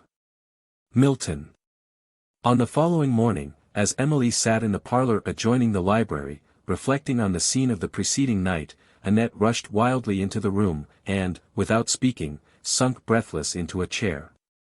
It was some time before she could answer the anxious inquiries of Emily, as to the occasion of her emotion, but, at length, she exclaimed, "I have seen his ghost, madam, I have seen his ghost." "Who do you mean?" said Emily, with extreme impatience. "It came in from the hall, madam," continued Annette, "as I was crossing to the parlour." "Who are you speaking of?" repeated Emily, "who came in from the hall?" "It was dressed just as I have seen him, often and often," added Annette. "Ah! Who could have thought?" Emily's patience was now exhausted, and she was reprimanding her for such idle fancies, when a servant entered the room, and informed her, that a stranger without begged leave to speak with her. It immediately occurred to Emily, that this stranger was Valancourt, and she told the servant to inform him, that she was engaged, and could not see any person. The servant, having delivered his message, returned with one from the stranger, urging the first request, and saying, that he had something of consequence to communicate. While Annette, who had hitherto sat silent and amazed, now started up, and crying, "It is Ludovico, it is Ludovico," ran out of the room. Emily bade the servant follow her, and, if it really was Ludovico, to shew him into the parlour. In a few minutes, Ludovico appeared, accompanied by Annette, who, as joy rendered her forgetful of all rules of decorum towards her mistress, would not suffer any person to be heard, for some time, but herself. Emily expressed surprise and satisfaction, on seeing Ludovico in safety, and the first emotions increased, when he delivered letters from Count de Villefort and the Lady Blanche, informing her of their late adventure, and of their present situation at an inn among the Pyrenees, where they had been detained by the illness of Mons Saint Foy, and the indisposition of Blanche, who added, that the Baroness T. Foy was just arrived to attend his son to his chateau, where he would remain till the perfect recovery of his wounds, and then return to Languedoc, but that her father and herself purposed to be at La Vallée, on the following day. She added, that Emily's presence would be expected at the approaching nuptials, and begged she would be prepared to proceed, in a few days to Château Leblanc. For an account of Ludovico's adventure, she referred her to himself. And Emily, though much interested, concerning the means, by which he had disappeared from the north apartments, had the forbearance to suspend the gratification of her curiosity, till he had taken some refreshment, and had conversed with Annette, whose joy, on seeing him in safety, could not have been more extravagant, had he arisen from the grave. Meanwhile, Emily perused again the letters of her friends, whose expressions of esteem and kindness were very necessary consolations to her heart, awakened as it was by the late interview to emotions of keener sorrow and regret. The invitation to Château Leblanc was pressed with so much kindness by the Count and his daughter, who strengthened it by a message from the Countess, and the occasion of it was so important to her friend, that Emily could not refuse to accept it. Nor, though she wished to remain in the quiet shades of her native home, could she avoid perceiving the impropriety of remaining there alone, since Valancourt was again in the neighbourhood. Sometimes, too, she thought, that change of scenery in the society of her friends might contribute, more than retirement, to restore her to tranquillity. When Ludovico again appeared, she desired him to give a detail of his adventure in the north apartments, and to tell by what means he became a companion of the banditti, with whom the Count had found him. He immediately obeyed, while Annette, who had not yet had leisure to ask him many questions, on the subject, prepared to listen, with a countenance of extreme curiosity, venturing to remind her lady of her incredulity, concerning spirits in the Castle of Udolpho, and of her own sagacity in believing in them. While Emily, blushing at the consciousness of her late credulity, observed, that, if Ludovico's adventure could justify Annette's superstition, he had probably not been here to relate it. Ludovico smiled at Annette, and bowed to Emily, and then began as follows. You may remember, madam, that, on the night, when I sat up in the north chamber, my lord, the Count, and Mons. Henri accompanied me thither, and that, while they remained there, nothing happened to excite any alarm. When they were gone I made a fire in the bedroom, and, not being inclined to sleep, I sat down on the hearth with a book I had brought with me to divert my mind. I confess I did sometimes look round the chamber, with something like apprehension. Oh, very like it, I dare say, interrupted Annette, and I dare say too, if the truth was known, you shook from head to foot. Not quite so bad as that, replied Ludovico, smiling, but several times, as the wind whistled round the castle, and shook the old casements, I did fancy I heard odd noises, and, once or twice, I got up and looked about me. But nothing was to be seen, except the grim figures in the tapestry, which seemed to frown upon me, as I looked at them.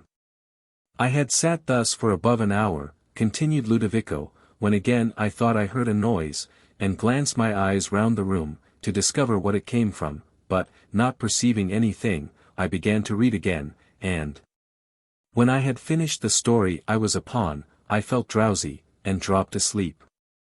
But presently I was awakened by the noise I had heard before, and it seemed to come from that part of the chamber, where the bed stood.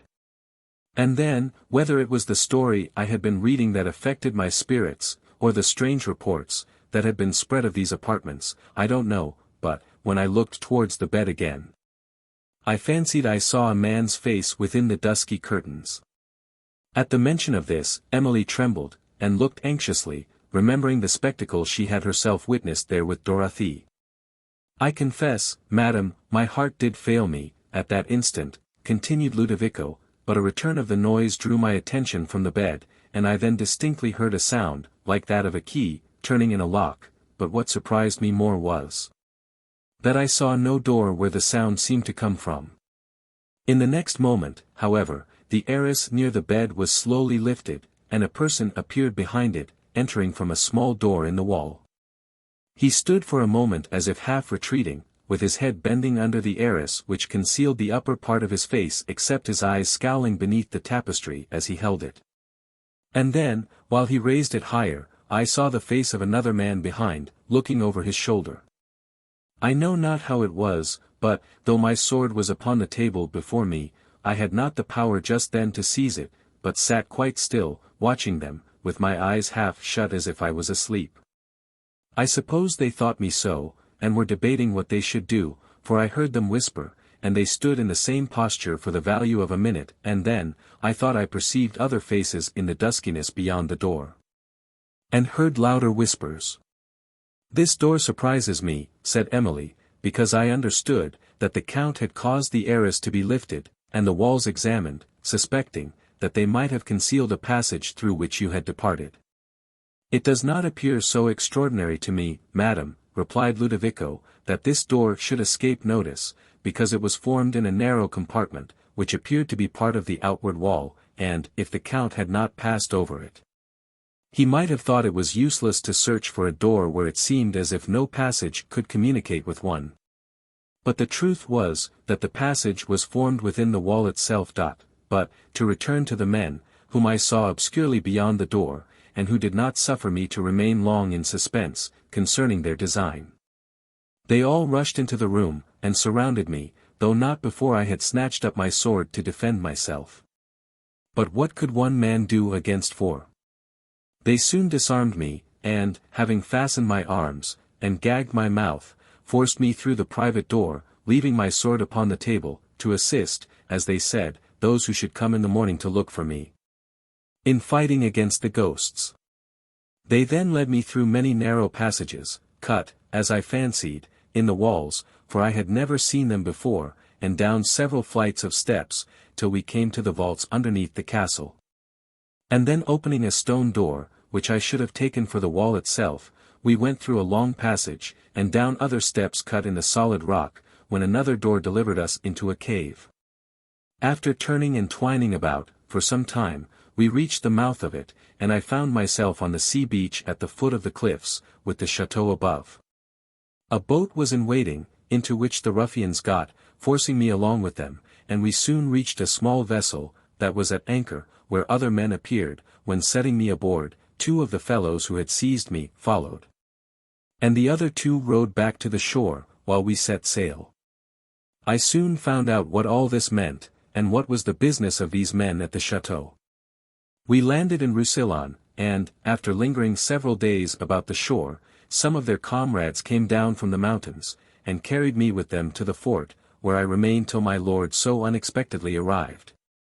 For they had taken good care to prevent my running away, having blindfolded me, during the journey, and, if they had not done this, I think I never could have found my road to any town, through the wild country we traversed.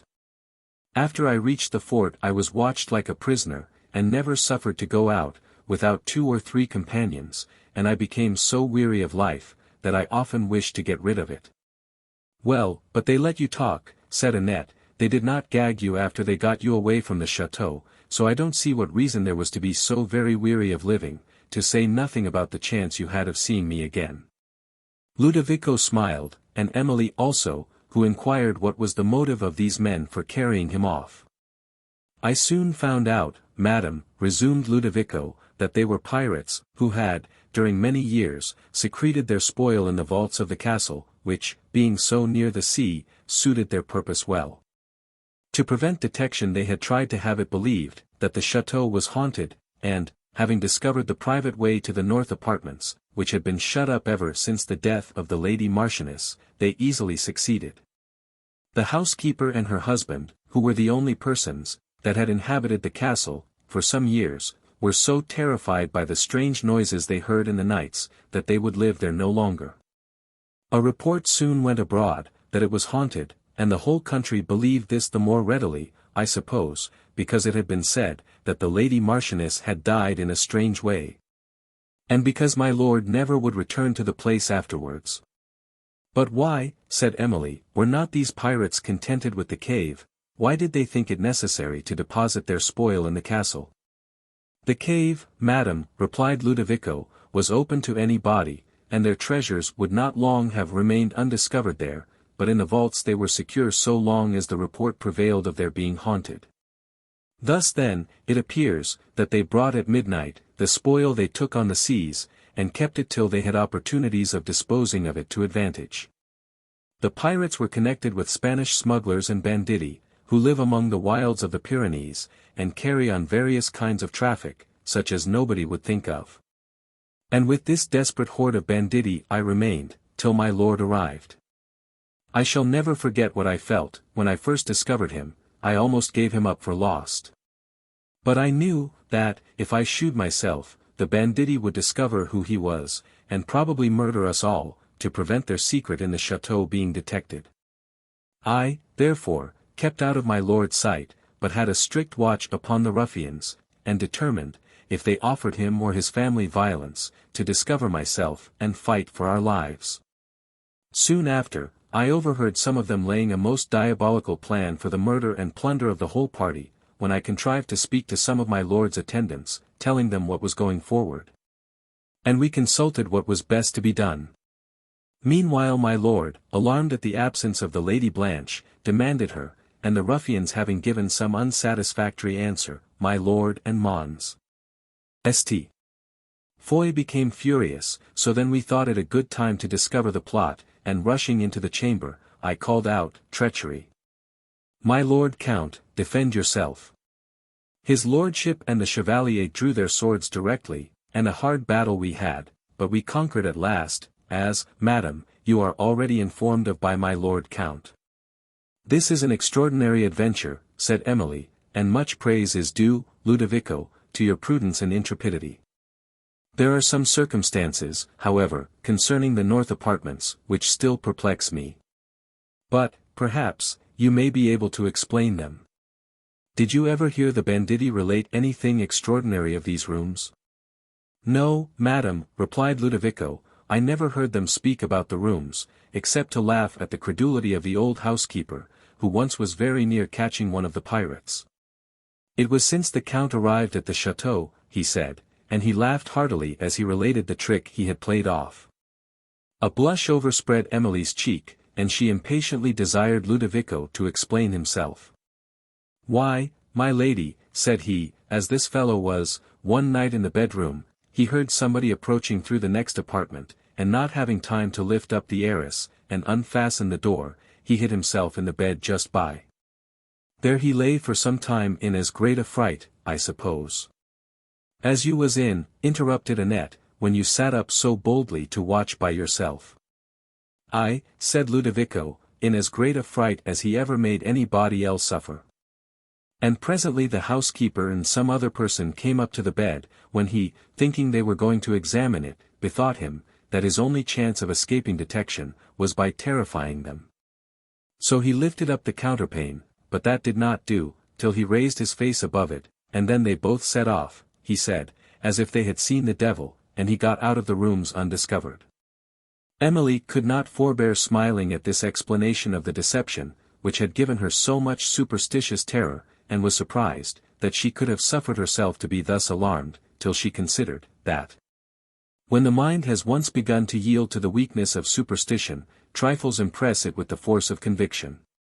Still, however, she remembered with awe the mysterious music, which had been heard, at midnight, near Chateau Leblanc, and she asked Ludovico if he could give any explanation of it, but he could not. I only know, madam, he added, that it did not belong to the pirates, for I have heard them laugh about it, and say, they believed the devil was in league with them there.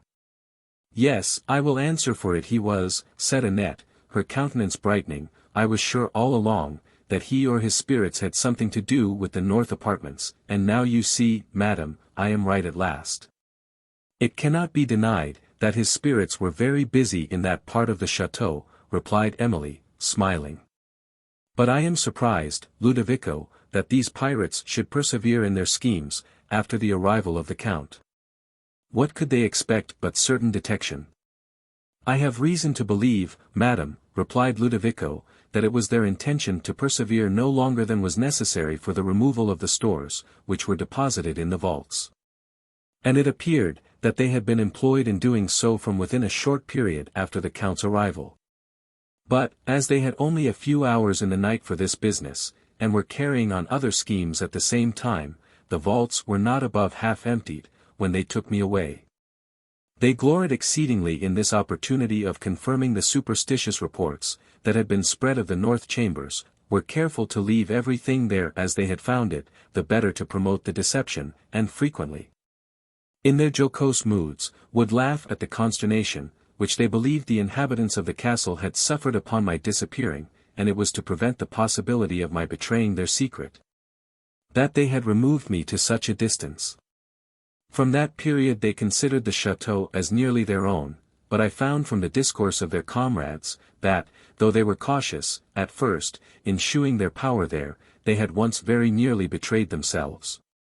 Going, one night, as was their custom, to the north chambers to repeat the noises, that had occasioned such alarm among the servants, they heard, as they were about to unfasten the secret door, voices in the bedroom. My lord has since told me, that himself and M. Henri were then in the apartment, and they heard very extraordinary sounds of lamentation, which it seems were made by these fellows, with their usual design of spreading terror. And my lord has owned, he then felt somewhat more, than surprise, but, as it was necessary to the peace of his family, that no notice should be taken, he was silent on the subject, and enjoined silence to his son. Emily, recollecting the change, that had appeared in the spirits of the Count, after the night, when he had watched in the north room, now perceived the cause of it. And, having made some further inquiries upon this strange affair, she dismissed Ludovico, and went to give orders for the accommodation of her friends, on the following day. In the evening, Teresa, lame as she was, came to deliver the ring, with which Valancourt had entrusted her, and, when she presented it, Emily was much affected, for she remembered to have seen him wear it often in happier days. She was, however, much displeased, that Teresa had received it, and positively refused to accept it herself, though to have done so would have afforded her a melancholy pleasure. Teresa entreated, expostulated, and then described the distress of Valancourt, when he had given the ring, and repeated the message, with which he had commissioned her to deliver it. And Emily could not conceal the extreme sorrow this recital occasioned her, but wept, and remained lost in thought. "Alas! My dear young lady," said Teresa, "why should all this be? I have known you from your infancy, and it may well be supposed I love you, as if you was my own, and wish as much to see you happy. M. Valancourt, to be sure, I have not known so long, but then I have reason to love him, as though he was my own son. I know how well you love one another, or why all this weeping and wailing." Emily waved her hand for Teresa to be silent, who, disregarding the signal, continued, "And how much you are alike in your tempers and ways, and, that, if you were married, you would be the happiest couple in the whole province, then what is there to prevent your marrying? Dear, dear! To see how some people fling away their happiness, and then cry and lament about it, just as if it was not their own doing, and as if there was more pleasure in wailing and weeping, than in being at peace. Learning, to be sure, is a fine thing, but, if it teaches folks no better than that, why I had rather be without it. If it would teach them to be happier, I would say something to it, then it would be learning and wisdom too." Age and long services had given Teresa a privilege to talk, but Emily now endeavoured to check her loquacity, and, though she felt the justness of some of her remarks, did not choose to explain the circumstances that had determined her conduct towards Valancourt. She, therefore, only told Teresa, that it would much displease her to hear the subject renewed. That she had reasons for her conduct, which she did not think it proper to mention, and that the ring must be returned, with an assurance, that she could not accept it with propriety. And, at the same time, she forbade Teresa to repeat any future message from Valancourt, as she valued her esteem and kindness. Teresa was afflicted, and made another attempt, though feeble, to interest her for Valancourt, but the unusual displeasure, expressed in Emily's countenance, soon obliged her to desist, and she departed in wonder and lamentation.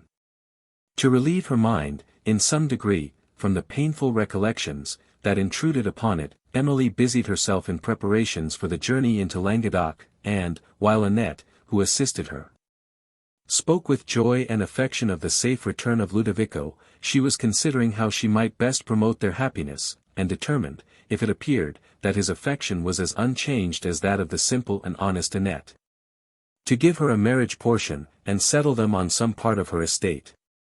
These considerations led her to the remembrance of her father's paternal domain, which his affairs had formerly compelled him to dispose of to M. Canal, and which she frequently wished to regain, because St. Aubert had lamented, that the chief lands of his ancestors had passed into another family, and because they had been his birthplace and the haunt of his early years. To the estate at Thoulouse she had no peculiar attachment, and it was her wish to dispose of this, that she might purchase her paternal domains, if M. Canal could be prevailed on to part with them, which, as he talked much of living in Italy, did not appear very improbable. Chapter 15. Sweet is the breath of vernal shower. The bees collected treasures sweet. Sweet music's melting fall, but sweeter yet. The still, small voice of gratitude. Gray. On the following day, the arrival of her friend revived the drooping Emily, and La Vallée became once more the scene of social kindness and of elegant hospitality. Illness and the terror she had suffered had stolen from Blanche much of her sprightliness, but all her affectionate simplicity remained, and, though she appeared less blooming, she was not less engaging than before. The unfortunate adventure on the Pyrenees had made the Count very anxious to reach home, and, after little more than a week's stay at La Vallée, Emily prepared to set out with her friends for Languedoc, assigning the care of her house, during her absence, to Teresa. On the evening, preceding her departure, this old servant brought again the ring of Valancourt, and, with tears, entreated her mistress to receive it, for that she had neither seen, or heard of M. Valancourt, since the night when he delivered it to her. As she said this, her countenance expressed more alarm, than she dared to utter. But Emily, checking her own propensity to fear, considered, that he had probably returned to the residence of his brother, and, again refusing to accept the ring, bade Teresa preserve it, till she saw him, which, with extreme reluctance, she promised to do. On the following day, Count de Villefort, with Emily and the Lady Blanche, left La Vallée, and, on the ensuing evening, arrived at the Château Leblanc, where the Countess, Henri, and M. Du Pont, whom Emily was surprised to find there, received them with much joy and congratulation. She was concerned to observe, that the Count still encouraged the hopes of his friend, whose countenance declared, that his affection had suffered no abatement from absence. And was much distressed, when, on the second evening after her arrival, the Count, having withdrawn her from the Lady Blanche, with whom she was walking, renewed the subject of M. Du Pont's hopes. The mildness, with which she listened to his intercessions at first, deceiving him, as to her sentiments, he began to believe, that, her affection for Valancourt being overcome, she was, at length, disposed to think favourably of M. Du Pont. And, when she afterwards convinced him of his mistake, he ventured, in the earnestness of his wish to promote what he considered to be the happiness of two persons, whom he so much esteemed, gently to remonstrate with her, on thus suffering an ill-placed affection to poison the happiness of her most valuable years. Observing her silence and the deep dejection of her countenance, he concluded with saying, I will not say more now, but I will still believe, my dear Mademoiselle St. Aubert, that you will not always reject a person, so truly estimable as my friend Du Pont. He spared her the pain of replying, by leaving her.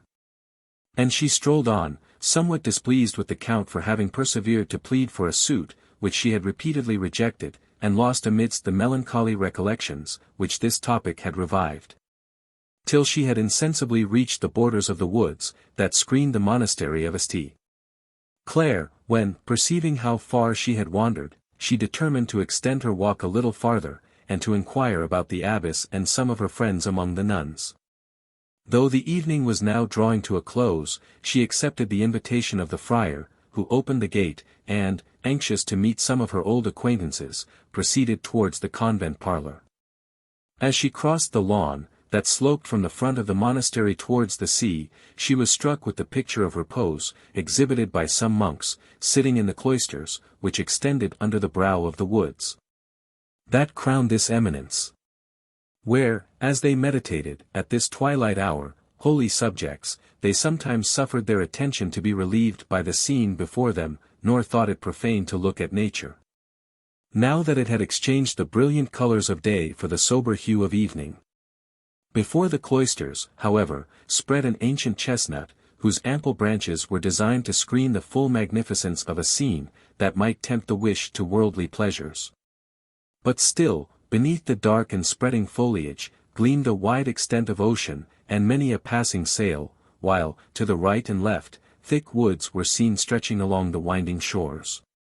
So much as this had been admitted, perhaps, to give to the secluded votary an image of the dangers and vicissitudes of life, and to console him, now that he had renounced its pleasures, by the certainty of having escaped its evils. As Emily walked pensively along, considering how much suffering she might have escaped, had she become a votaress of the order, and remained in this retirement from the time of her father's death, the vesper bell struck up. And the monks retired slowly toward the chapel, while she, pursuing her way, entered the great hall, where an unusual silence seemed to reign. The parlour too, which opened from it, she found vacant, but, as the evening bell was sounding, she believed the nuns had withdrawn into the chapel, and sat down to rest, for a moment, before she returned to the chateau, where, however, the increasing gloom made her now anxious to be. Not many minutes had elapsed, before a nun, entering in haste, inquired for the abbess, and was retiring, without recollecting Emily, when she made herself known, and then learned, that a mass was going to be performed for the soul of Sister Agnes, who had been declining, for some time, and who was now believed to be dying.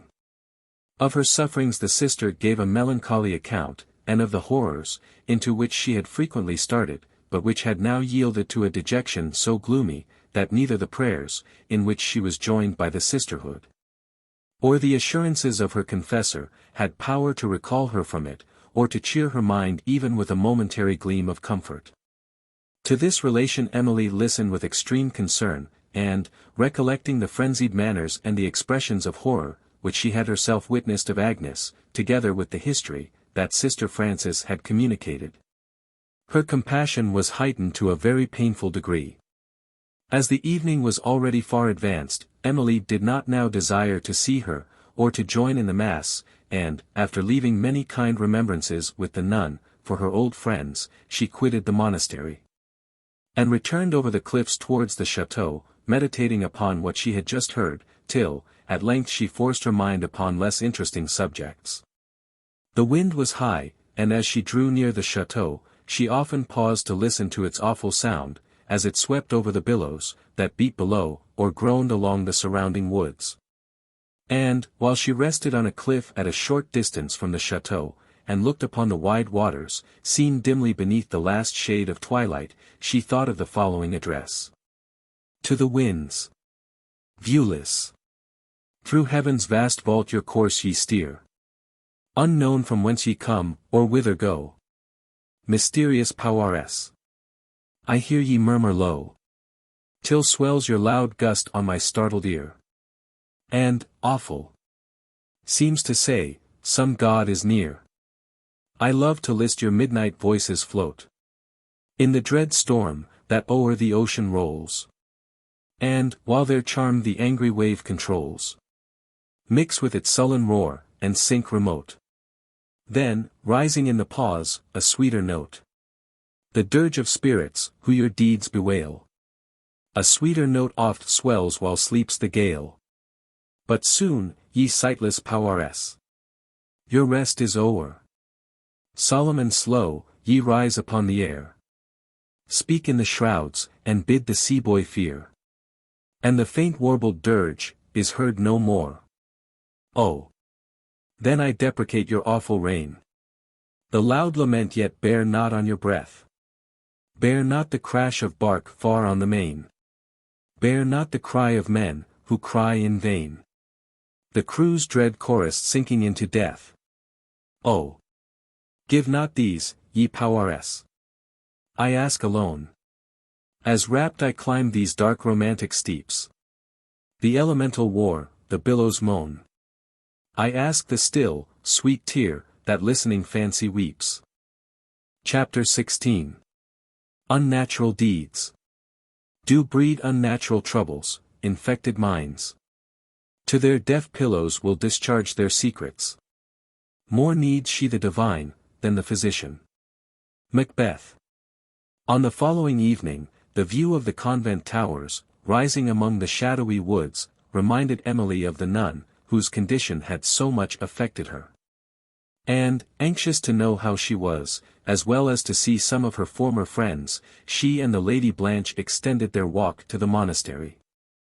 At the gate stood a carriage, which, from the heat of the horses, appeared to have just arrived. But a more than common stillness pervaded the court and the cloisters, through which Emily and Blanche passed in their way to the great hall, where a nun, who was crossing to the staircase, replied to the inquiries of the former. That Sister Agnes was still living, and sensible, but that it was thought she could not survive the night. In the parlour, they found several of the boarders, who rejoiced to see Emily, and told her many little circumstances that had happened in the convent since her departure, and which were interesting to her only because they related to persons whom she had regarded with affection. While they thus conversed, the abbess entered the room, and expressed much satisfaction at seeing Emily, but her manner was unusually solemn, and her countenance dejected. Our house, said she, after the first salutations were over, is truly a house of mourning. A daughter is now paying the debt of nature. You have heard, perhaps, that our daughter Agnes is dying? Emily expressed her sincere concern. Her death presents to us a great and awful lesson, continued the abbess. Let us read it, and profit by it. Let it teach us to prepare ourselves for the change that awaits us all. You are young, and have it yet in your power to secure the peace that passeth all understanding, the peace of conscience. Preserve it in your youth, that it may comfort you in age, for vain, alas, and imperfect are the good deeds of our latter years, if those of our early life have been evil. Emily would have said, that good deeds, she hoped, were never vain, but she considered that it was the abbess who spoke, and she remained silent. The latter days of Agnes, resumed the abbess, have been exemplary, would they might atone for the errors of her former ones. Her sufferings now, alas, are great, let us believe, that they will make her peace hereafter. I have left her with her confessor, and a gentleman, whom she has long been anxious to see, and who is just arrived from Paris. They, I hope, will be able to administer the repose, which her mind has hitherto wanted. Emily fervently joined in the wish. During her illness, she has sometimes named you, resumed the abbess, perhaps, it would comfort her to see you. When her present visitors have left her, we will go to her chamber, if the scene will not be too melancholy for your spirits. But, indeed, to such scenes, however painful, we ought to accustom ourselves, for they are salutary to the soul, and prepare us for what we are ourselves to suffer. Emily became grave and thoughtful. For this conversation brought to her recollection the dying moments of her beloved father, and she wished once more to weep over the spot, where his remains were buried. During the silence, which followed the abbess' speech, many minute circumstances attending his last hours occurred to her, his emotion on perceiving himself to be in the neighborhood of Château Leblanc, his request to be interred in a particular spot in the church of this monastery, and the solemn charge he had delivered to her to destroy certain papers, without examining them. She recollected also the mysterious and horrible words in those manuscripts, upon which her eye had involuntarily glanced. And, though they now, and, indeed, whenever she remembered them, revived an excess of painful curiosity, concerning their full import, and the motives for her father's command, it was ever her chief consolation that she had strictly obeyed him in this particular. Little more was said by the abbess, who appeared too much affected by the subject she had lately left, to be willing to converse, and her companions had been for some time silent from the same cause. When this general reverie was interrupted by the entrance of a stranger, Monsieur Bonnac, who had just quitted the chamber of Sister Agnes. He appeared much disturbed, but Emily fancied, that his countenance had more the expression of horror, than of grief. Having drawn the abbess to a distant part of the room, he conversed with her for some time, during which she seemed to listen with earnest attention, and he to speak with caution, and a more than common degree of interest. When he had concluded, he bowed silently to the rest of the company, and quitted the room.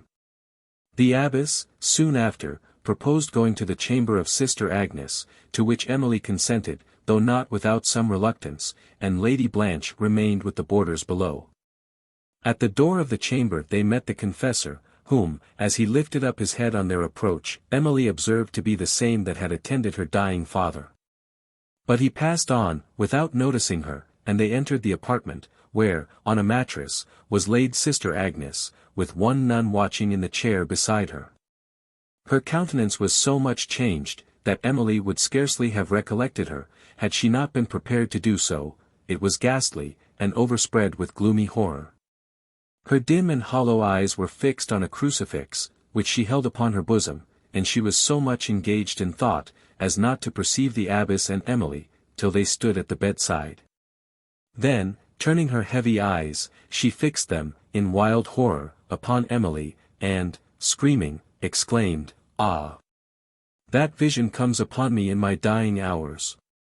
Emily started back in terror, and looked for explanation to the abbess, who made her a signal not to be alarmed, and calmly said to Agnes, "Daughter, I have brought Mademoiselle Saint Aubert to visit you. I thought you would be glad to see her." Agnes made no reply, but, still gazing wildly upon Emily, exclaimed, "It is her very self. Oh! There is all that fascination in her look, which proved my destruction. What would you have? What is it you came to demand? Retribution. It will soon be yours. It is yours already. How many years have passed, since last I saw you? My crime is but as yesterday. yet I am grown old beneath it. While you are still young and blooming, blooming as when you forced me to commit that most abhorred deed. Oh! Could I once forget it, yet what would that avail, the deed is done. Emily, extremely shocked, would now have left the room. But the abbess, taking her hand, tried to support her spirits, and begged she would stay a few moments, when Agnes would probably be calm, whom now she tried to soothe. But the latter seemed to disregard her, while she still fixed her eyes on Emily, and added, "What are years of prayers and repentance? They cannot wash out the foulness of murder, yes, murder. Where is he, where is he? Look there, look there. See where he stalks along the room. Why do you come to torment me now?" continued Agnes, while her straining eyes were bent on air. "Why was not I punished before? Oh! Do not frown so sternly. Ha! There again. Till she herself. Why do you look so piteously upon me, and smile, too? Smile on me. What groan was that?"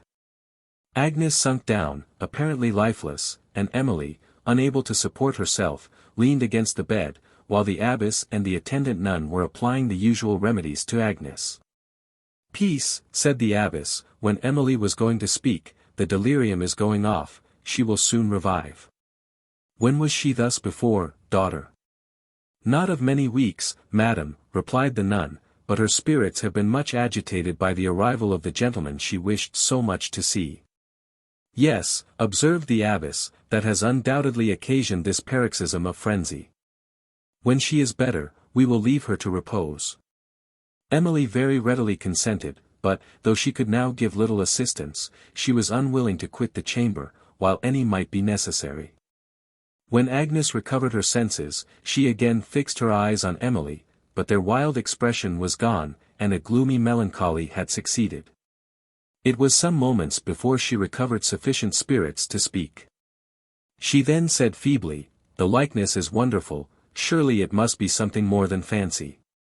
Tell me, I conjure you," she added, addressing Emily, "though your name is Street Aubert, are you not the daughter of the Marchioness?"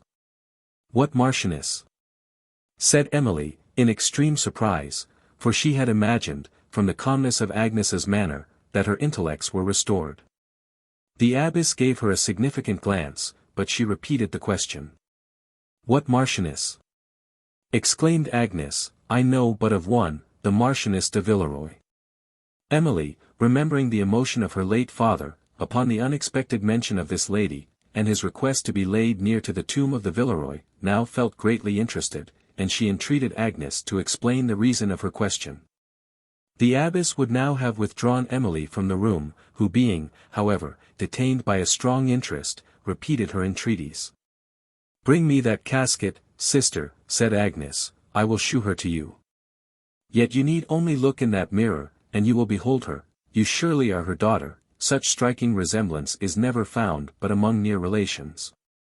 The nun brought the casket, and Agnes, having directed her how to unlock it, she took thence a miniature, in which Emily perceived the exact resemblance of the picture, which she had found among her late father's papers. Agnes held out her hand to receive it, gazed upon it earnestly for some moments in silence, and then, with a countenance of deep despair, threw up her eyes to heaven, and prayed inwardly. When she had finished, she returned the miniature to Emily. "Keep it," said she, "I bequeath it to you, for I must believe it is your right. I have frequently observed the resemblance between you, but never, till this day, did it strike upon my conscience so powerfully. Stay, sister, do not remove the casket, there is another picture I would shew." Emily trembled with expectation, and the abbess again would have withdrawn her. "Agnes is still disordered," said she, "you observe how she wanders. In these moods she says anything, and does not scruple, as you have witnessed, to accuse herself of the most horrible crimes." Emily, however, thought she perceived something more than madness in the inconsistencies of Agnes, whose mention of the Marchioness, and production of her picture, had interested her so much, that she determined to obtain further information, if possible, respecting the subject of it. The nun returned with the casket, and, Agnes pointing out to her a secret drawer, she took from it another miniature. "Here," said Agnes, as she offered it to Emily, "learn a lesson for your vanity, at least. Look well at this picture, and see if you can discover any resemblance between what I was, and what I am." Emily impatiently received the miniature, which her eyes had scarcely glanced upon, before her trembling hands had nearly suffered it to fall. It was the resemblance of the portrait of Signora Montoni, which she had formerly seen in the Castle of Udolpho, the lady, who had disappeared in so mysterious a manner, and whom Montoni had been suspected of having caused to be murdered. In silent astonishment, Emily continued to gaze alternately upon the picture and the dying nun, endeavouring to trace a resemblance between them, which no longer existed. "Why do you look so sternly on me?" said Agnes, mistaking the nature of Emily's emotion. "I have seen this face before," said Emily, at length. "Was it really your resemblance?" "You may well ask that question," replied the nun, "but it was once esteemed a striking likeness of me. Look at me well, and see what guilt has made me. I then was innocent, the evil passions of my nature slept. Sister," added she solemnly, and stretching forth her cold, damp hand to Emily, who shuddered at its touch, "sister, beware of the first indulgence of the passions, beware of the first. Their course, if not checked then, is rapid, their force is uncontrollable, they lead us we know not whither, they lead us perhaps to the commission of crimes, for which whole years of prayer and penitence cannot atone. Such may be the force of even a single passion, that it overcomes every other, and sears up every other approach to the heart. Possessing us like a fiend, it leads us on to the acts of a fiend, making us insensible to pity and to conscience. And, when its purpose is accomplished, like a fiend, it leaves us to the torture of those feelings, which its power had suspended, not annihilated, to the tortures of compassion, remorse, and conscience. Then, we awaken as from a dream, and perceive a new world around us, we gaze in astonishment, and horror, but the deed is committed, not all the powers of heaven and earth united can undo it, and the spectres of conscience will not fly. What are riches, grandeur, health itself, to the luxury of a pure conscience, the health of the soul, and what the sufferings of poverty, disappointment, despair, to the anguish of an afflicted one? Oh! How long is it since I knew that luxury? I believed that I had suffered the most agonizing pangs of human nature, in love, jealousy, and despair, but these pangs were ease, compared with the stings of conscience, which I have since endured. I tasted too what was called the sweet of revenge, but it was transient, it expired even with the object that provoked it. Remember, sister, that the passions are the seeds of vices as well as of virtues, from which either may spring, accordingly as they are nurtured. Unhappy they who have never been taught the art to govern them. Alas! Unhappy! Said the abbess, and ill-informed of our holy religion. Emily listened to Agnes, in silent awe, while she still examined the miniature, and became confirmed in her opinion of its strong resemblance to the portrait at Udolpho. "This face is familiar to me," said she, wishing to lead the nun to an explanation, yet fearing to discover too abruptly her knowledge of Udolpho. "You are mistaken," replied Agnes, "you certainly never saw that picture before." "No," replied Emily, "but I have seen one extremely like it." "Impossible," said Agnes, who may now be called the Lady Montoni. "It was in the Castle of Udolpho," continued Emily, looking steadfastly at her.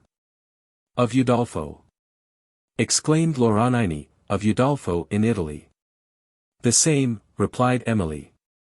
"You know me then," said Montoni, "and you are the daughter of the Marchioness." Emily was somewhat surprised at this abrupt assertion. "I am the daughter of the late Mons. Saint Aubert," said she, "and the lady you name is an utter stranger to me." "At least you believe so," rejoined Montoni. Emily asked what reasons there could be to believe otherwise. "The family likeness, that you bear her," said the nun. "The Marchioness, it is known, was attached to a gentleman of Gascony, at the time when she accepted the hand of the Marquis, by the command of her father. Ill-fated, unhappy woman!" Emily, remembering the extreme emotion which St. Aubert had betrayed on the mention of the Marchioness, would now have suffered something more than surprise, had her confidence in his integrity been less. As it was, she could not, for a moment, believe what the words of Loranini insinuated. Yet she still felt strongly interested, concerning them, and begged, that she would explain them further. "Do not urge me on that subject," said the nun, "it is to me a terrible one. Would that I could blot it from my memory." She sighed deeply, and, after the pause of a moment, asked Emily, by what means she had discovered her name. "By your portrait in the Castle of Udolpho, to which this miniature bears a striking resemblance," replied Emily. "You have been at Udolpho then," said the nun, with great emotion. "Alas! What scenes does the mention of it revive in my fancy, scenes of happiness, of suffering, and of horror." At this moment, the terrible spectacle, which Emily had witnessed in a chamber of that castle, occurred to her, and she shuddered. While she looked upon the nun, and recollected her late words, that years of prayer and penitence could not wash out the foulness of murder. She was now compelled to attribute these to another cause, than that of delirium. With a degree of horror, that almost deprived her of sense, she now believed she looked upon a murderer. All the recollected behavior of Loranini seemed to confirm the supposition, yet Emily was still lost in a labyrinth of perplexities, and, not knowing how to ask the questions, which might lead to truth, she could only hint them in broken sentences. "Your sudden departure from Udolpho," said she. Loranini groaned. "The reports that followed it," continued Emily, "the West Chamber, the mournful veil, the object it conceals, when murders are committed." The nun shrieked. "What? There again!" said she, endeavoring to raise herself, while her starting eyes seemed to follow some object round the room, come from the grave. "What? Blood, blood too, there was no blood, thou canst not say it, nay, do not smile so piteously." Loranini fell into convulsions, as she uttered the last words, and Emily, unable any longer to endure the horror of the scene, hurried from the room, and sent some nuns to the assistance of the abbess. The Lady Blanche, and the boarders, who were in the parlour, now assembled round Emily, and, alarmed by her manner and affrighted countenance, asked 100 questions, which she avoided answering further, than by saying that she believed Sister Agnes was dying. They received this as a sufficient explanation of her terror, and had then leisure to offer restoratives, which, at length, somewhat revived Emily, whose mind was, however, so much shocked with the terrible surmises, and perplexed with doubts by some words from the nun, that she was unable to converse, and would have left the convent immediately, had she not wished to know whether Loranini would survive the late attack. After waiting some time, she was informed, that, the convulsions having ceased, Loranini seemed to be reviving, and Emily and Blanche were departing, when the abbess appeared, who, drawing the former aside, said she had something of consequence to say to her, but, as it was late, she would not detain her then, and requested to see her on the following day. Emily promised to visit her, and, having taken leave, returned with the Lady Blanche towards the chateau, on the way to which the deep gloom of the woods made Blanche lament, that the evening was so far advanced. For the surrounding stillness and obscurity rendered her sensible of fear, though there was a servant to protect her. While Emily was too much engaged by the horrors of the scene she had just witnessed, to be affected by the solemnity of the shades, otherwise than as they served to promote her gloomy reverie, from which, however, she was at length recalled by the Lady Blanche, who pointed out, at some distance, in the dusky path they were winding, 2 persons slowly advancing. It was impossible to avoid them without striking into a still more secluded part of the wood, whither the strangers might easily follow, but all apprehension vanished, when Emily distinguished the voice of Mons Dupont, and perceived, that his companion was the gentleman, whom she had seen at the monastery, and who was now conversing with so much earnestness as not immediately to perceive their approach. When Dupont joined the ladies, the stranger took leave, and they proceeded to the chateau, where the Count, when he heard of Mons Bonnac, claimed him for an acquaintance, and, on learning the melancholy occasion of his visit to Languedoc, and that he was lodged at a small inn in the village, begged the favour of Mons Dupont to invite him to the chateau. The latter was happy to do so, and the scruples of reserve, which made M. Bonnac hesitate to accept the invitation. Being at length overcome, they went to the chateau, where the kindness of the Count and the sprightliness of his son were exerted to dissipate the gloom that overhung the spirits of the stranger. M. Bonnac was an officer in the French service, and appeared to be about 50. His figure was tall and commanding, his manners had received the last polish, and there was something in his countenance uncommonly interesting. For over features, which, in youth, must have been remarkably handsome, was spread a melancholy, that seemed the effect of long misfortune, rather than of constitution, or temper. The conversation he held, during supper, was evidently an effort of politeness, and there were intervals in which, unable to struggle against the feelings that depressed him, he relapsed into silence and abstraction, from which, however, the Count, sometimes, withdrew him in a manner so delicate and benevolent, that Emily, while she observed him, almost fancied she beheld her late father. The party separated, at an early hour, and then, in the solitude of her apartment, the scenes, which Emily had lately witnessed, returned to her fancy, with dreadful energy. That in the dying nun she should have discovered Signora Loranini, who, instead of having been murdered by Montoni, was, as it now seemed, herself guilty of some dreadful crime, excited both horror and surprise in a high degree. Nor did the hints, which she had dropped, respecting the marriage of the Marchioness de Villeroy, and the inquiries she had made concerning Emily's birth, occasion her a less degree of interest, though it was of a different nature. The history, which Sister Frances had formerly related, and had said to be that of Agnes, it now appeared, was erroneous. But for what purpose it had been fabricated, unless the more effectually to conceal the true story, Emily could not even guess. Above all, her interest was excited as to the relation, which the story of the late Marchioness de Villeroy bore to that of her father, for, that some kind of relation existed between them, the grief of St. Aubert, upon hearing her named, his request to be buried near her, and her picture, which had been found among his papers, certainly proved. Sometimes it occurred to Emily, that he might have been the lover, to whom it was said the Marchioness was attached, when she was compelled to marry the Marquis de Villeroy. But that he had afterwards cherished a passion for her, she could not suffer herself to believe, for a moment. The papers, which he had so solemnly enjoined her to destroy, she now fancied had related to this connection, and she wished more earnestly than before to know the reasons, that made him consider the injunction necessary, which, had her faith in his principles been less, would have led to believe, that there was a mystery in her birth dishonorable to her parents, which those manuscripts might have revealed. Reflections, similar to these, engaged her mind, during the greater part of the night, and when, at length, she fell into a slumber, it was only to behold a vision of the dying nun, and to awaken in horrors, like those she had witnessed.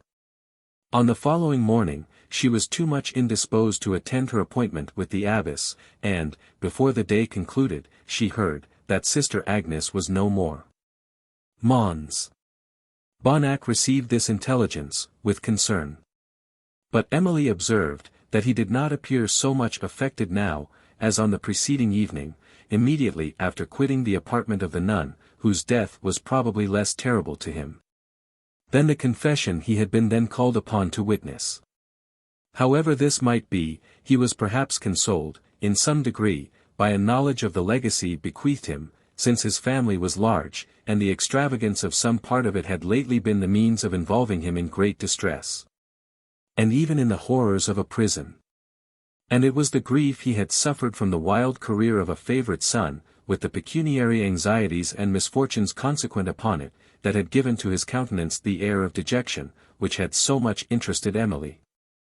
To his friend Mons Dupont he recited some particulars of his late sufferings, when it appeared, that he had been confined for several months in one of the prisons of Paris, with little hope of release, and without the comfort of seeing his wife, who had been absent in the country, endeavoring, though in vain, to procure assistance from his friends.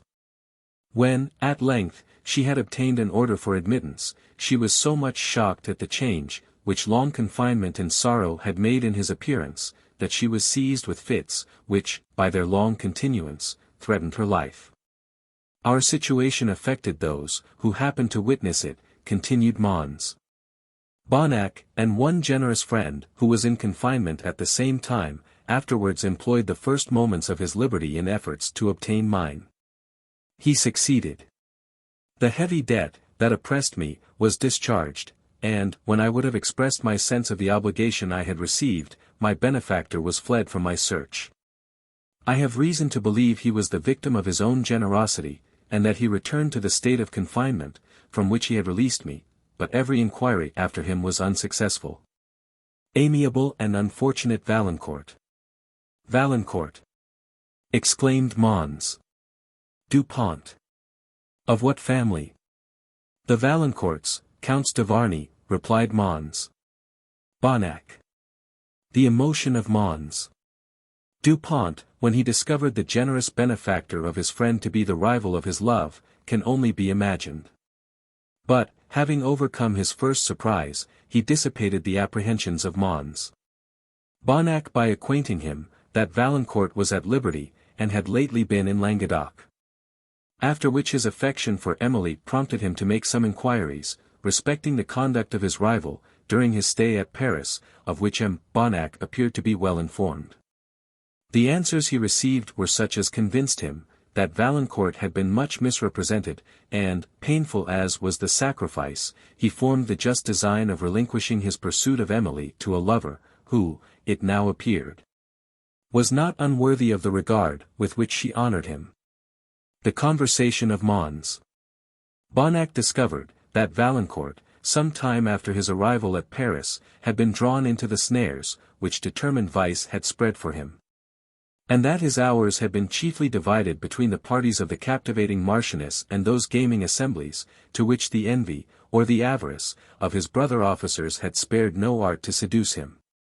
In these parties he had lost large sums, in efforts to recover small ones, and to such losses the Count de Villefort and Mons.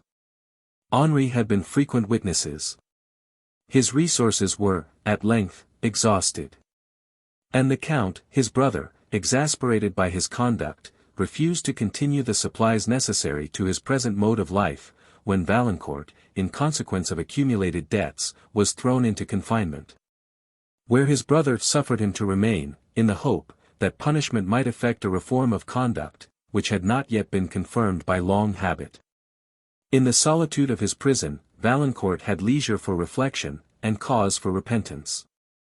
Here, too, the image of Emily, which, amidst the dissipation of the city had been obscured, but never obliterated from his heart, revived with all the charms of innocence and beauty. To reproach him for having sacrificed his happiness and debased his talents by pursuits, which his nobler faculties would formerly have taught him to consider were as tasteless as they were degrading. But, though his passions had been seduced, his heart was not depraved, nor had habit riveted the chains, that hung heavily on his conscience. And, as he retained that energy of will, which was necessary to burst them, he, at length, emancipated himself from the bondage of vice, but not till after much effort and severe suffering. Being released by his brother from the prison, where he had witnessed the affecting meeting between Mons. Bonnac and his wife, with whom he had been for some time acquainted, the first use of his liberty formed a striking instance of his humanity and his rashness. For with nearly all the money, just received from his brother, he went to a gaming house, and gave it as a last stake for the chance of restoring his friend to freedom, and to his afflicted family. The event was fortunate, and, while he had awaited the issue of this momentous stake, he made a solemn vow never again to yield to the destructive and fascinating vice of gaming. Having restored the venerable Mons. Bonnac to his rejoicing family, he hurried from Paris to Estiviere, and, in the delight of having made the wretched happy, forgot, for a while, his own misfortunes. Soon, however, he remembered, that he had thrown away the fortune, without which he could never hope to marry Emily, and life, unless passed with her, now scarcely appeared supportable. For her goodness, refinement, and simplicity of heart, rendered her beauty more enchanting, if possible, to his fancy, than it had ever yet appeared. Experience had taught him to understand the full value of the qualities, which he had before admired, but which the contrasted characters he had seen in the world made him now adore. And these reflections, increasing the pangs of remorse and regret, occasioned the deep dejection that had accompanied him even into the presence of Emily, of whom he considered himself no longer worthy. To the ignominy of having received pecuniary obligations from the Marchioness Chamfort, or any other lady of intrigue, as the Count de Villefort had been informed, or of having been engaged in the depredating schemes of gamesters, Valancourt had never submitted. And these were some of such scandals as often mingle with truth, against the unfortunate. Count de Villefort had received them from authority which he had no reason to doubt, and which the imprudent conduct he had himself witnessed in Valancourt, had certainly induced him the more readily to believe. Being such as Emily could not name to the Chevalier, he had no opportunity of refuting them, and, when he confessed himself to be unworthy of her esteem, he little suspected, that he was confirming to her the most dreadful calumnies. Thus the mistake had been mutual, and had remained so, when Mons. Bonnac explained the conduct of his generous, but imprudent young friend to Du Pont, who, with severe justice, determined not only to undeceive the Count on this subject, but to resign all hope of Emily. Such a sacrifice as his love rendered this, was deserving of a noble reward, and Mons. Bonnac, if it had been possible for him to forget the benevolent Valancourt, would have wished that Emily might accept the just Du Pont. When the Count was informed of the error he had committed, he was extremely shocked at the consequence of his credulity, and the account which Mons. Bonnac gave of his friend's situation, while at Paris, convinced him, that Valancourt had been entrapped by the schemes of a set of dissipated young men, with whom his profession had partly obliged him to associate, rather than by an inclination to vice. And, charmed by the humanity, and noble, though rash generosity, which his conduct towards Mons. Bonnac exhibited, he forgave him the transient errors, that had stained his youth, and restored him to the high degree of esteem, with which he had regarded him, during their early acquaintance. But, as the least reparation he could now make Valancourt was to afford him an opportunity of explaining to Emily his former conduct, he immediately wrote, to request his forgiveness of the unintentional injury he had done him, and to invite him to Château le Blanc. Motives of delicacy withheld the Count from informing Emily of this letter, and of kindness from acquainting her with the discovery respecting Valancourt, till his arrival should save her from the possibility of anxiety, as to its event. And this precaution spared her even severer inquietude, than the Count had foreseen, since he was ignorant of the symptoms of despair, which Valancourt's late conduct had betrayed. Chapter 17. But in these cases, we still have judgment here. That we but teach. Bloody instructions, which, being taught, return. To plague the inventor, thus even-handed justice commends the ingredients of our poison chalice to our own lips. Macbeth. Some circumstances of an extraordinary nature now withdrew Emily from her own sorrows, and excited emotions, which partook of both surprise and horror. A few days followed that, on which Signora Loranini died, her will was opened at the monastery, in the presence of the superiors and Mons. Bonnac, when it was found, that 1/3 of her personal property was bequeathed to the nearest surviving relative of the late Marchioness de Villeroy, and that Emily was the person. With the secret of Emily's family the abbess had long been acquainted, and it was in observance of the earnest request of St.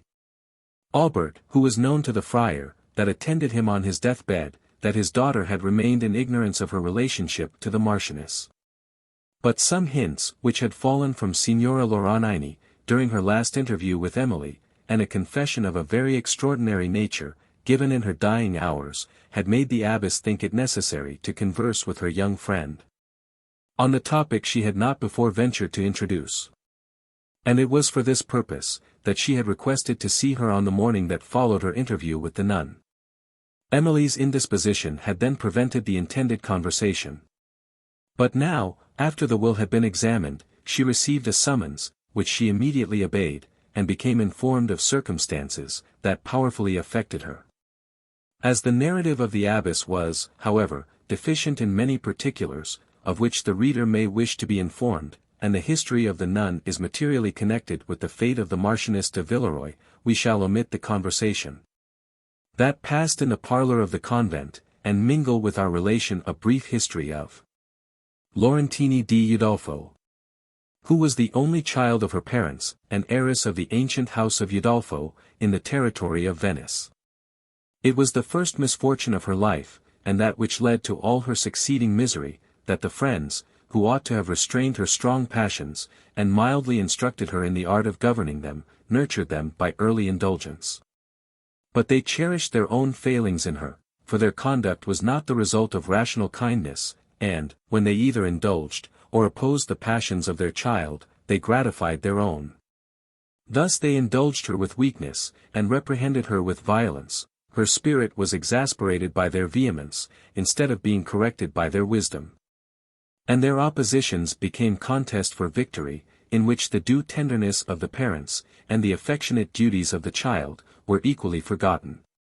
But, as returning fondness disarmed the parents' resentment soonest, Loranini was suffered to believe that she had conquered, and her passions became stronger by every effort that had been employed to subdue them. The death of her father and mother in the same year left her to her own discretion, under the dangerous circumstances attendant on youth and beauty. She was fond of company, delighted with admiration, yet disdainful of the opinion of the world, when it happened to contradict her inclinations, had a gay and brilliant wit, and was mistress of all the arts of fascination.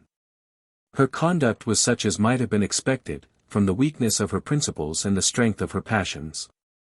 Among her numerous admirers was the late Marquis de Villeroi, who, on his tour through Italy, saw Loranini at Venice, where she usually resided, and became her passionate adorer.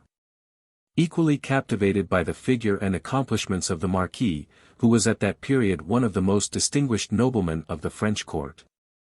She had the art so effectually to conceal from him the dangerous traits of her character and the blemishes of her late conduct, that he solicited her hand in marriage. Before the nuptials were concluded, she retired to the castle of Udolpho, whither the Marquis followed, and, where her conduct, relaxing from the propriety, which she had lately assumed, discovered to him the precipice, on which he stood. A minuter inquiry than he had before thought it necessary to make, convinced him, that he had been deceived in her character, and she, whom he had designed for his wife, afterwards became his mistress.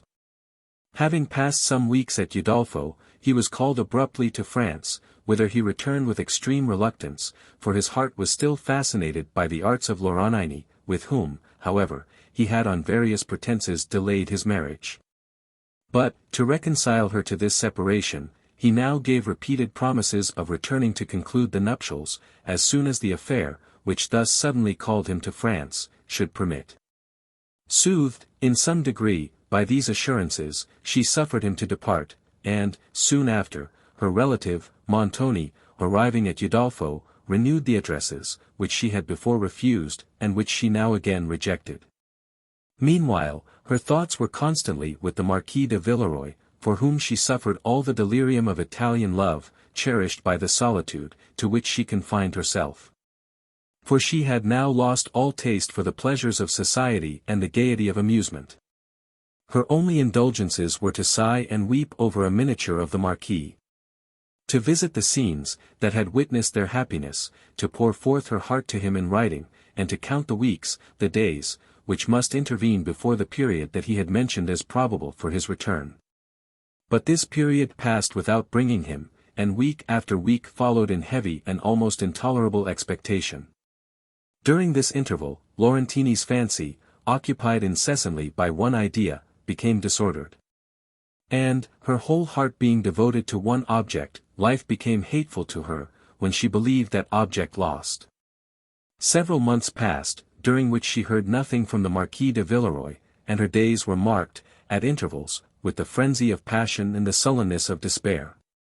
She secluded herself from all visitors, and, sometimes, remained in her apartment, for weeks together, refusing to speak to every person, except her favorite female attendant, writing scraps of letters, reading, again and again, those she had received from the Marquis, weeping over his picture, and speaking to it, for many hours, upbraiding, reproaching and caressing it alternately. At length, a report reached her, that the Marquis had married in France, and, after suffering all the extremes of love, jealousy, and indignation, she formed the desperate resolution of going secretly to that country, and, if the report proved true, of attempting a deep revenge. To her favorite woman only she confided the plan of her journey, and she engaged her to partake of it. Having collected her jewels, which, descending to her from many branches of her family, were of immense value, and all her cash, to a very large amount, they were packed in a trunk, which was privately conveyed to a neighboring town. Whither Loranini, with this only servant, followed, and thence proceeded secretly to Leghorn, where they embarked for France. When, on her arrival in Languedoc, she found, that the Marquis de Villeroy had been married, for some months, her despair almost deprived her of reason, and she alternately projected and abandoned the horrible design of murdering the Marquis, his wife and herself. At length she contrived to throw herself in his way, with an intention of reproaching him, for his conduct, and of stabbing herself in his presence. But, when she again saw him, who so long had been the constant object of her thoughts and affections, resentment yielded to love, her resolution failed, she trembled with the conflict of emotions, that assailed her heart, and fainted away. The Marquis was not proof against her beauty and sensibility, all the energy, with which he had first loved, returned, for his passion had been resisted by prudence, rather than overcome by indifference. And, since the honor of his family would not permit him to marry her, he had endeavored to subdue his love, and had so far succeeded, as to select the then Marchioness for his wife, whom he loved at first with a tempered and rational affection. But the mild virtues of that amiable lady did not recompense him for her indifference, which appeared, notwithstanding her efforts to conceal it. And he had, for some time, suspected that her affections were engaged by another person, when Loranini arrived in Languedoc. This artful Italian soon perceived, that she had regained her influence over him, and, soothed by the discovery, she determined to live, and to employ all her enchantments to win his consent to the diabolical deed, which she believed was necessary to the security of her happiness. She conducted her scheme with deep dissimulation and patient perseverance, and, having completely estranged the affections of the Marquis from his wife, whose gentle goodness and unimpassioned manners had ceased to please. When contrasted with the captivations of the Italian, she proceeded to awaken in his mind the jealousy of pride, for it was no longer that of love, and even pointed out to him the person to whom she affirmed the Marchioness had sacrificed her honor. But Loranini had first extorted from him a solemn promise to forbear avenging himself upon his rival. This was an important part of her plan, for she knew, that, if his desire of vengeance was restrained towards one party, it would burn more fiercely towards the other, and he might then, perhaps, be prevailed on to assist in the horrible act, which would release him from the only barrier, that withheld him from making her his wife. The innocent Marchioness, meanwhile, observed, with extreme grief, the alteration in her husband's manners.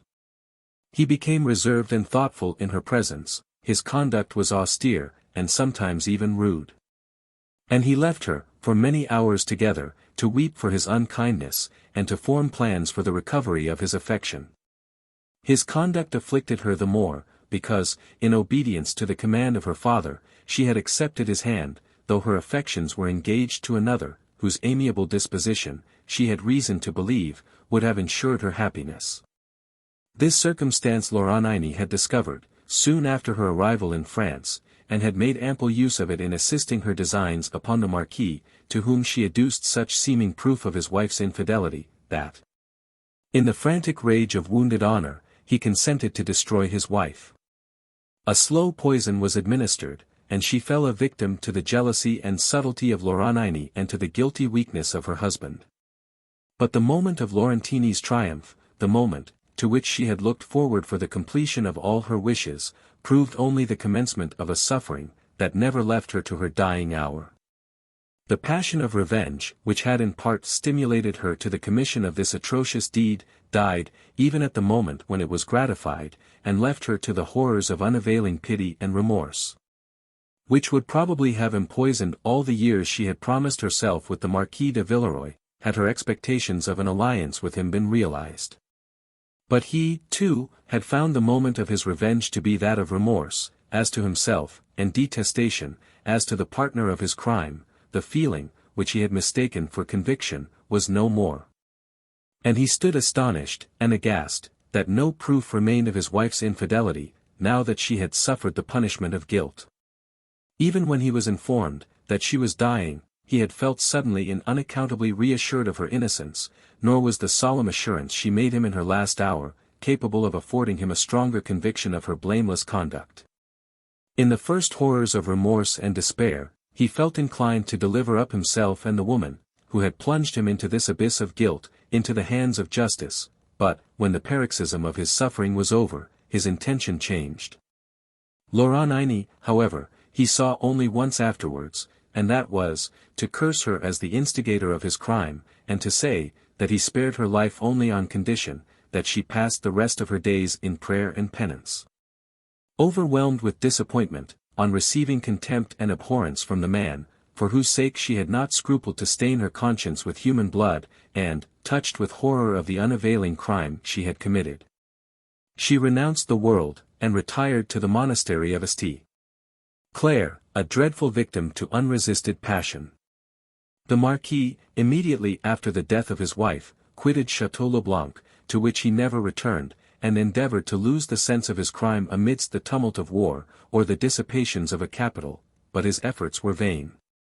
A deep dejection hung over him ever after, for which his most intimate friend could not account, and he, at length, died, with a degree of horror nearly equal to that which L'Oronini had suffered. The physician, who had observed the singular appearance of the unfortunate Marchioness, after death, had been bribed to silence. And, as the surmises of a few of the servants had proceeded no further than a whisper, the affair had never been investigated. Whether this whisper ever reached the father of the Marchioness, and, if it did, whether the difficulty of obtaining proof deterred him from prosecuting the Marquis de Villeroy, is uncertain. But her death was deeply lamented by some part of her family, and particularly by her brother, St. Aubert, for that was the degree of relationship which had existed between Emily's father and the Marchioness. And there is no doubt that he suspected the manner of her death. Many letters passed between the Marquis and him, soon after the decease of his beloved sister, the subject of which was not known, but there is reason to believe, that they related to the cause of her death. And these were the papers, together with some letters of the Marchioness, who had confided to her brother the occasion of her unhappiness, which St. Aubert had so solemnly enjoined his daughter to destroy, and anxiety for her peace had probably made him forbid her to inquire into the melancholy story, to which they alluded. Such, indeed, had been his affliction, on the premature death of this his favourite sister, whose unhappy marriage had from the first excited his tenderest pity, that he never could hear her named, or mention her himself after her death. Except to Madame St. Aubert. From Emily, whose sensibility he feared to awaken, he had so carefully concealed her history and name, that she was ignorant, till now, that she ever had such a relative as the Marchioness de Villeroy. And from this motive he had enjoined silence to his only surviving sister, Madame Cheron, who had scrupulously observed his request. It was over some of the last pathetic letters of the Marchioness, that St. Aubert was weeping, when he was observed by Emily, on the eve of her departure from La Vallée, and it was her picture, which he had so tenderly caressed. Her disastrous death may account for the emotion he had betrayed, on hearing her named by La Voisin, and for his request to be interred near the monument of the Villeroy, where her remains were deposited, but not those of her husband, who was buried, where he died, in the north of France. The confessor, who attended St. Aubert in his last moments, recollected him to be the brother of the late Marchioness, when St. Aubert, from tenderness to Emily, had conjured him to conceal the circumstance, and to request that the abbess, to whose care he particularly recommended her, would do the same, a request, which had been exactly observed. L'Oronini, on her arrival in France, had carefully concealed her name and family, and, the better to disguise her real history, had, on entering the convent, caused the story to be circulated, which had imposed on Sister Frances. And it is probable, that the abbess, who did not preside in the convent, at the time of her novitiation, was also entirely ignorant of the truth. The deep remorse, that seized on the mind of L'Oronini, together with the sufferings of disappointed passion, for she still loved the Marquis, again unsettled her intellects, and, after the first paroxysms of despair were past, a heavy and silent melancholy had settled upon her spirits, which suffered few interruptions from fits of frenzy, till the time of her death. During many years, it had been her only amusement to walk in the woods near the monastery, in the solitary hours of night, and to play upon a favorite instrument, to which she sometimes joined the delightful melody of her voice. In the most solemn and melancholy airs of her native country, modulated by all the energetic feeling that dwelt in her heart. The physician, who had attended her, recommended it to the superior to indulge her in this whim, as the only means of soothing her distempered fancy. And she was suffered to walk in the lonely hours of night, attended by the servant, who had accompanied her from Italy, but, as the indulgence transgressed against the rules of the convent, it was kept as secret as possible. And thus the mysterious music of L'Oronini had combined with other circumstances, to produce a report, that not only the chateau, but its neighborhood, was haunted.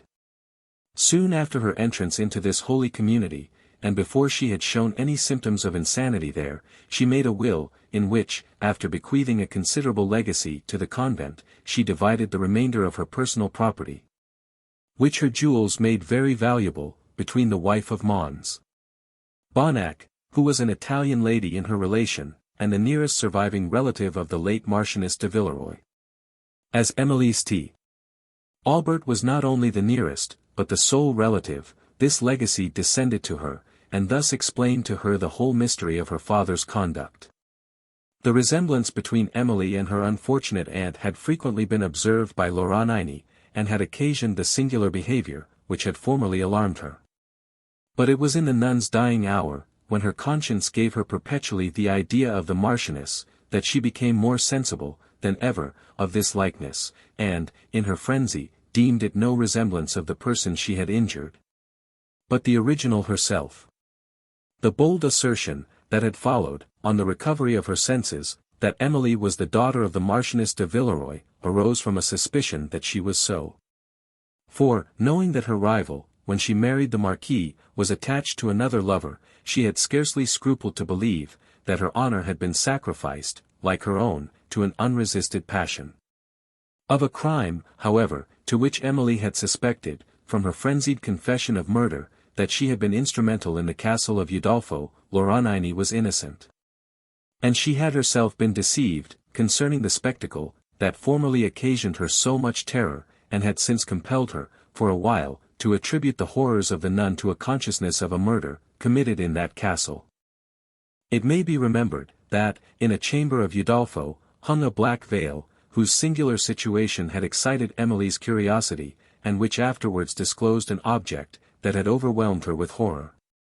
For, on lifting it, there appeared, instead of the picture she had expected, within a recess of the wall, a human figure of ghastly paleness, stretched at its length, and dressed in the habiliments of the grave. What added to the horror of the spectacle, was, that the face appeared partly decayed and disfigured by worms, which were visible on the features and hands. On such an object, it will be readily believed, that no person could endure to look twice. Emily, it may be recollected, had, after the first glance, let the veil drop, and her terror had prevented her from ever after provoking a renewal of such suffering, as she had then experienced. Had she dared to look again, her delusion and her fears would have vanished together, and she would have perceived, that the figure before her was not human, but formed of wax. The history of it is somewhat extraordinary, though not without example in the records of that fierce severity, which monkish superstition has sometimes inflicted on mankind. A member of the house of Udolpho, having committed some offense against the prerogative of the Church, had been condemned to the penance of contemplating, during certain hours of the day, a waxen image, made to resemble a human body in the state to which it is reduced after death. This penance, serving as a memento of the condition at which he must himself arrive, had been designed to reprove the pride of the Marquis of Udolpho, which had formerly so much exasperated that of the Romish Church. And he had not only superstitiously observed this penance himself, which, he had believed, was to obtain a pardon for all his sins, but had made it a condition in his will, that his descendants should preserve the image, on pain of forfeiting to the Church a certain part of his domain, that they also might profit by the humiliating moral it conveyed. The figure, therefore, had been suffered to retain its station in the wall of the chamber, but his descendants excused themselves from observing the penance, to which he had been enjoined.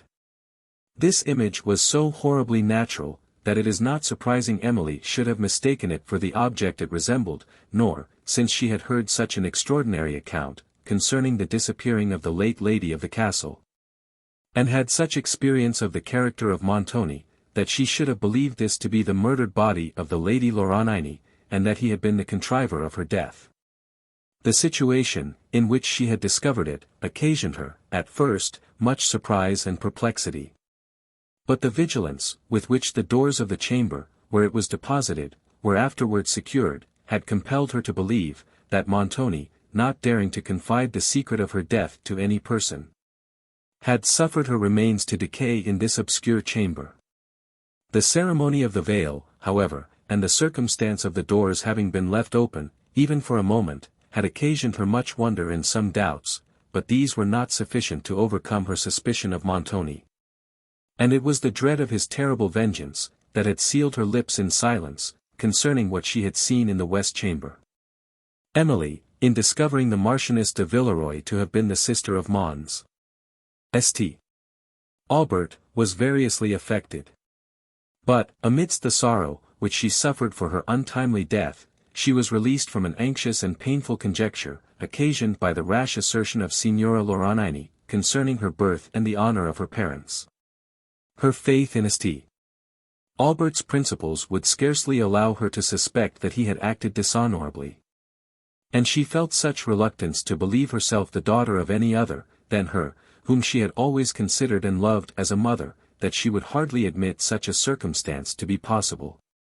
Yet the likeness, which it had frequently been affirmed she bore to the late Marchioness, the former behaviour of Dorothée the old housekeeper, the assertion of Lauronini, and the mysterious attachment, which St. Aubert had discovered, awakened doubts, as to his connection with the Marchioness, which her reason could neither vanquish, or confirm. From these, however, she was now relieved, and all the circumstances of her father's conduct were fully explained, but her heart was oppressed by the melancholy catastrophe of her amiable relative, and by the awful lesson which the history of the nun exhibited, the indulgence of whose passions had been the means of leading her gradually to the commission of a crime, from the prophecy of which in her early years she would have recoiled in horror, and exclaimed, that it could not be. A crime, which whole years of repentance and of the severest penance had not been able to obliterate from her conscience. Chapter 18. Then, fresh tears stood on her cheek, as doth the honey dew upon a gathered lily almost withered. Shakespeare. After the late discoveries, Emily was distinguished at the chateau by the Count and his family as a relative of the house of Villeroy, and received, if possible, more friendly attention than had yet been shown her. Count de Villefort's surprise at the delay of an answer to his letter, which had been directed to Valancourt, at Estiviere, was mingled with satisfaction for the prudence, which had saved Emily from a share of the anxiety he now suffered, though, when he saw her still drooping under the effect of his former error, all his resolution was necessary to restrain him from relating the truth, that would afford her a momentary relief. The approaching nuptials of the Lady Blanche now divided his attention with this subject of his anxiety, for the inhabitants of the chateau were already busied in preparations for that event, and the arrival of Mons.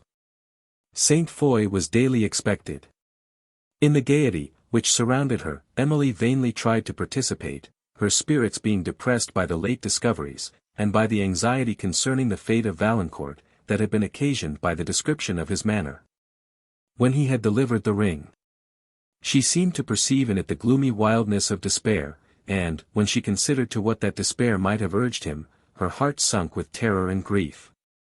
The state of suspense, as to his safety, to which she believed herself condemned, till she should return to La Vallée, appeared insupportable, and, in such moments, she could not even struggle to assume the composure, that had left her mind, but would often abruptly quit the company she was with, and endeavour to soothe her spirits in the deep solitudes of the woods, that overbrowed the shore. Here, the faint roar of foaming waves, that beat below, and the sullen murmur of the wind among the branches around, were circumstances in unison with the temper of her mind.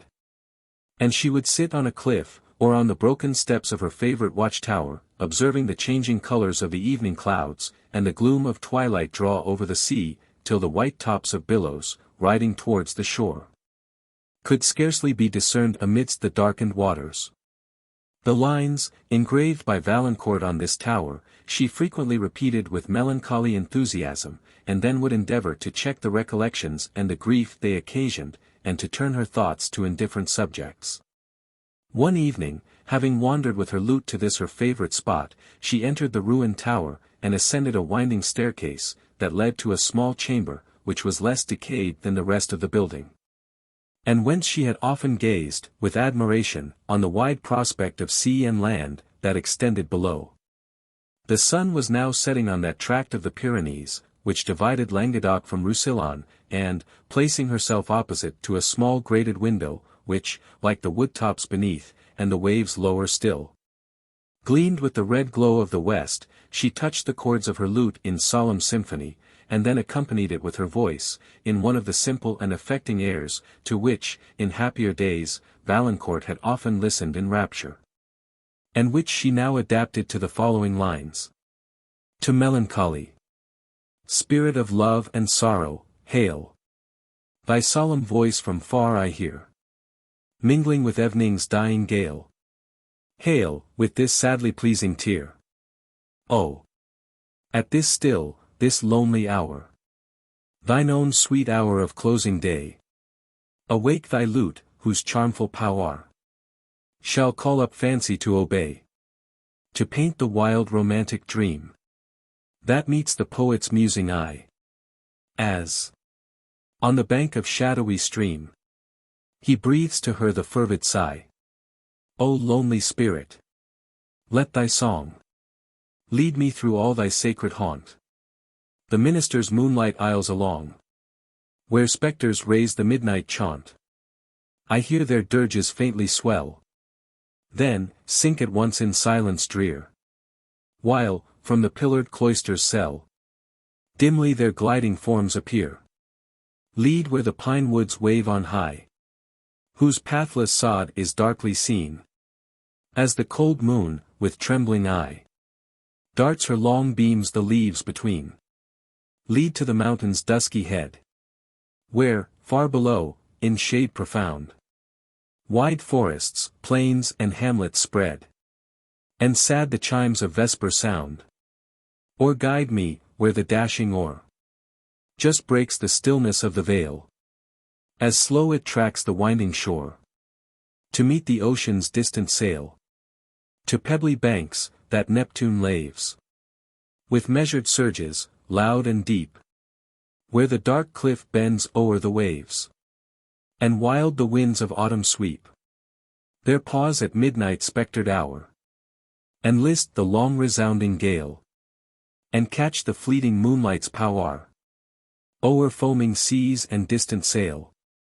The soft tranquillity of the scene below, where the evening breeze scarcely curled the water, or swelled the passing sail, that caught the last gleam of the sun, and where, now and then, a dipping oar was all that disturbed the trembling radiance, conspired with the tender melody of her lute to lull her mind into a state of gentle sadness, and she sung the mournful songs of past times, till the remembrances they awakened were too powerful for her heart. Her tears fell upon the lute, over which she drooped, and her voice trembled, and was unable to proceed. Though the sun had now sunk behind the mountains, and even his reflected light was fading from their highest points, Emily did not leave the watch-tower, but continued to indulge her melancholy reverie, till a footstep, at a little distance, startled her, and, on looking through the grate, she observed a person walking below, whom, however, soon perceiving to be Mons Bonnac, she returned to the quiet thoughtfulness his step had interrupted. After some time, she again struck her lute, and sung her favourite air. But again a step disturbed her, and, as she paused to listen, she heard it ascending the staircase of the tower. The gloom of the hour, perhaps, made her sensible to some degree of fear, which she might not otherwise have felt. For, only a few minutes before, she had seen Mons Bonnac pass. The steps were quick and bounding, and, in the next moment, the door of the chamber opened, and a person entered, whose features were veiled in the obscurity of twilight. But his voice could not be concealed, for it was the voice of Valancourt. At the sound, never heard by Emily, without emotion, she started, in terror, astonishment and doubtful pleasure, and had scarcely beheld him at her feet, when she sunk into a seat, overcome by the various emotions, that contended at her heart. And almost insensible to that voice, whose earnest and trembling calls seemed as if endeavouring to save her. Valancourt, as he hung over Emily, deplored his own rash impatience, in having thus surprised her, for when he had arrived at the chateau, too anxious to await the return of the Count, who, he understood, was in the grounds. He went himself to seek him, when, as he passed the tower, he was struck by the sound of Emily's voice, and immediately ascended. It was a considerable time before she revived, but, when her recollection returned, she repulsed his attentions, with an air of reserve, and inquired, with as much displeasure as it was possible she could feel in these first moments of his appearance, the occasion of his visit. "Ah, Emily," said Valancourt, "that air, those words, alas! I have, then, little to hope. When you ceased to esteem me, you ceased also to love me." "Most true, sir," replied Emily, endeavouring to command her trembling voice. "And if you had valued my esteem, you would not have given me this new occasion for uneasiness." Valancourt's countenance changed suddenly from the anxieties of doubt to an expression of surprise and dismay. He was silent a moment, and then said, "I had been taught to hope for a very different reception. Is it, then, true, Emily, that I have lost your regard forever? Am I to believe, that, though your esteem for me may return, your affection never can? Can the Count have meditated the cruelty, which now tortures me with a second death?" The voice, in which he spoke this, alarmed Emily as much as his words surprised her, and, with trembling impatience, she begged that he would explain them. "Can any explanation be necessary?" said Valancourt. "Do you not know how cruelly my conduct has been misrepresented? That the actions of which you once believed me guilty, and, oh Emily! How could you so degrade me in your opinion, even for a moment? Those actions, I hold in as much contempt and abhorrence as yourself. Are you, indeed, ignorant, that Count de Villefort has detected the slanders, that have robbed me of all I hold dear on earth, and has invited me hither to justify to you my former conduct? It is surely impossible you can be uninformed of these circumstances, and I am again torturing myself with a false hope." The silence of Emily confirmed this supposition. For the deep twilight would not allow Valancourt to distinguish the astonishment and doubting joy, that fixed her features. For a moment, she continued unable to speak.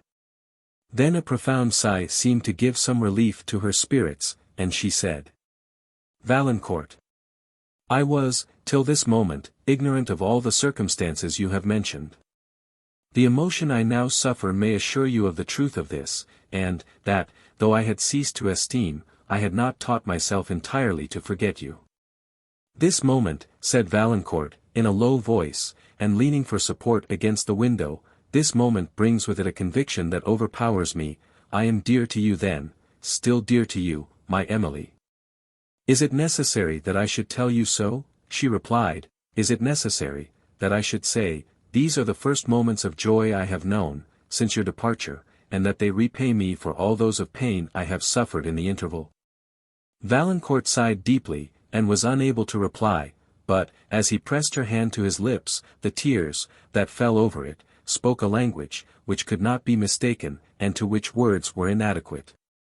Emily, somewhat tranquilized, proposed returning to the chateau, and then, for the first time, recollected that the Count had invited Valancourt thither to explain his conduct, and that no explanation had yet been given. But, while she acknowledged this, her heart would not allow her to dwell, for a moment, on the possibility of his unworthiness. His look, his voice, his manner, all spoke the noble sincerity, which had formerly distinguished him. And she again permitted herself to indulge the emotions of a joy, more surprising and powerful, than she had ever before experienced. Neither Emily, or Valancourt, were conscious how they reached the chateau, whither they might have been transferred by the spell of a fairy, for anything they could remember. And it was not, till they had reached the great hall, that either of them recollected there were other persons in the world besides themselves. The Count then came forth with surprise, and with the joyfulness of pure benevolence, to welcome Valancourt, and to entreat his forgiveness of the injustice he had done him, soon after which, Mons. Bonnac joined this happy group, in which he and Valancourt were mutually rejoiced to meet. When the first congratulations were over, and the general joy became somewhat more tranquil, the Count withdrew with Valancourt to the library, where a long conversation passed between them, in which the latter so clearly justified himself of the criminal parts of the conduct imputed to him, and so candidly confessed and so feelingly lamented the follies which he had committed, that the Count was confirmed in his belief of all he had hoped. And, while he perceived so many noble virtues in Valancourt, and that experience had taught him to detest the follies, which before he had only not admired, he did not scruple to believe that he would pass through life with the dignity of a wise and good man, or to entrust to his care the future happiness of Emily St. Aubert, for whom he felt the solicitude of a parent. Of this he soon informed her, in a short conversation, when Valancourt had left him. While Emily listened to a relation of the services that Valancourt had rendered Mons. Bonnac, her eyes overflowed with tears of pleasure, and the further conversation of Count de Villefort perfectly dissipated every doubt, as to the past and future conduct of him, to whom she now restored, without fear, the esteem and affection with which she had formerly received him. When they returned to the supper-room, the Countess and Lady Blanche met Valancourt with sincere congratulations, and Blanche, indeed, was so much rejoiced to see Emily return to happiness, as to forget, for a while, that Mons. St. Foy was not yet arrived at the chateau, though he had been expected for some hours, but her generous sympathy was, soon after, rewarded by his appearance.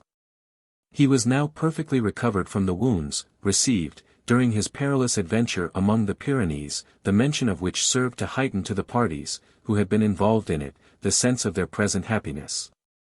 New congratulations passed between them, and round the supper table appeared a group of faces, smiling with felicity, but with a felicity, which had in each a different character. The smile of Blanche was frank and gay, that of Emily tender and pensive, Valancourt's was rapturous, tender and gay alternately, Mons. St. Foy's was joyous, and that of the Count, as he looked on the surrounding party, expressed the tempered complacency of benevolence, while the features of the Countess, Henri, and Mons.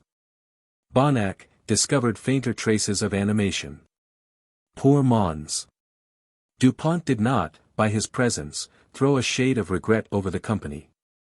For, when he had discovered, that Valancourt was not unworthy of the esteem of Emily, he determined seriously to endeavour at the conquest of his own hopeless affection, and had immediately withdrawn from Château Leblanc, a conduct which Emily now understood, and rewarded with her admiration and pity. The Count and his guests continued together till a late hour, yielding to the delights of social gaiety, and to the sweets of friendship. When Annette heard of the arrival of Valancourt, Ludovico had some difficulty to prevent her going into the supper-room, to express her joy, for she declared, that she had never been so rejoiced at any accident as this, since she had found Ludovico himself. Chapter 19. Now my task is smoothly done. I can fly, or I can run quickly to the green earth's end, where the bowed welkin low doth bend, and, from thence, can soar as soon to the corners of the moon. Milton. The marriages of the Lady Blanche and Emily St. Aubert were celebrated, on the same day, and with the ancient baronial magnificence, at Château Leblanc. The feasts were held in the great hall of the castle, which, on this occasion, was hung with superb new tapestry, representing the exploits of Charlemagne and his 12 peers. Here, were seen the Saracens, with their horrible visors, advancing to battle, and there, were displayed the wild solemnities of incantation, and the necromantic feats, exhibited by the magician Jrl before the emperor. The sumptuous banners of the family of Villeroy, which had long slept in dust, were once more unfurled, to wave over the Gothic points of painted casements. And music echoed, in many a lingering close, through every winding gallery and colonnade of that vast edifice. As Annette looked down from the corridor upon the hall, whose arches and windows were illuminated with brilliant festoons of lamps, and gazed on the splendid dresses of the dancers, the costly liveries of the attendants, the canopies of purple velvet and gold, and listened to the gay strains that floated along the vaulted roof. She almost fancied herself in an enchanted palace, and declared, that she had not met with any place, which charmed her so much, since she read the fairy tales. Nay, that the fairies themselves, at their nightly revels in this old hall, could display nothing finer, while old Dorothy, as she surveyed the scene, sighed, and said, the castle looked as it was wont to do in the time of her youth. After gracing the festivities of Château Leblanc, for some days, Valancourt and Emily took leave of their kind friends, and returned to La Vallée, where the faithful Teresa received them with unfeigned joy, and the pleasant shades welcomed them with 1,000 tender and affecting remembrances. And, while they wandered together over the scenes, so long inhabited by the late Mons and Madame St. Aubert and Emily pointed out, with pensive affection, their favourite haunts, her present happiness was heightened, by considering, that it would have been worthy of their approbation, could they have witnessed it. Valancourt led her to the plane tree on the terrace, where he had first ventured to declare his love, and where now the remembrance of the anxiety he had then suffered, and the retrospect of all the dangers and misfortunes they had each encountered, since last they sat together beneath its broad branches, exalted the sense of their present felicity, which, on this spot, sacred to the memory of St. Aubert, they solemnly vowed to deserve, as far as possible, by endeavouring to imitate his benevolence, by remembering, that superior attainments of every sort bring with them duties of superior exertion, and by affording to their fellow beings, together with that portion of ordinary comforts, which prosperity always owes to misfortune, the example of lives passed in happy thankfulness to God, and, therefore, in careful tenderness to his creatures. Soon after their return to La Vallée, the brother of Valancourt came to congratulate him on his marriage, and to pay his respects to Emily, with whom he was so much pleased, as well as with the prospect of rational happiness, which these nuptials offered to Valancourt, that he immediately resigned to him a part of the rich domain, the whole of which, as he had no family, would of course descend to his brother, on his decease. The estates, at Thales, were disposed of, and Emily purchased of Mons Canal the ancient domain of her late father, where, having given Annette a marriage portion, she settled her as the housekeeper, and Ludovico as the steward. But, since both Valancourt and herself preferred the pleasant and long-loved shades of La Vallée to the magnificence of Éperville, they continued to reside there, passing, however, a few months in the year at the birthplace of St. Aubert, in tender respect to his memory. The legacy, which had been bequeathed to Emily by Signora Loranini, she begged Valancourt would allow her to resign to Mons Bonnac. And Valancourt, when she made the request, felt all the value of the compliment it conveyed. The castle of Udolpho, also, descended to the wife of Mons Bonnac, who was the nearest surviving relation of the house of that name, and thus affluence restored his long oppressed spirits to peace, and his family to comfort. Oh! How joyful it is to tell of happiness, such as that of Valancourt and Emily. To relate, that, after suffering under the oppression of the vicious and the disdain of the weak, they were, at length, restored to each other, to the beloved landscapes of their native country, to the securest felicity of this life, that of aspiring to moral and labouring for intellectual improvement, to the pleasures of enlightened society, and to the exercise of the benevolence, which had always animated their hearts. While the bowers of La Vallée became, once more, the retreat of goodness, wisdom and domestic blessedness. Oh! Useful may it be to have shown, that, though the vicious can sometimes pour affliction upon the good, their power is transient and their punishment certain. And that innocence, though oppressed by injustice, shall, supported by patience, finally triumph over misfortune. And, if the weak hand, that has recorded this tale, has, by its scenes, beguiled the mourner of 1 hour of sorrow, or, by its moral, taught him to sustain it, the effort, however humble, has not been vain, nor is the writer unrewarded.